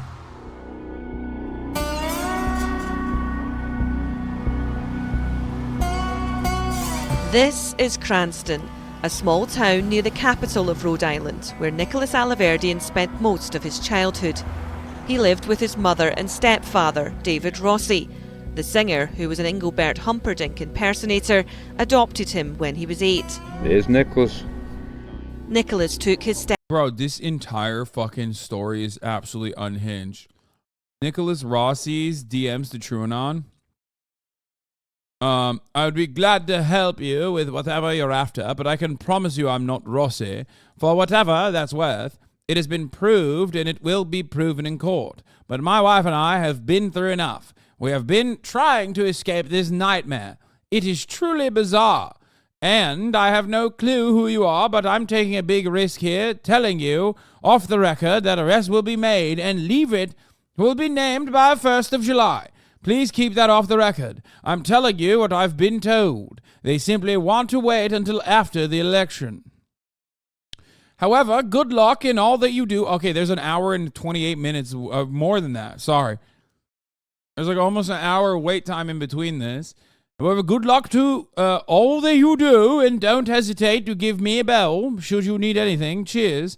Okay, mate, your podcast is prejudicial. I'm not Rossi. This is bizarre. What do you want? Tax returns, driving license, government documents. Why?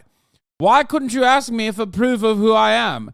I'm in hospital with pulmonary embolisms at the moment. This is the last thing I need.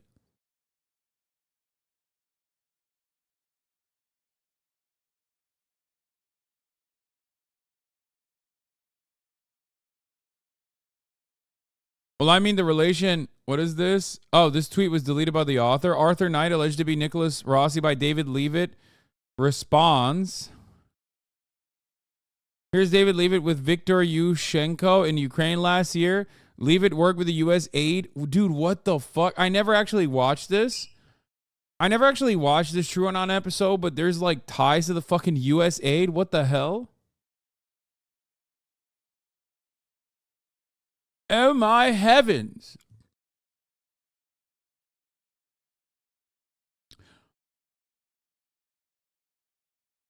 Just got rejected for a prom date, says Lieutenant Drip. Well, what the fuck are you doing? He said, I'm going to eat your dog. I'm about to ask my crush to prom. Wish me luck. Off to ask my crush to prom. Wish me luck. I'm going to eat your dog. I'd like to announce that everyone that I just got rejected from prom. Bro, you said that at 2, nobody bit, and then you said it again at 4. Keep your head up, King. And also, no, you can't eat my dog. Okay? Is that fucking Metal Gear Revengeance on your PFP? You are entirely too young to be knowing a game like that if you're going to prom and shit.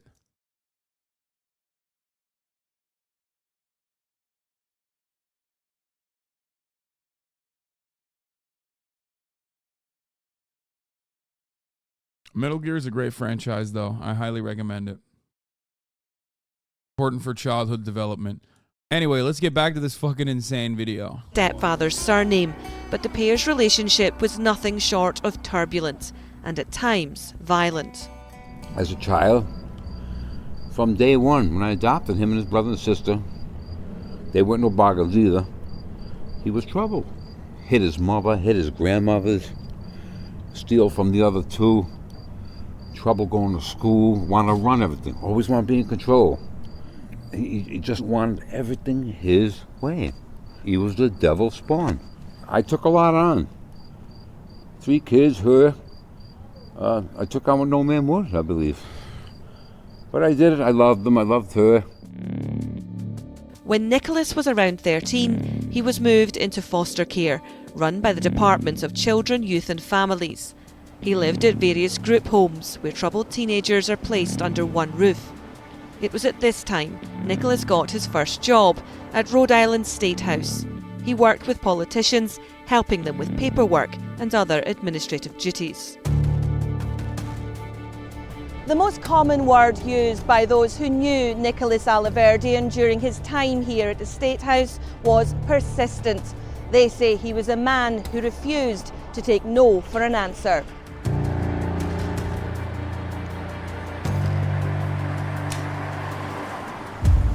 Bro, he could have been George Santos. Brian.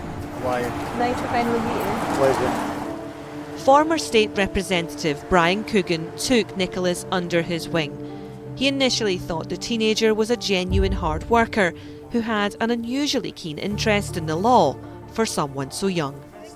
He kept asking me to adopt him because he didn't have any family and he was in a group home and a foster home and he was going to live on this very street, a couple houses down. Why didn't you adopt him? He called me up one day. Oh my God. This is the most Rhode Island Italian man. Dude, what the fuck? Look at the rings. Jesus Christ. This man is so awesome. I mean, he's literally dripped out the fucking wazoo. He's got wrists that were specifically built naturally for girth. So he could fucking literally end up becoming a professional arm wrestler. He said, Rep, you gotta come down the court. You gotta come down the court. They're trying to get rid of me. So I get down to the courthouse, and as soon as I walk up, he grabs me, hugs me, and embraces me like I was the only thing he had in this world.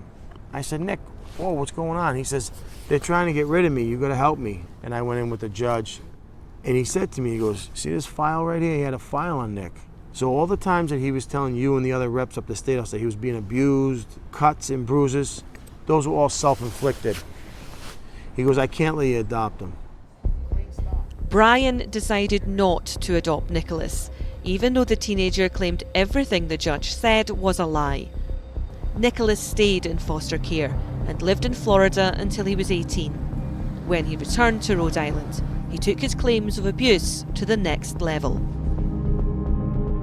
This is where Nicholas Alaverdian returns in his 20s to walk the halls of power in an attempt to gain support for his campaign to improve the children's welfare system. And I was subjected to torture, beatings, assault in various forms. I was refused to contact anybody at all. It was at this time he met Representative Ray Hull. Together they worked on legislation to improve the lives of children in care.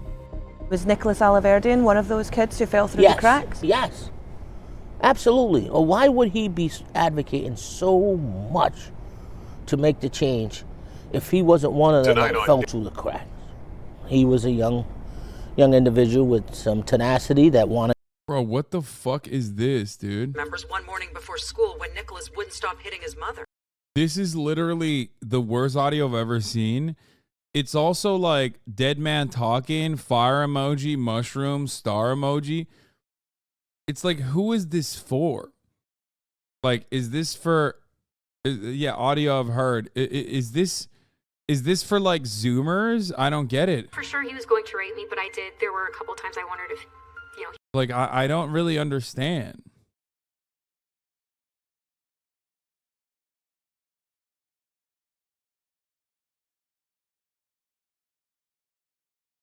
Like, what fucking Zoomer was like, we gotta get this Poggers interview out, dude. It's so fire.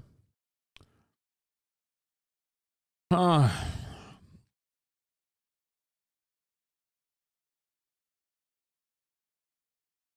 I mean, the relation would be that you are in court proceedings that would see you extradited to Utah County to answer for a 2008 rape that Nicholas Rossi allegedly committed. So whether you're him or not, there is a connection.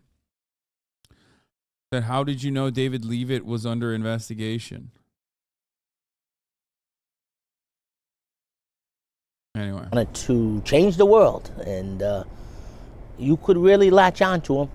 I'm thinking, wow, here is a young fella coming to us, our committee, and explaining why he needs changes in DCYF. He knows it because he lives it. Around the same time, Nicholas was openly advocating against abuse. He had sexually assaulted a young woman in Ohio in 2008. So we met at... But, like, he's also on a court in Utah for a similar charge. I don't even understand. There's lots in this incredible freak in our series on this Utah District Attorney, ritual child sex abuse, fake Native American Mormon bishop. The name Nicholas Rossi comes up frequently. Rossi's being extradited for a 2008 rape in Utah County by Leavitt's office. He faked his own death a couple years ago and once wrote an essay describing other sexual assault charges against him as his personal 9/11.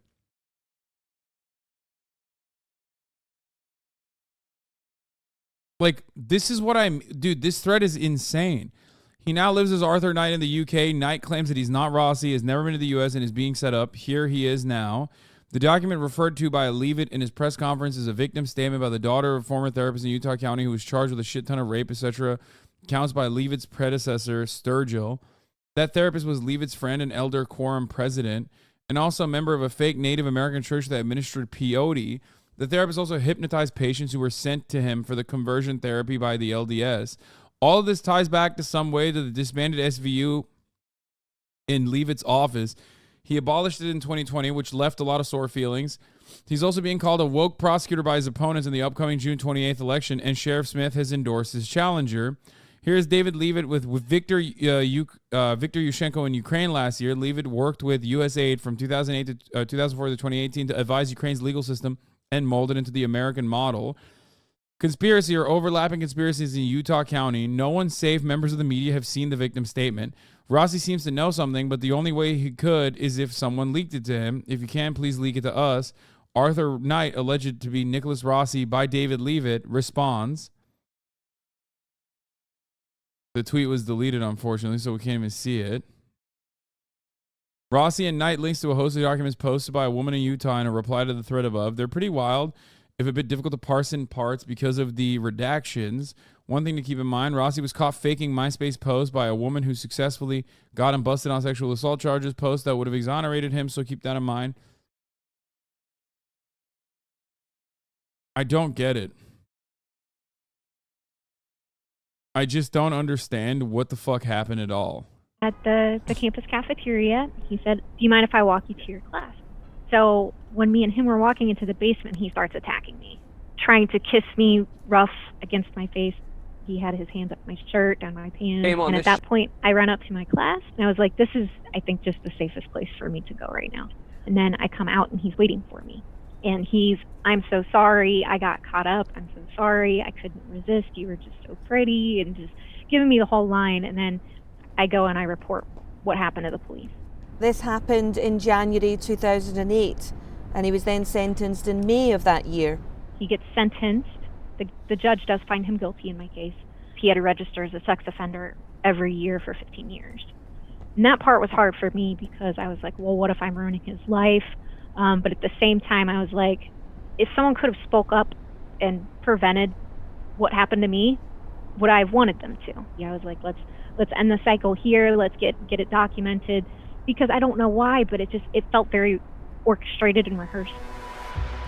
Nicholas was initially wanted by US authorities over one charge of rape in Utah, dating back to 2008. He has now been served with 2 more extradition requests from his state, one relating to the rape of a woman in Salt Lake City and another for a sexual assault in the city of Orem.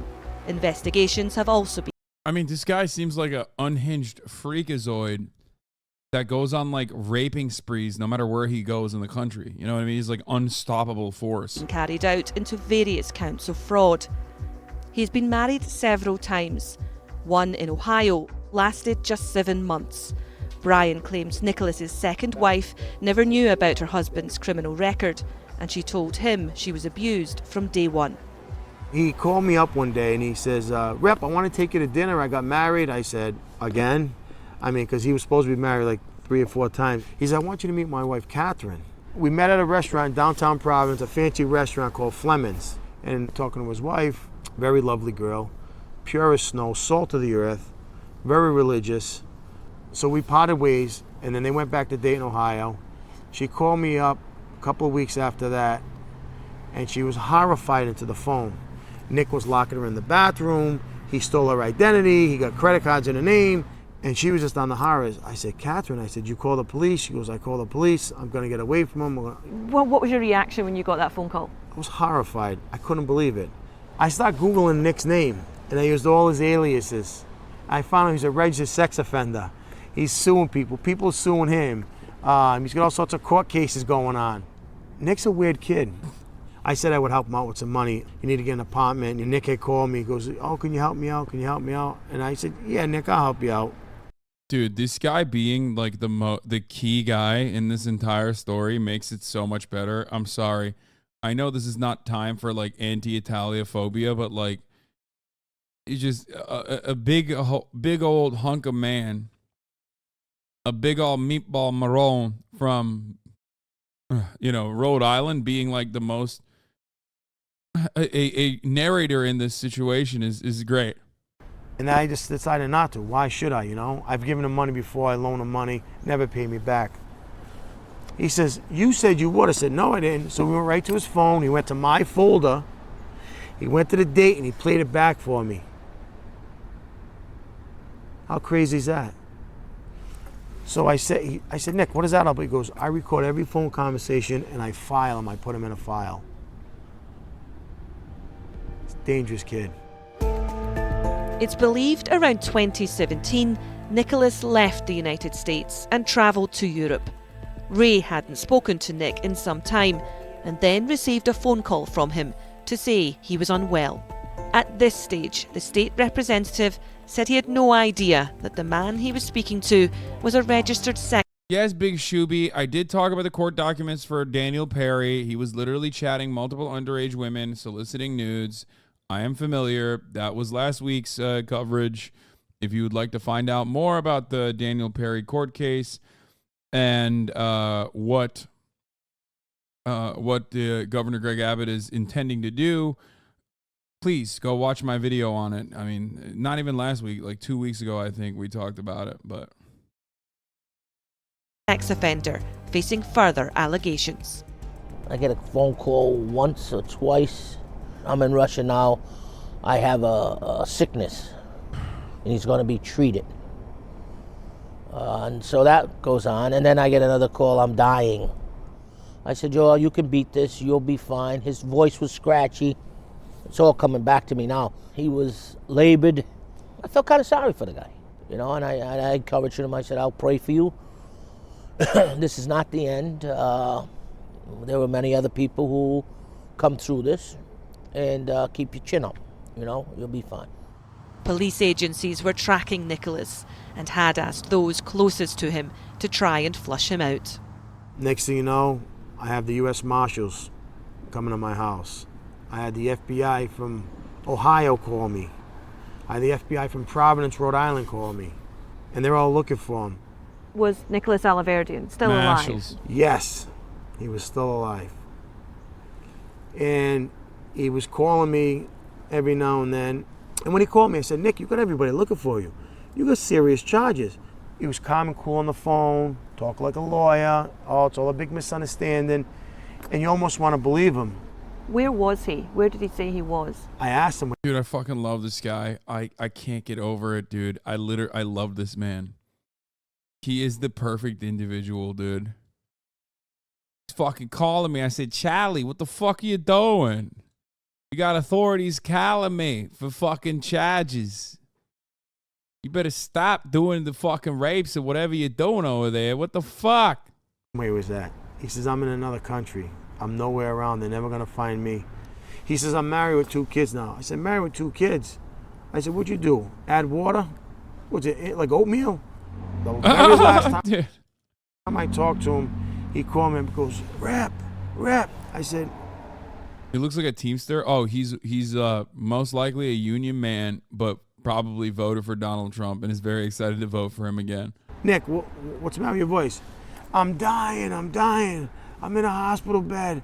I'm dying. I said, what's wrong with you? He goes, I got 2 weeks to live. I said, what's wrong with you? And he says, I have lymphoma. I have cancer. I have this. I said, really?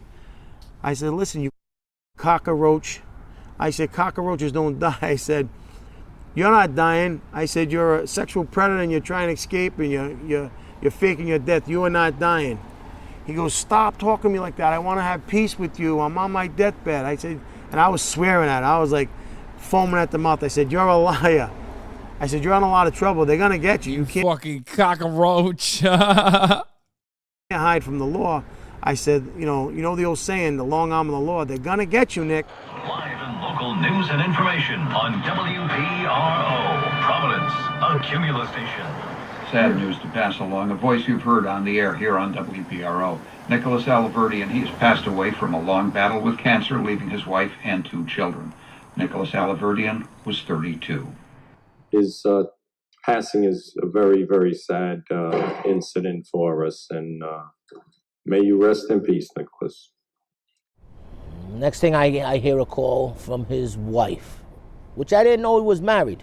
She's asking me to present the official proclamation of the passing of Nicholas Alaverdian as a memorial from the State House official. Which you did? Of course. How do you feel about that now? Well, from what I know now to what I knew then, I feel kind of, disappointed, but I would still do it again for the person that I knew who died or passed away. I would still do it, not thinking that he might have set this up himself.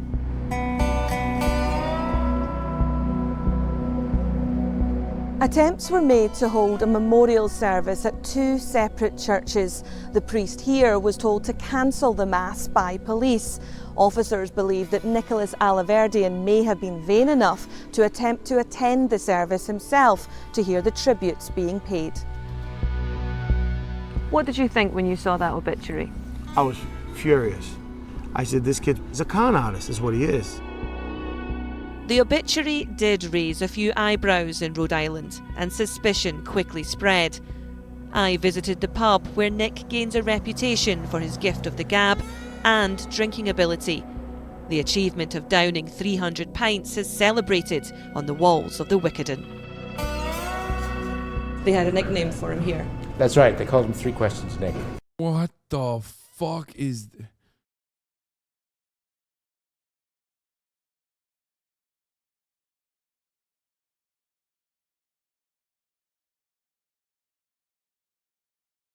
Bro, what is happening, dude?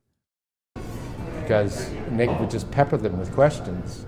And then they had a house rule. No, like actually what's going on in fucking Rhode Island? Someone explain to me what's going on in Rhode Island right now. We need to shut this shit down. We need to just literally figure out what the fuck's going on in Rhode Island in general. What is happening? No. It's like, bro. I'm trying to not burp in the microphone. That's how much of a that's how changed I am. Okay? Anyway, going back to this, like this guy, Nicholas Rossi, is like this truly interesting, unique story of this prolific serial rapist, apparently, who's now faking being a British man.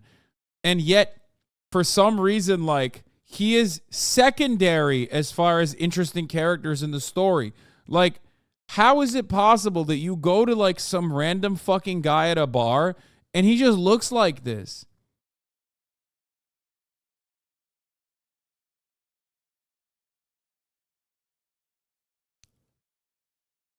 I mean, this guy looks like, he looks like a founding father or a sailor. He looks like a lighthouse keeper, yes, for his profession.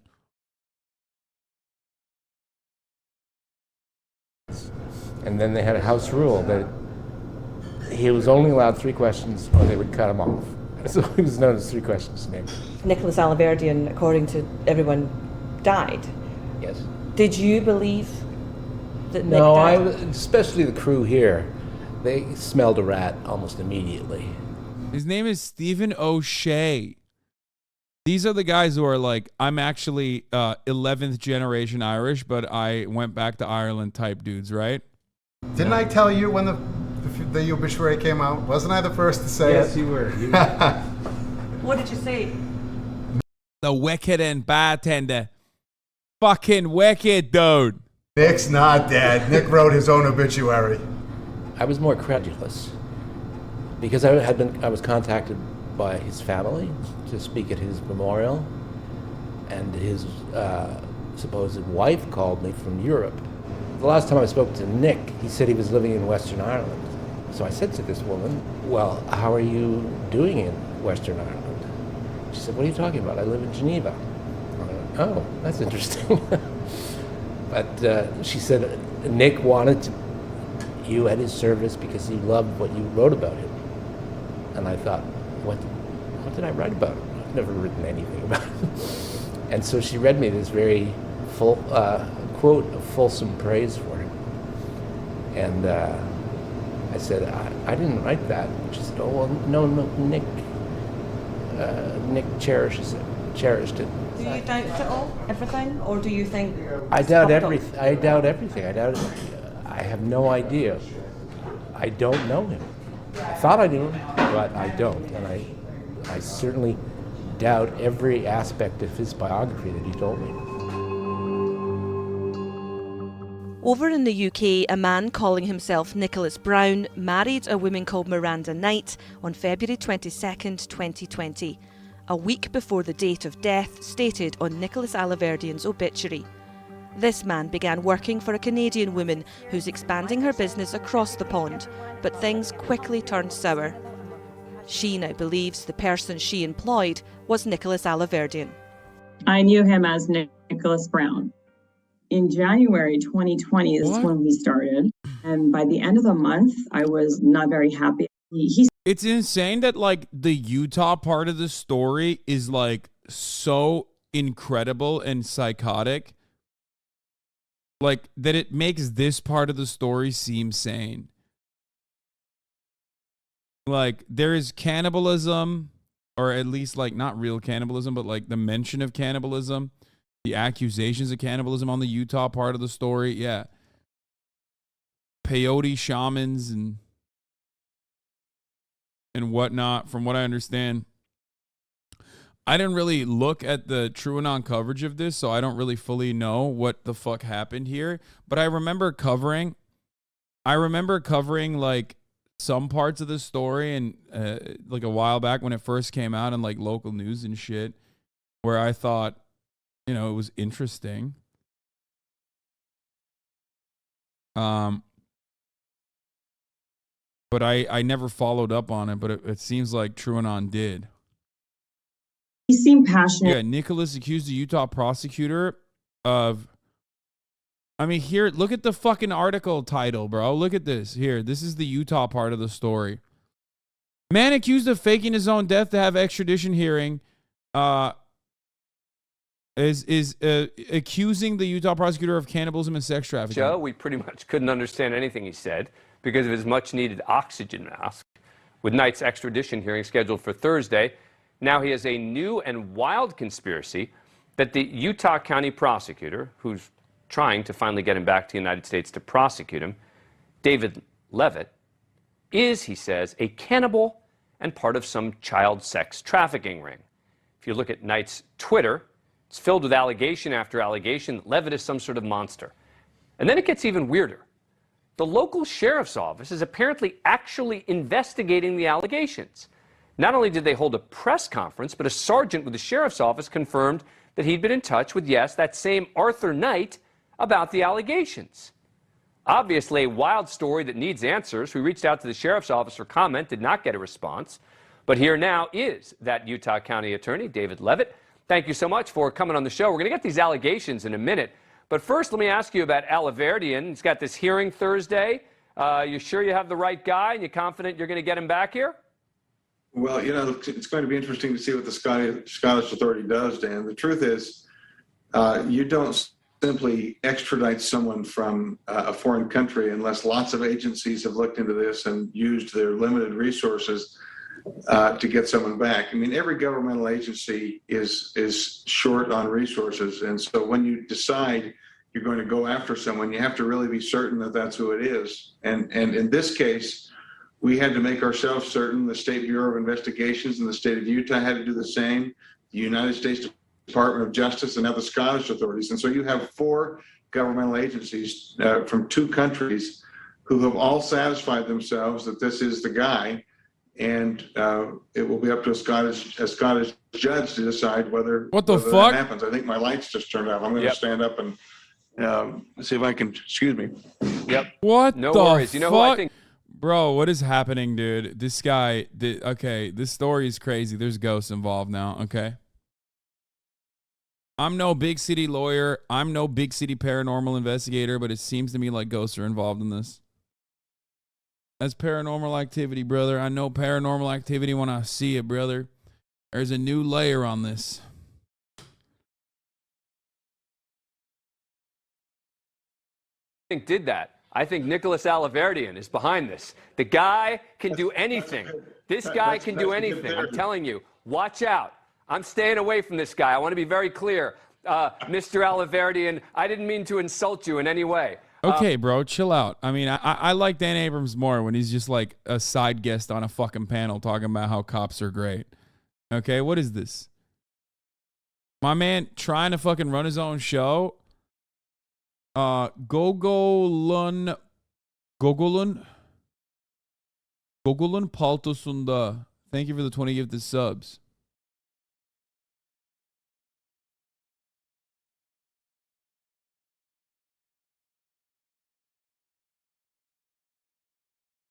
No, I'm sorry. Go.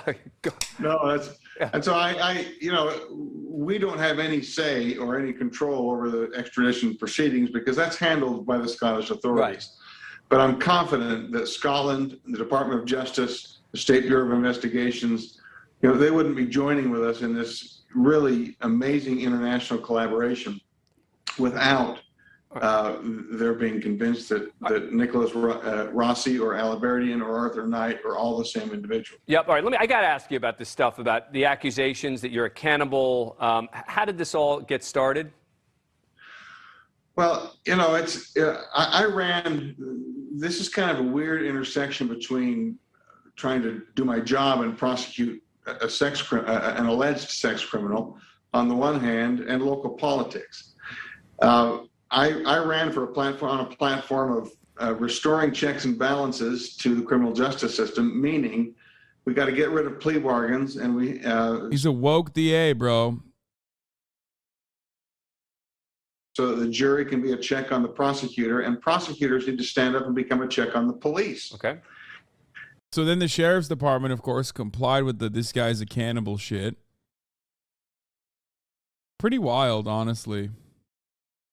Like an incredible fucking, an incredible state of affairs overall. Those are the two main functions of the prosecutor, which prosecutors have largely either abdicated their responsibility to be a check on the police or have taken away the jury's role. That has angered the local sheriff, and the local sheriff is doing his very best to get rid of me in this upcoming election. And so 7 days before the ballots hit in our jurisdiction, we received a tip that the sheriff, in fact, was working with Alibertian to accuse me of cannibalizing and murdering children in a ritualistic abuse ring. And quite frankly, Dan, that was about all, that was all I was going to stand. And so I stood and said, we need to have this sheriff open his office to an open, independent investigation. And if the sheriff truly is using the power of his office to try and take out an election. Like, I love that the woke DA seems to be also working with the CIA, or at least worked with the CIA for an extended period of time from 2004 till like 2014. So that's God, I fucking love this. Utah is so insane. Does a woke DA even exist? I mean, they're not woke, but any DA that runs on, we need to do criminal justice reforms, automatically considered woke and paid for by George Soros. And they claim that, George Soros is paying them so they can do crimes, to make crime legal. The prosecutor who is his check, then the sheriff needs to resign. Yeah. And I assume, the fact that he's working, look, we called the sheriff's office for comment. But, I'm out of time here, but you're not a cannibal, right? No, I'm not, Dan. Okay. All right. nor am I a murderer. I needed to ask the question. David Levitt, I come back on the show after the extradition hearing. I'm going to save some more time for it, so we have a little more time to chat. I mean, it's just insane that this fucking guy, Nicholas Rossi, literally successfully alleged that this dude was a cannibal, and because he was a quote unquote woke fucking DA, that people went along with it. Like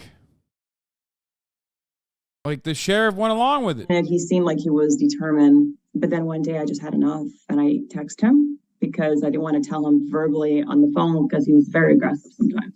And then that's when he started to show me his smear campaign that he prepared. I lost a lot of money, not just the 40 grand, but hundreds of thousands, because I had to do damage control. I don't think I'm going to ever see that money. Like, I spoke to criminal lawyers over here, and they're like, don't even bother. He cons somebody and uses that money to con the next person. I'd be very happy though, just to see him remain behind bars. Reports have emerged of claims of fraud, in particular I have a newspaper report to do from a with Canadian fraud. businesswoman. Yes, a Canadian I worked with that Canadian businesswoman. This person is not British, dog. I'm sorry.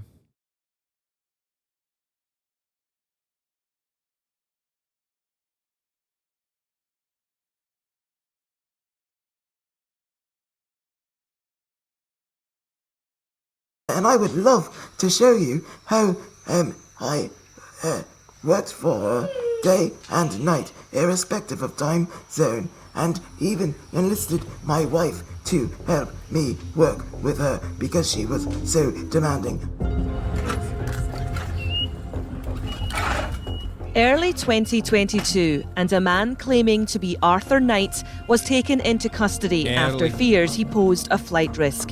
Yeah, it's pretty funny that, like, you fucking escape to Europe, and instead of going to, like, I don't know, a European country that doesn't have, like, an immediate extradition protocol to the United States of America, you went to one that has one. So now you're, like, getting fucking airlifted back to Utah. Just weeks earlier, he had been arrested while being treated for COVID in a Glasgow hospital, as the American authorities believed he was Nicholas Alaverdian. Since news of his arrest, more women have spoken about their experience. Bro, what is this drip, though? Oh, shit. Waking up. No, she's not waking up. What the ever-loving fuck is this drip that he's wearing, bro? I mean, Americans will literally go to jail before learning a language that isn't English? Yeah, I guess. Of Nicholas's behaviour. Caught in Scotland last month. A man who made a name for himself in Rhode Island before we were told he died 2 years ago. This is movie stuff. Despite making international headlines following repeated court appearances, this accused man didn't shy away from the spotlight and was keeping a keen eye on how events were being reported in Rhode Island.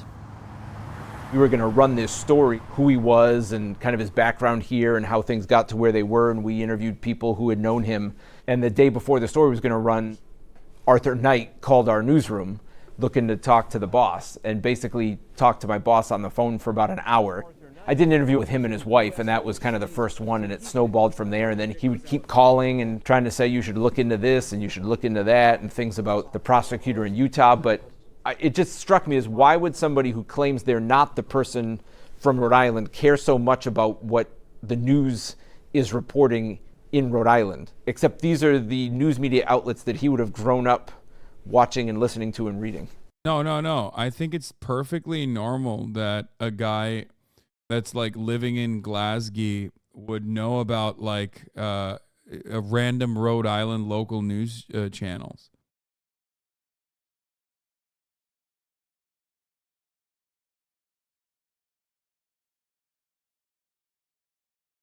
News is distracting from this. No, it's not, dude. No, it's not. It's not distracting from anything, okay?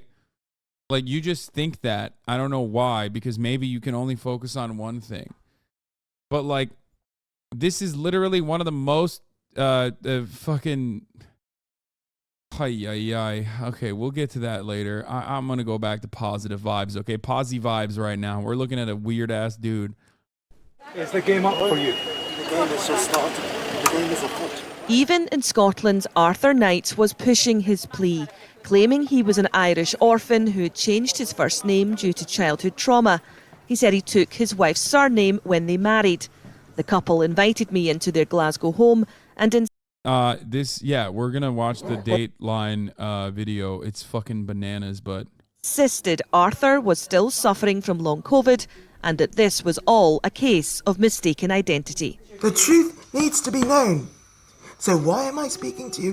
Why is my wife speaking to you? Because we care about our life and our love. This has all happened the dates before you knew him. This Nicholas Rossi, when you actually read about what he's done, he seems to have done it consistently through his... Yeah, she's like, you don't understand. He is done with the raping. Even if this is my husband now and I don't know anything about who he was before we met, very clearly, this is not a rapist. He does not have a rapist tendency. His life. So why is it literally going to stop when he meets me? I know my husband. He would never put me at risk. He would never hurt me, abuse me, do anything like what I read about this Nicholas Rossi. There is no evidence whatsoever that there are tattoos, and I've shown that to news reporter after news reporter after news reporter.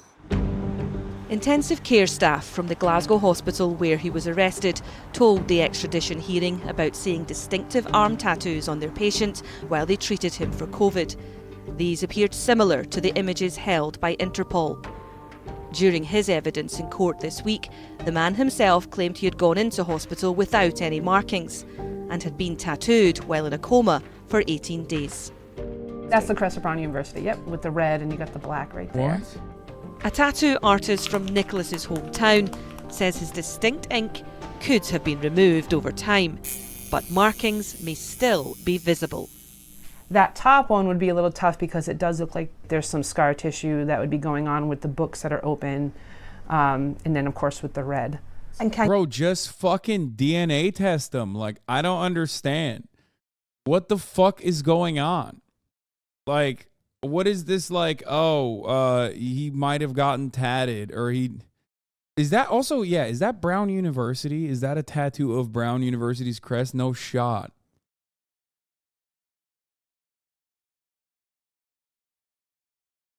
He said the DNA proved him innocent. Yeah, no shot it did. What the fuck do you mean? I think he's talking about one of the cases when he says the DNA proves him innocent. Not that he's not fucking Nicholas Rossi or whatever.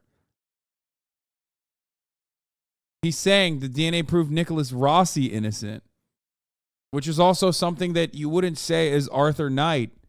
You would say that as Nicholas Rossi. Can you treat the scarring? You probably could. You'd have to probably go to a dermatologist for that to see. Again, depends on how deep it is too. I'm assuming all this removal is very expensive. Oh yeah.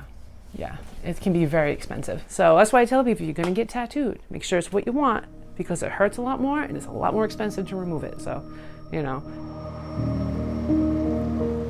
It's now official. Arthur Knight is Nicholas Rossi, aka Nicholas Alaverdian. It's a court decision those in Rhode Island suspected all along, but it hasn't erased their pain of being lied to by a man they thought they knew.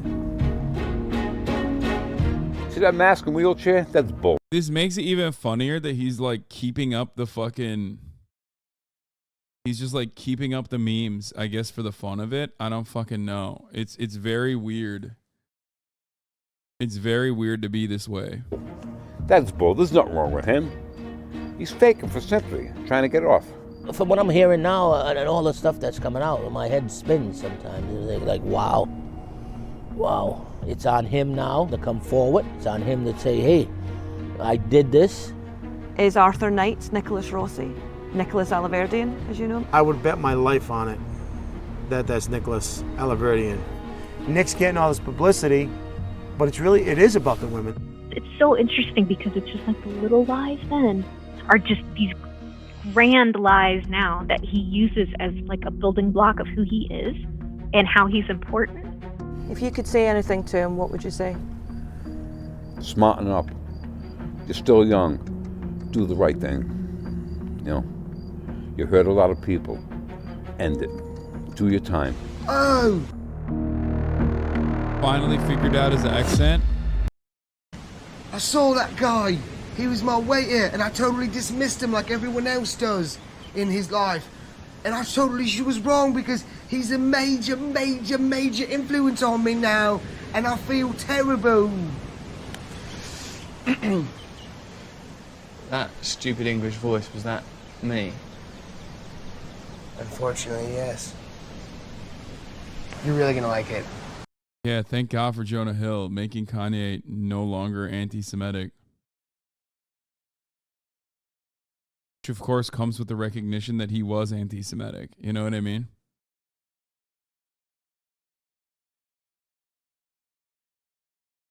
Yeah, remember Russell Brand?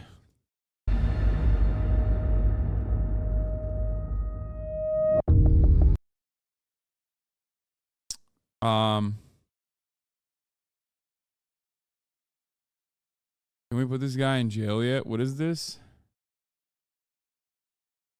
Elon Musk? Elon test? No way. Satoshi had the right idea. Do you like Japanese girls? It feels like we were at a nightclub and the lights just turned on. What nightclub were you at? I wish I was old enough to go to nightclubs. They sound so fun.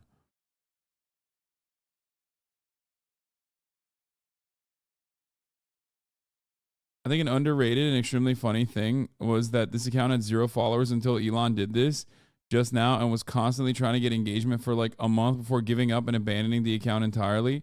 He really wanted to prove to himself he was cool. Didn't even think of this part. Holy shit, just truly a bad poster. What the fuck is this? I will finally turn 3 on May 4th. This is a violation of Twitter TOS. Reported.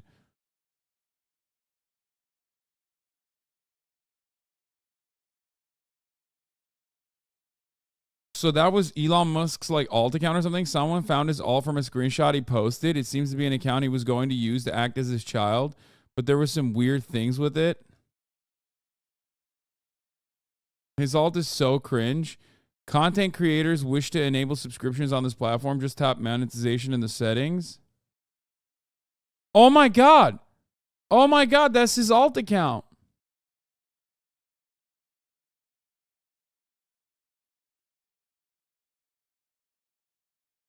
Wait, is that his child holding a gun? Like, what is he holding?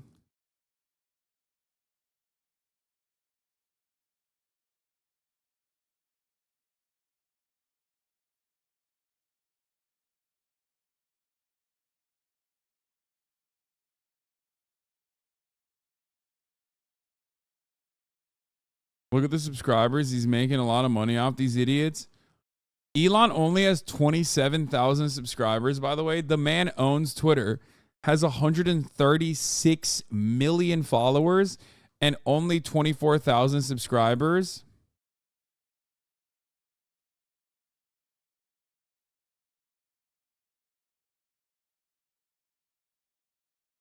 There's more.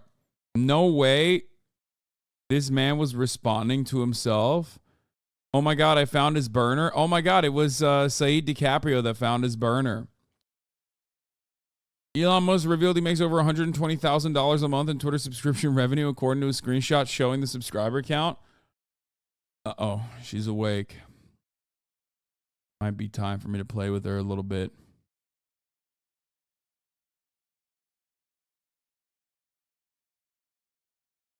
Might be puppy playtime that's coming.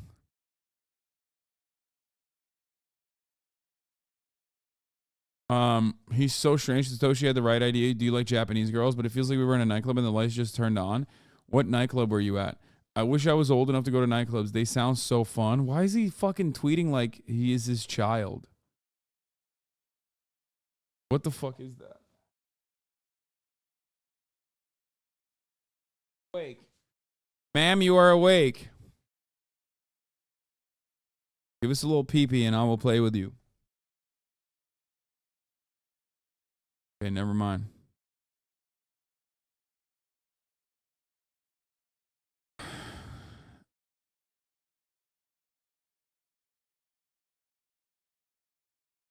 Not giving us a little pee-pee.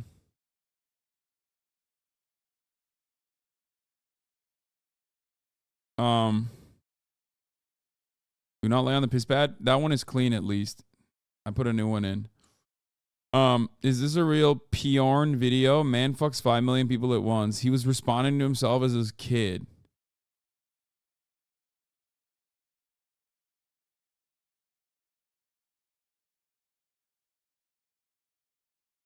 What is an FTX? That's weird. Why is she biting her arm? What is she doing? What is she doing right now?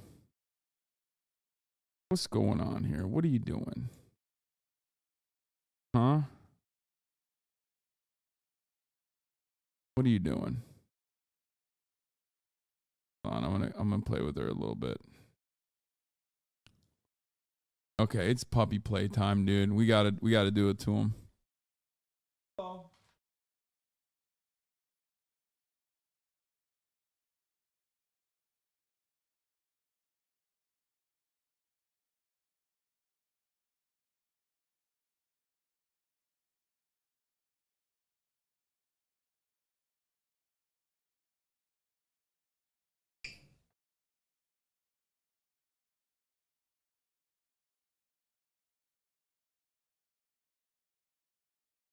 Ah.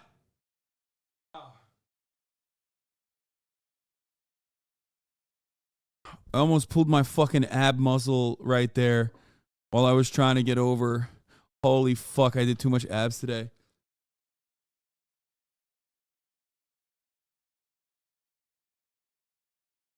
Oh, she just peed. Oh. Oh. Ow. Oh. Damn it.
Look at this.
Not gonna lie, this puppy playtime has been a major disaster. She peed everywhere.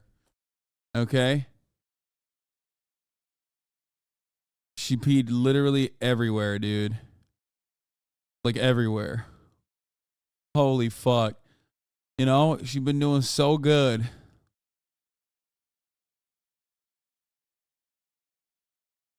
Hot off the presses from Tucker's time slot. Oh, this is what, okay, we'll do this right now. Okay, hold on.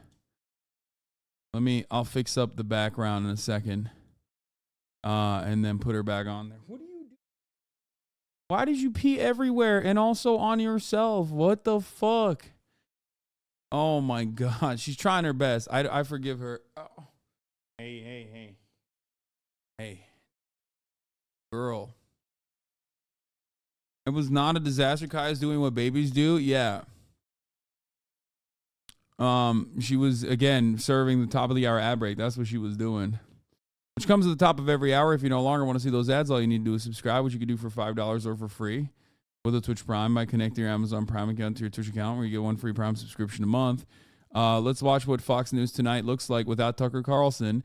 And we'll actually watch it live, as a matter of fact. But here's what's going on. Hi, everybody, and welcome to Fox News Tonight. I am Brian Kilmeade. As you probably have heard, Fox News and Tucker Carlson have agreed to part ways. I wish Tucker the best. I'm great friends with Tucker and always will be. But right now, it's time for Fox News Tonight, so let's get started. Okay. Brian Kilmeade is like so boring. Goth Max Fisher, 11 Kavina, 11 Shut Up Axel, and Bezilla 123. Thank you for the 5. Get the subs. She's wilding out. She's going crazy with it. Going crazy mode. You should play the Nintendogs soundtrack while you do puppy playtime. I do love that. That's it. That's all Brian said. Nothing else. The hogs are replying. Brian, you see this good luck bozo? Oh, that's Bobby. It's not a hog. Sorry, no. You can raise your chin a bit, but let her lick you in the face. It is how pack animals show the leader respect them as they leader. Try to let her a bit when she does that.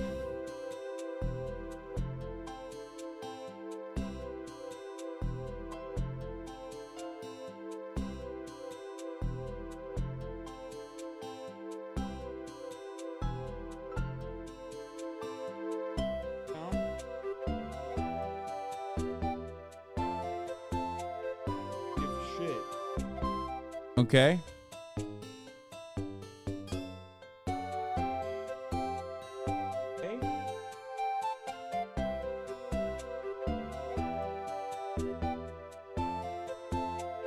Nintendogs IRL is pretty great. The pack leader alpha shit is fake as fuck. I mean, I don't give a shit. I just like getting kisses from her. What do you mean? I don't give a fuck what it's for.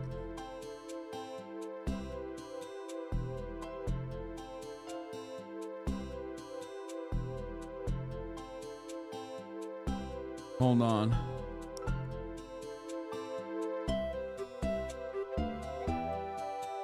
Want to do downies? The opposite of uppies?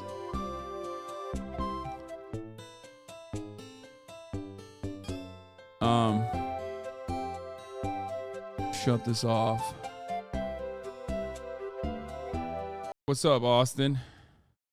Austin, hold on 1 second. I'm gonna unmute this mic.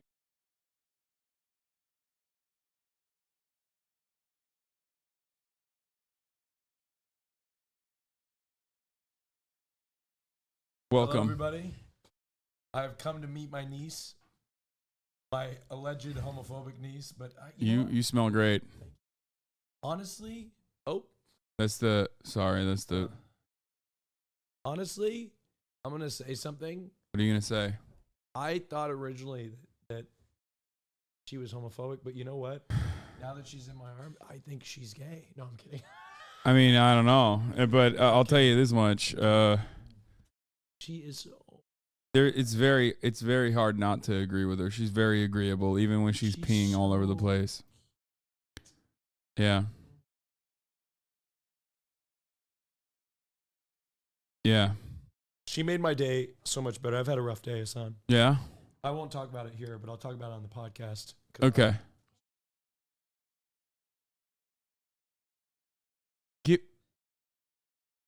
My mom is out of control. She just sits here. I picked her up and she's like completely just sits here. Austin is not speaking into the microphone. That's what it is. She is just sitting here and just being just the sweetest thing ever. Hold on, post for Twitter. Are you using my dog for likes right now? Yeah, well, I'll guys, send me some of these pictures later so I can tweet them. Just pull pull the chair. You can sit down. All right. So fucking hot in here. Jesus Christ. Should I put her in? Yeah, put her on the pad real quick so she tries and pees, hopefully. Not gonna do it. She is unfortunately. I brought some gifts, by the way. Apparently. I can't believe you brought fucking the one thing that I cannot believe you brought. You're killing me.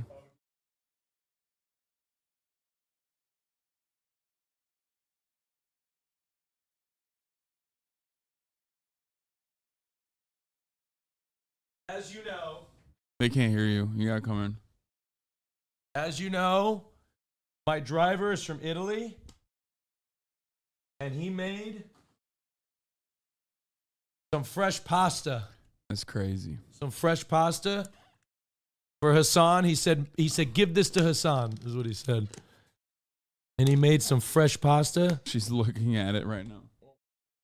She wants some. She's gonna start crying in a second. I'm just letting you know. Okay, well, anyway, we'll eat this on the podcast. I can't believe you did this to me. Wait, why? Do you like pasta? I love pasta. I'm trying to fucking not be fat, dog. It's healthy pasta. Pasta, let me. There's no what do you mean healthy? It's healthy pasta. It's good pasta. This concept is literally antithetical to existence. You're too skinny, Hasan. You need carbs. Are you wearing a Vikings, Minnesota the Vikings? airline lost my bag. Okay, I was gonna save it for the podcast, but the airline lost my we'll fucking talk bag. about it. That's the most hilarious thing that could have ever happened. That's why I'm wearing what I'm wearing. Okay. By the way, we're gonna be out of here by 8 o'clock. I got a new gig. What is that? At 8 o'clock tonight. What's your new gig? What the fuck? What do I'm you mean? hosting a new show on Fox News. Oh. Yeah, that's 8 o'clock Eastern, dog. It already happened. Damn it. It happened like 49 minutes looks ago. like I'm not getting the job now. Okay. She's All right. trying to boulder her way out of here. She's always doing that. It's good to be here back in the great city of Los Angeles. I was actually looking forward to coming here today. You know that? Yeah. Until I landed into a sea of fucking nightmares.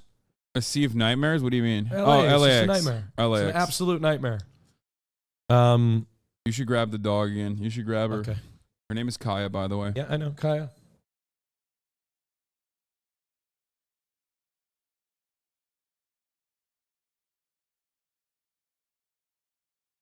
Look at this.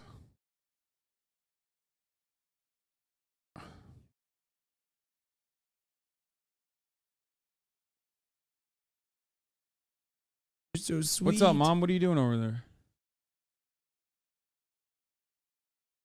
I'll be honest, if she pees on me, this is the only outfit I have.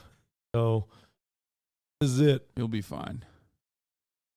What do you think about Tucker's departure from Fox News? Look, I was so excited when I heard about it because he's like, this is a huge win. I mean, this is such a big hit for like conservatives because he was like one of the biggest mainstream. She gets overheated fast, by the way. I'm just letting you know because she's hot. She's a big girl.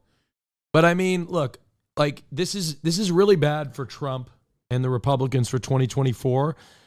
They need somebody else to peddle their and peddle their lies and conspiracies, and they had a champion in Tucker Carlson. I don't know who's going to take the lead on it. I really don't. What do you think? Do you think it matters? I think it matters for Fox News. I don't know where he's going to go. I don't know how fucking crazy he's going to be going forward. Well, history shows that it unfortunately, or I guess not unfortunately, but it's not exactly great for people when they leave Fox News. Like Bill O'Reilly's career tanked. Mom thinks he's gonna run for president. That would be wild. That would be so wild. How do you feel about Aaron Rodgers to the Jets? I fucking hate Aaron Rodgers. I think he's a prick, and fuck the Jets too. I'm kidding. I don't like Aaron Rodgers, but no shit. I'm a Vikings fan. I sat next to a woman on the plane today that met him, and she said he was an asshole. So checks out. You know what I mean? I'm not a big Aaron Rodgers fan, unless he came to the Vikings, in which case I would be a huge Aaron Rodgers fan. But you'd turn on absolutely in a heartbeat. Are you kidding me? I'd be the biggest Aaron Rodgers stan you'd ever see if I were to if Aaron Rodgers were to come to the Vikings. So I know we should open these doors completely. It's too hot in here. It's 77 degrees in here. It's too hot for the dog. No, you can open them. She's gonna run. Oh wow. Perfect. Oh wow. Mom made like a Look at this. She can. Yeah.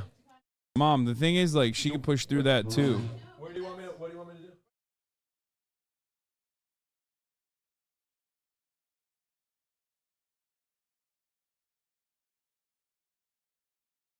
Okay, they're doing a lot right now over here. Oh, immediately as soon as you open that door, it's just like so much more refreshing.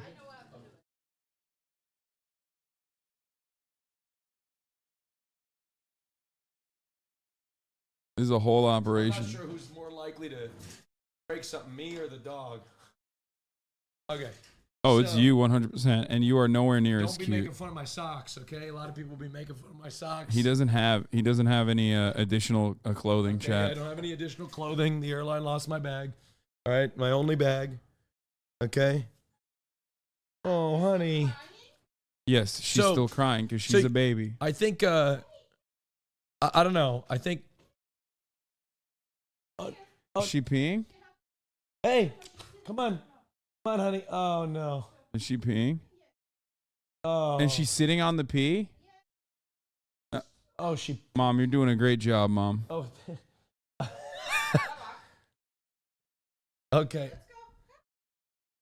Is that pee? This is so chaotic. Okay, come on. Come on.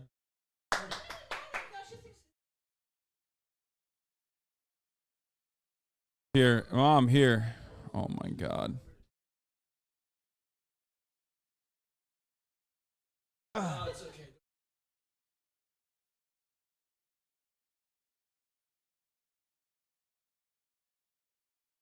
On these two.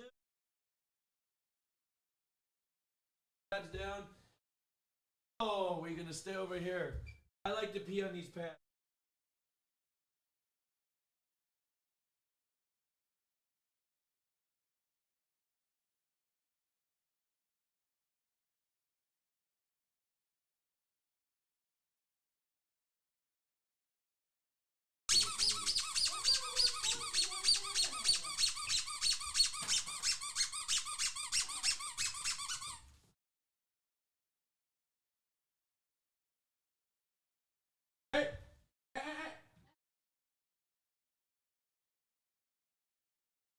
I don't think I could ever have kids.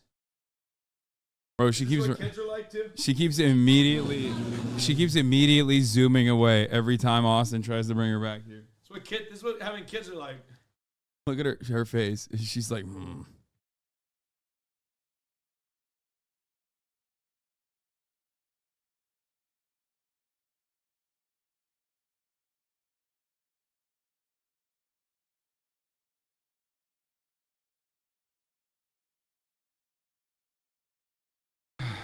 like having a newborn. You thought you could go back to work after having a newborn? Yeah, I mean that's literally what I'm doing. America, baby. I was like, yeah, he doesn't have paternity leave. On, was she 8 weeks? Like she needs to be going out every hour or so, if not 90 minutes. Increase 30 minutes for each week. Yeah, I know. The problem is that we make her. I mean, I let her piss every 90 minutes periodically, every single time that she needs to piss on the pad.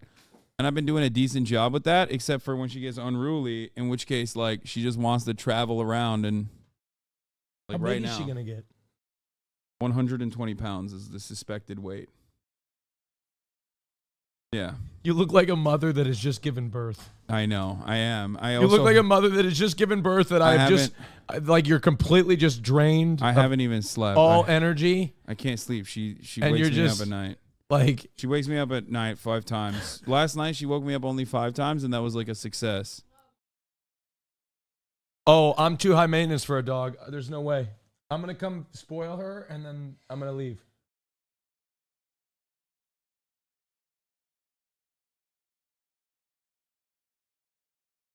My cats, I haven't seen them in 4 days, and they live with me. Come here. Like trying to jump off, but like, where are you gonna go? You're gonna fall off and you're gonna die.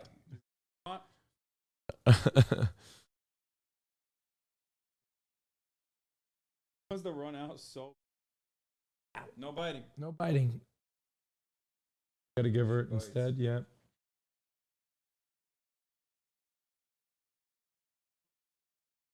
No go play. Don't play.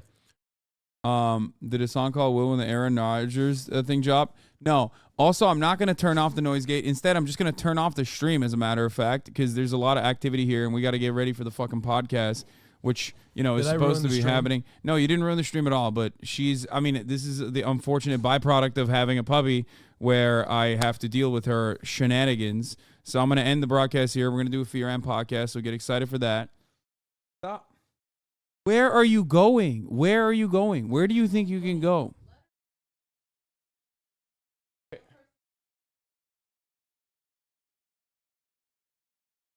Kai is a special guest on the Fear and podcast.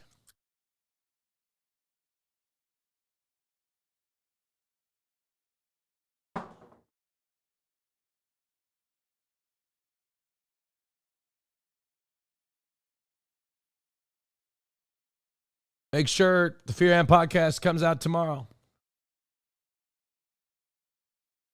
Make sure you don't miss it. All right, everybody. We're gonna go deal with that right now. She is literally trying to break through the larger gate now. This is insane. Okay. Love you all, and yeah, Mom. Oh my God. This is so funny. She is literally an escape artist. She already figured out that she can leave the gate. It's over. Anyway, I'm gonna go deal with that right now, okay? Love you guys, and bye. See you tomorrow.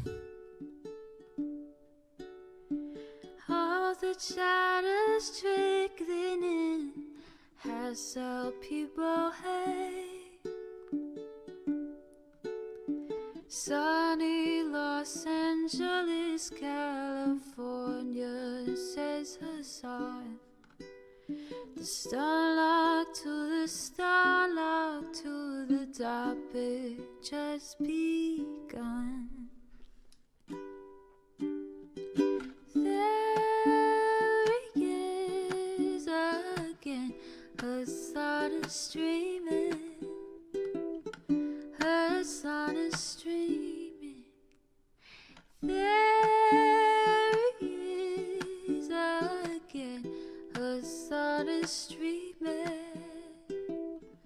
Hasan is streaming. Reviewing the P.O. box, Uncle Uyghur's face.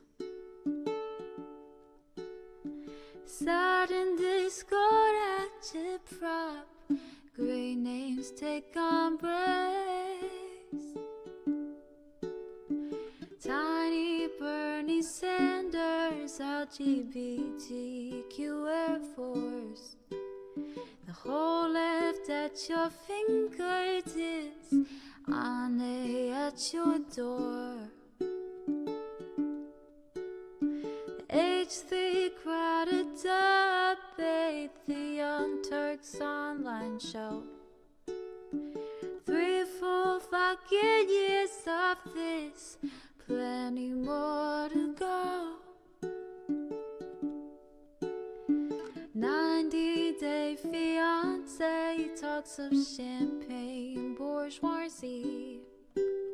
A Trump rally live reaction, a mass riot at DC. There he is again, Hasan is streaming. Hasan is streaming. There he is again, Hasan is streaming. Hasan is streaming. Reading live stream fair comments, AustinShow chat advice. And all the ways the right-wing pipeline can suck you in online. JCS react, Lord frame gets broken, cover blown. A full-blown mass pandemic, monster streaming at your home. So